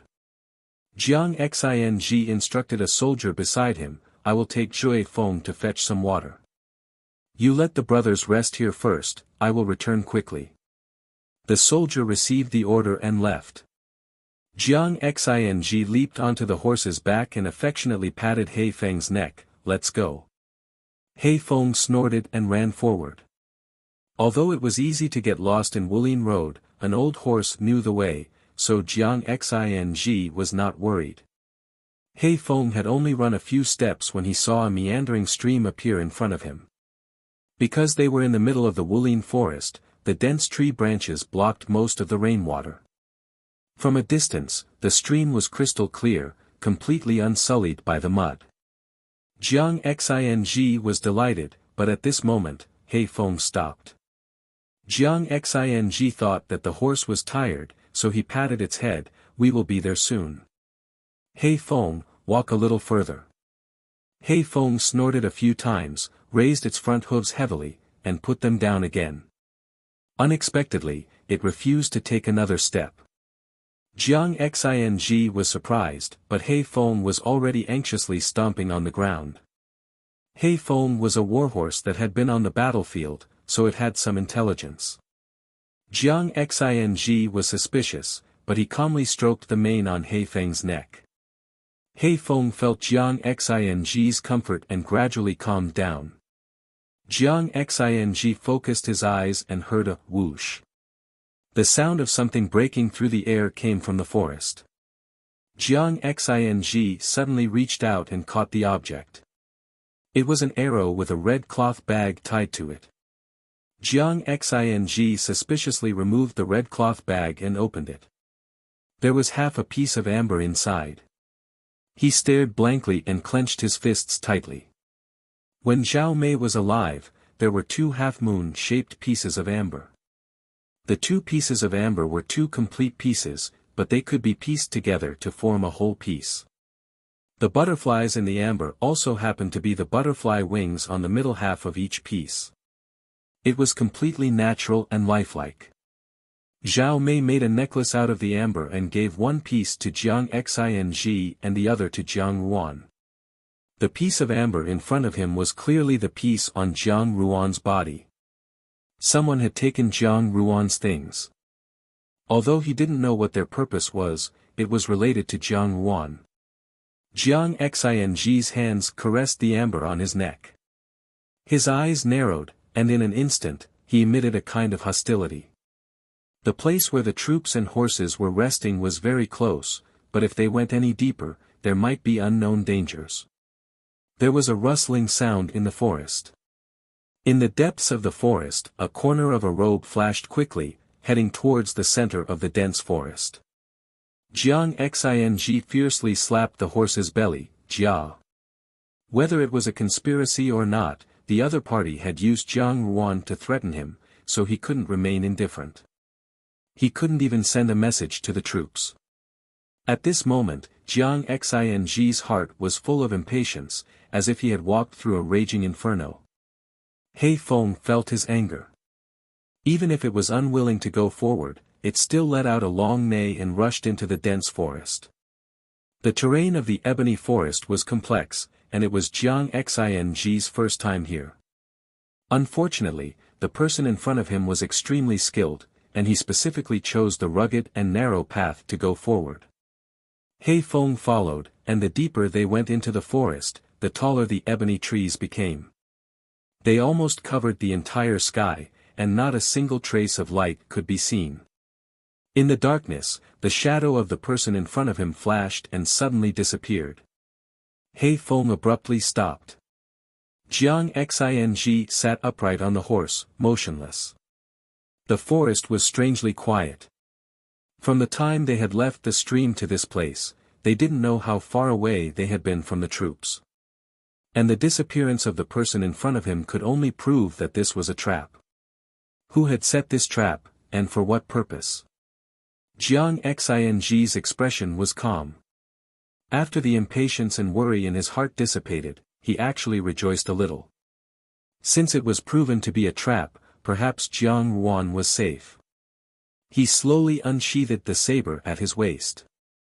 When the blade was unsheathed, the 3-feet-long blade reflected his shadow. There was a murderous aura between the young deputy general's brows. After all, he was someone who had experienced the stench of blood on the battlefield. With a schwa sound, Jiang Xing's saber moved horizontally forward. At the same time, his body suddenly crouched down, narrowly avoiding the sneak attack of the person behind him. In an instant, he turned his horse around and looked at the group of strangers dressed as imperial bodyguards. There were a total of 5 strangers. Riding He Feng, he retreated a few steps. Who sent you? Young Master Jiang, if you know what's good for you, then leave your life behind so that the 5 of us can report back, one of them said. Jiang Xing sneered, you don't know the difference between life and death. As he finished speaking, he suddenly jumped off his horse and aimed his saber at the stranger in front of him. The stranger was unable to dodge in time. Although he did his best to dodge, his arm was still cut by the edge of Jiang Xing's saber. The few people did not expect Jiang Xing's martial arts to be so refined. They looked at each other, and without another word, swarmed forward to join the battle. Chapter 83. 1 against 5, Jiang Xing did not seem to be at a disadvantage at all. After exchanging blows with Jiang Xing for a while, a look of amazement appeared in each other's eyes. Jiang Xing was someone who had been to the battlefield after all. He was a completely different person from the rumored weak and scholarly young master of the Jiang family. After exchanging blows for a while, the imperial bodyguards found it somewhat strenuous and exhausted a great deal of their strength. One of them signaled the other with his eyes, and the 2 of them instantly became ruthless, using all their strength to press forward step by step. The other person circled behind Jiang Xing and forcefully chopped at the horse's leg. He Feng let out a long neigh as his front leg was heavily cut by a blade. He Feng bent both legs and knelt down. Jiang Xing flipped over and dismounted from his horse. The other two took advantage of this opportunity to attack. Jiang Xing leaned to the side, but just as his feet touched the ground, he felt his body suddenly sink. He was startled and looked down. Sure enough, his calves had sunk into the mud. As he struggled, he sank deeper and deeper. The imperial bodyguards withdrew their hands. Jiang Xing looked down. In just a short while, the muddy water had already reached his waist. It was a large swamp covered with withered branches as a camouflage. He had not discovered it before, but these people had wanted to trap him here. The more he struggled in the swamp, the deeper he sank. After thinking this through, Jiang Xing no longer struggled. He only looked coldly at the people in front of him. "Who sent you?" One of the imperial bodyguards laughed. "Young Master Jiang, if you want to blame someone, blame yourself for blocking their path. If you want to ask the King of Hell on the road to the Yellow Springs." As he finished speaking, he waved his hand. A series of rustling sounds could be heard from within the forest.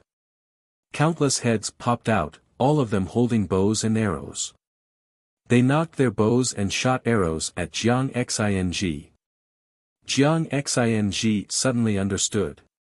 So the true plan was here. These people originally wanted to trap him in the swamp and then shoot arrows through his heart to kill him. Their intentions were worthy of death. But who exactly had such a deep hatred for him? However, no one answered his confusion. Someone waved their hand, and arrows were aimed at him. Whoosh, whoosh, whoosh, whoosh. The sound of air being torn could be heard, and the arrows swooped down like raindrops towards him. Jiang Xing still had a saber in his hand.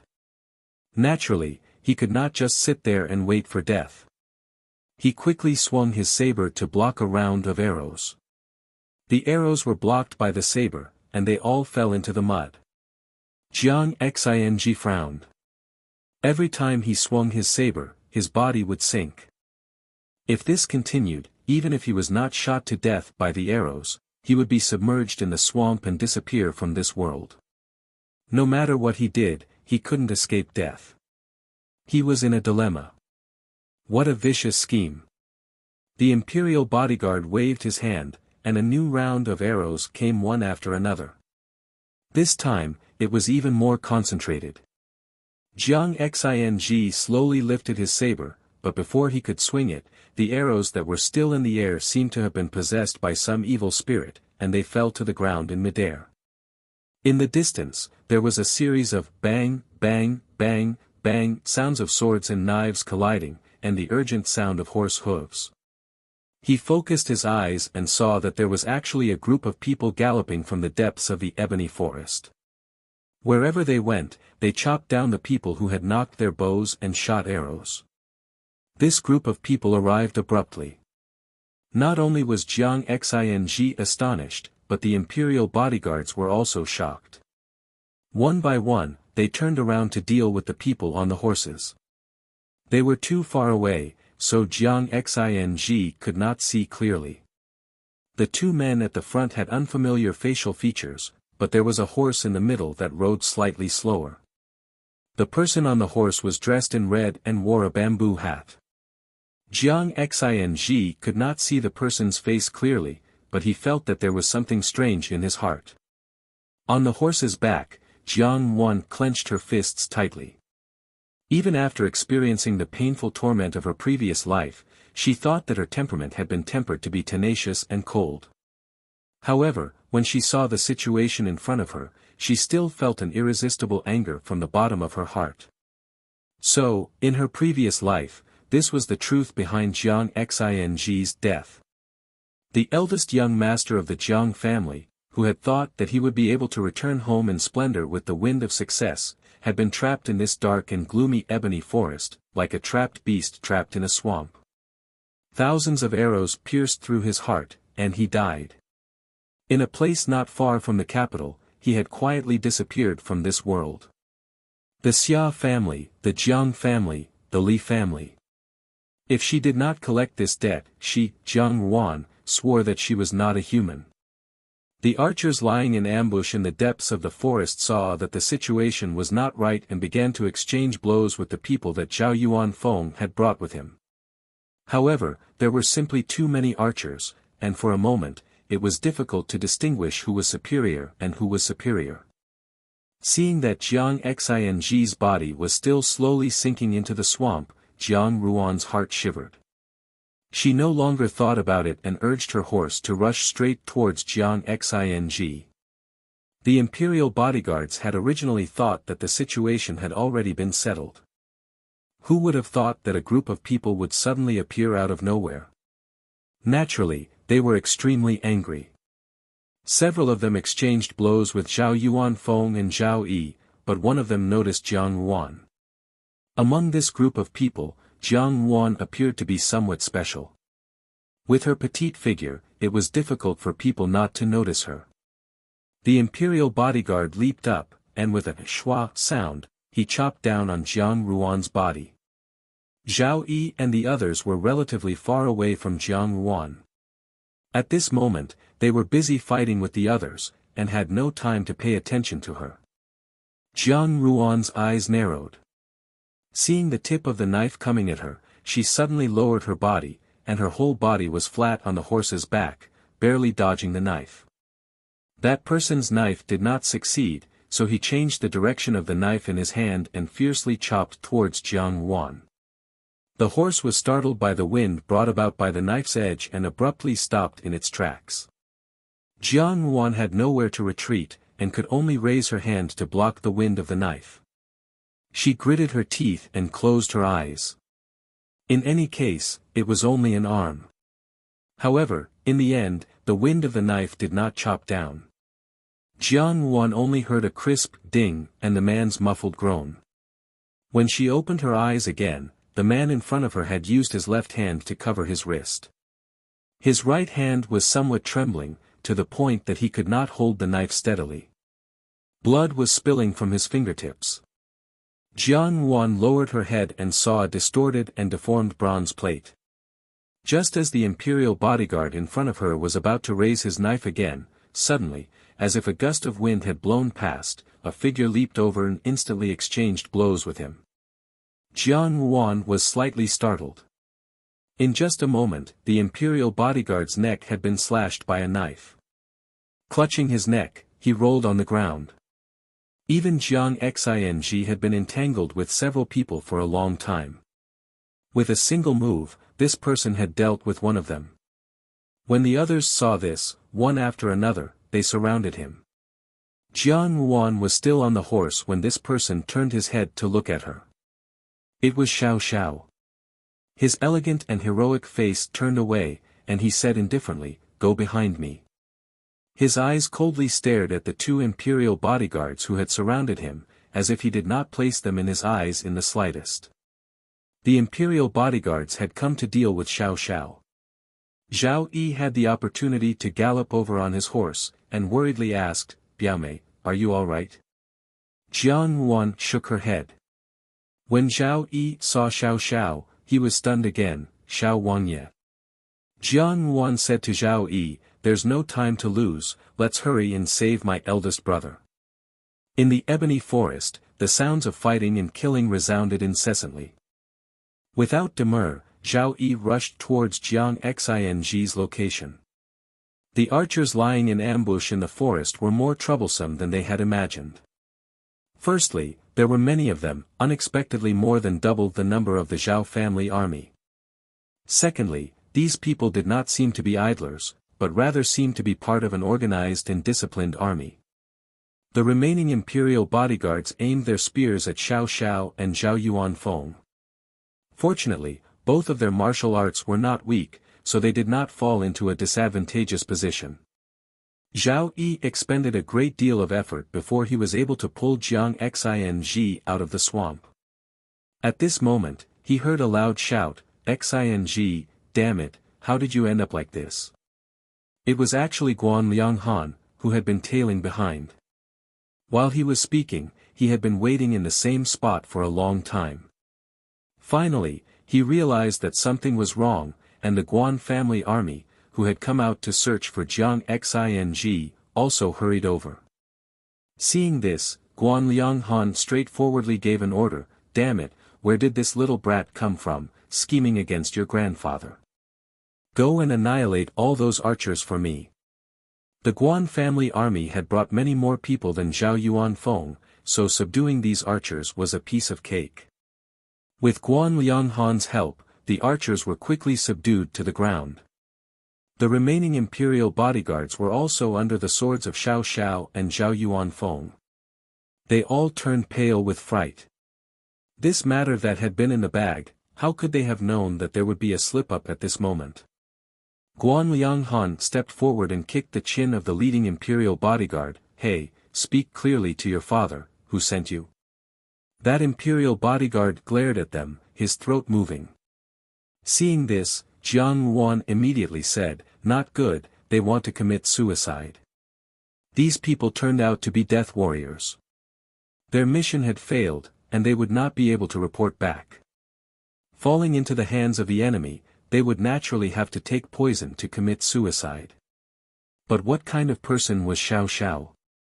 Ever since he had taken over the embroidered uniform guards at the age of 10, he had been well aware of this kind of method. In front of him, this action was akin to displaying one slight skill in front of an expert. In the blink of an eye, several people's jaws had been dislocated.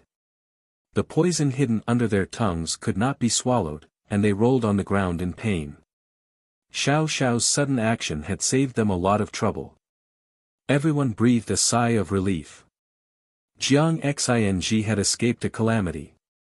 He cupped his hands in obeisance and said, "Many thanks to everyone for today, but I have a question I would like to ask."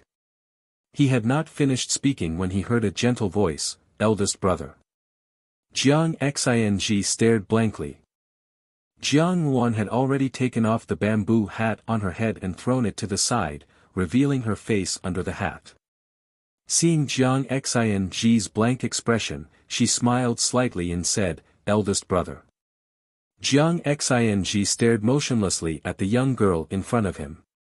Ever since he had left the capital 5 years ago, he had not heard any news of Jiang Yuan.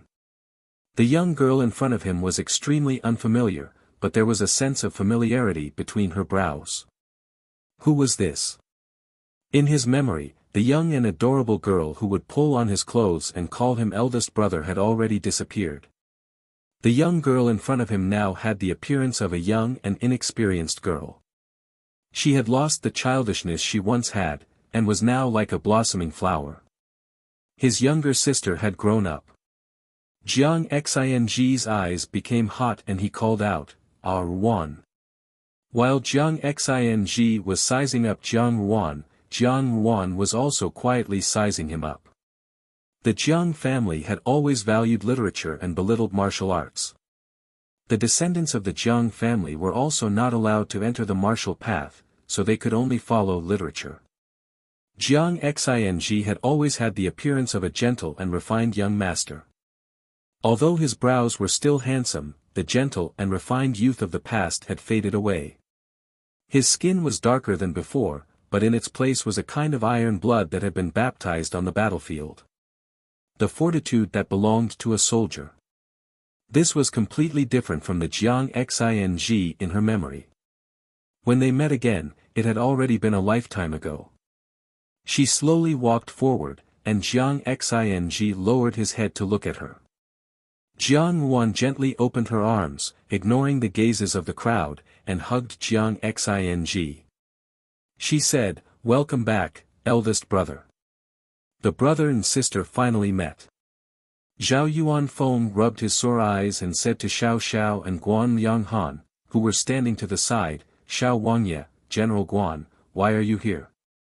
Before Xiao Xiao could answer, Guan Lianghan said, "Someone has laid their hands on my deputy general, how can I stand idly by? I would like to see who has the guts to dare to plot against me." Guan Lianghan and Xiao Xiao suddenly made a move. Zhao Yuanfeng frowned, and Zhao Yi was also somewhat at a loss. Jiang Yuan smiled slightly, then many thanks to Wang Ye and General. These people have prepared so many archers, and it does not seem like something that an ordinary person could do. Perhaps it is a conspiracy of another country, or perhaps it is an army that wants to rebel. This is no small matter, and it concerns the safety of the De Jin dynasty. I would like to trouble the two Darren to investigate thoroughly. The moment she opened her mouth, she pushed the matter to a conspiracy of rebellion, exaggerating the truth. When the people on the ground heard this, they all glared at Jiang Ruan. Zhao Yuanfeng and Zhao Yi, however, did not know whether to laugh or cry. Xiao Xiao looked at her meaningfully, and Guan Lianghan frowned. Jiang Xing touched Jiang Ruan's head. "Ah Ruan, what do you mean by that?" Jiang Ruan smiled at him. "I think that eldest brother has only just arrived in the capital, how could he suddenly provoke people to surround and kill him? Perhaps there is some other conspiracy involved. These people are all death warriors, and their mouths are very tight. How could it be so easy to confess?" Guan Lianghan sneered. Of course, ordinary torture methods are useless. Firstly, they are not afraid of pain, and secondly, they are not afraid of death. To pry open their mouths is more difficult than ascending to heaven. Jiang Ruan said faintly, "However, I once heard of a method where the top of a person's skull is opened, and scalding hot oil is slowly poured in. Before the person dies, they can feel the taste of their brain being cooked bit by bit. Even the most unyielding person would not be able to endure that kind of feeling." Everyone stared at her, dumbfounded and tongue-tied. Just listening to Jiang Ruan's words, they felt a chill run down their spines. When the bodyguards on the ground heard these words, their bodies trembled slightly. Zhao Yi swallowed his saliva. "Biaomei, where did you hear this from?" Jiang Ruan smiled slightly. "I heard it from a traveler from the outside. This method is not used to deal with people, but rather, it is used to deal with monkeys. The people from their place like to eat a dish of raw monkey brains. They would fix the monkey on the table, open the top of the skull, and pour hot oil into it. They would eat it while it was boiling. This way, they would eat it fresh." Ruan Yang thought that this method was too cruel, and those monkeys would squeak non-stop until their brains were emptied out. She looked at the people on the ground, and her tone was as gentle as ever. "I wonder what it feels like for these people to eat their own brains. Thinking about it, it is really cruel." Zhao Yuanfeng also laughed. "It is indeed too cruel, but this is all for the sake of the people, for the safety of the great Jin dynasty. Who asked these people to harbor evil intentions? Ah, General Guan, you must interrogate them properly." This uncle and nephew pair echoed each other, and the people on the ground almost fainted from anger. Jiang Xing was slightly astonished. In his memory, Jiang Ruan was kind and pure, and even an ant could not help but be trampled to death. And now, if he could not hear the hidden meaning behind these words, then he would have lived all these years in vain. However, seeing Jiang Ruan's cruelty, he did not feel the slightest bit unhappy, only a deep heartache. For a little girl who was ignorant of the ways of the world to become like this, Jiang Ruan must have suffered a lot. When Guan Lianghan heard Jiang Ruan's words, he thoughtfully looked at Jiang Xing, then looked at Xiao Xiao, and said, "You are." He swallowed the words "poisonous woman" that Mo Tsong said, and Guan Lianghan coughed lightly. "Xing's younger sister." Jiang Ruan nodded. Zhao Yi patted Jiang Xing's shoulder. "Younger cousin Yi, I am your older cousin." He pointed to Zhao Yuanfeng. "He is my third uncle, your maternal uncle." Although Jiang Xing was surprised, seeing that these people had just saved his life, and looking at their interaction with Jiang Ruan, he smiled and said, "Older cousin, third maternal uncle." Zhao Yuanfeng said, "Ah Ruan, now that Xing has returned, you and your sister can stay in the General Fu." Jiang Ruan shook her head and said, "No need, eldest brother, come back with me to the Jiang Fu." Jiang Xing had returned with the wind of success. How could he not make things difficult for Xia Yan and her daughter? If he saw that Jiang Xing was unharmed, he would probably vomit blood. If they returned to the General Fu like this, how could they continue the show? Jiang Xing was obedient to Jiang Ruan's every request, so he naturally agreed. Zhao Yuanfeng frowned, but immediately felt relieved. Never mind, with your eldest brother around, we won't be bullied by others. If there is really something wrong, the General Fu will always be your support. The General Fu and the Jiang Fu had not been in contact for many years. At this moment, they appeared to be on very good terms with the Jiang siblings. In the eyes of Xiao Xiao and Guan Lianghan, they had a different meaning. Jiang Yuan walked in front of Xiao Xiao, who lowered his head to look down at her. Jiang Yuan smiled and said, "Originally, these people should have been handed over to older cousin and third maternal uncle to investigate thoroughly, but since General Guan and Xiao Wanye have intervened, we will do you a favor at little cost and hand these people over to you. If you can really find anything, it will certainly be a great merit. Whatever His Majesty rewards the General and Wanye, don't forget that the Zhao family also has a part in it." Xiao Xiao raised his eyebrows, his beautiful eyes staring at her motionlessly. Originally, they had accidentally helped the Zhao family today, but now that Jiang Yuan had spoken like this, they had to turn around and thank the Zhao family. She was not willing to suffer even the slightest loss, and even verbally, she would take advantage of them. However, Xiao Xiao looked at the few people on the ground. What Jiang Yuan had done was not completely useless. For example, these few people could be of great use. However, Zhao Yuanfeng and Zhao Yi were somewhat surprised. Even at this time, Jiang Yuan had not forgotten to speak up for the Zhao family. As she had said, she would not harm the Zhao family. At least, the Zhao family might be able to gain a lot of benefits from this matter. Jiang Xing looked at Jiang Yuan gently. Now that Jiang Yuan was behaving appropriately and had her own opinions, there was no trace of a little girl in her every move. His heart was both sad and gratified. He, who had left home in his youth, knew better than anyone else what the price behind rapid growth was. Jiang Xing secretly made up his mind.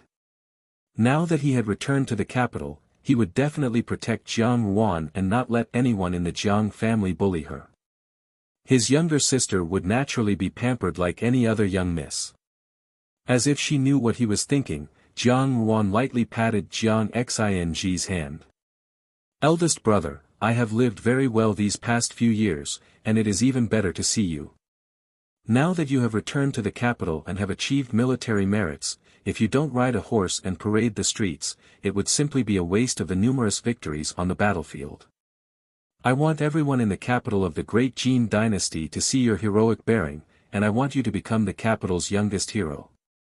She wanted to let those people who had once looked down on them, who had trampled them into the dust, see clearly that no matter what had happened in the past, now that they had met again, the two of them, brother and sister, were above, while those people who were laughing at them were below.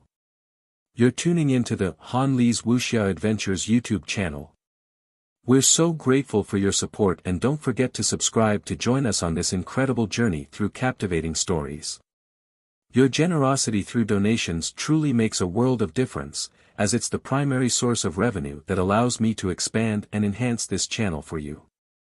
Thank you from the bottom of my heart for being a part of this adventure.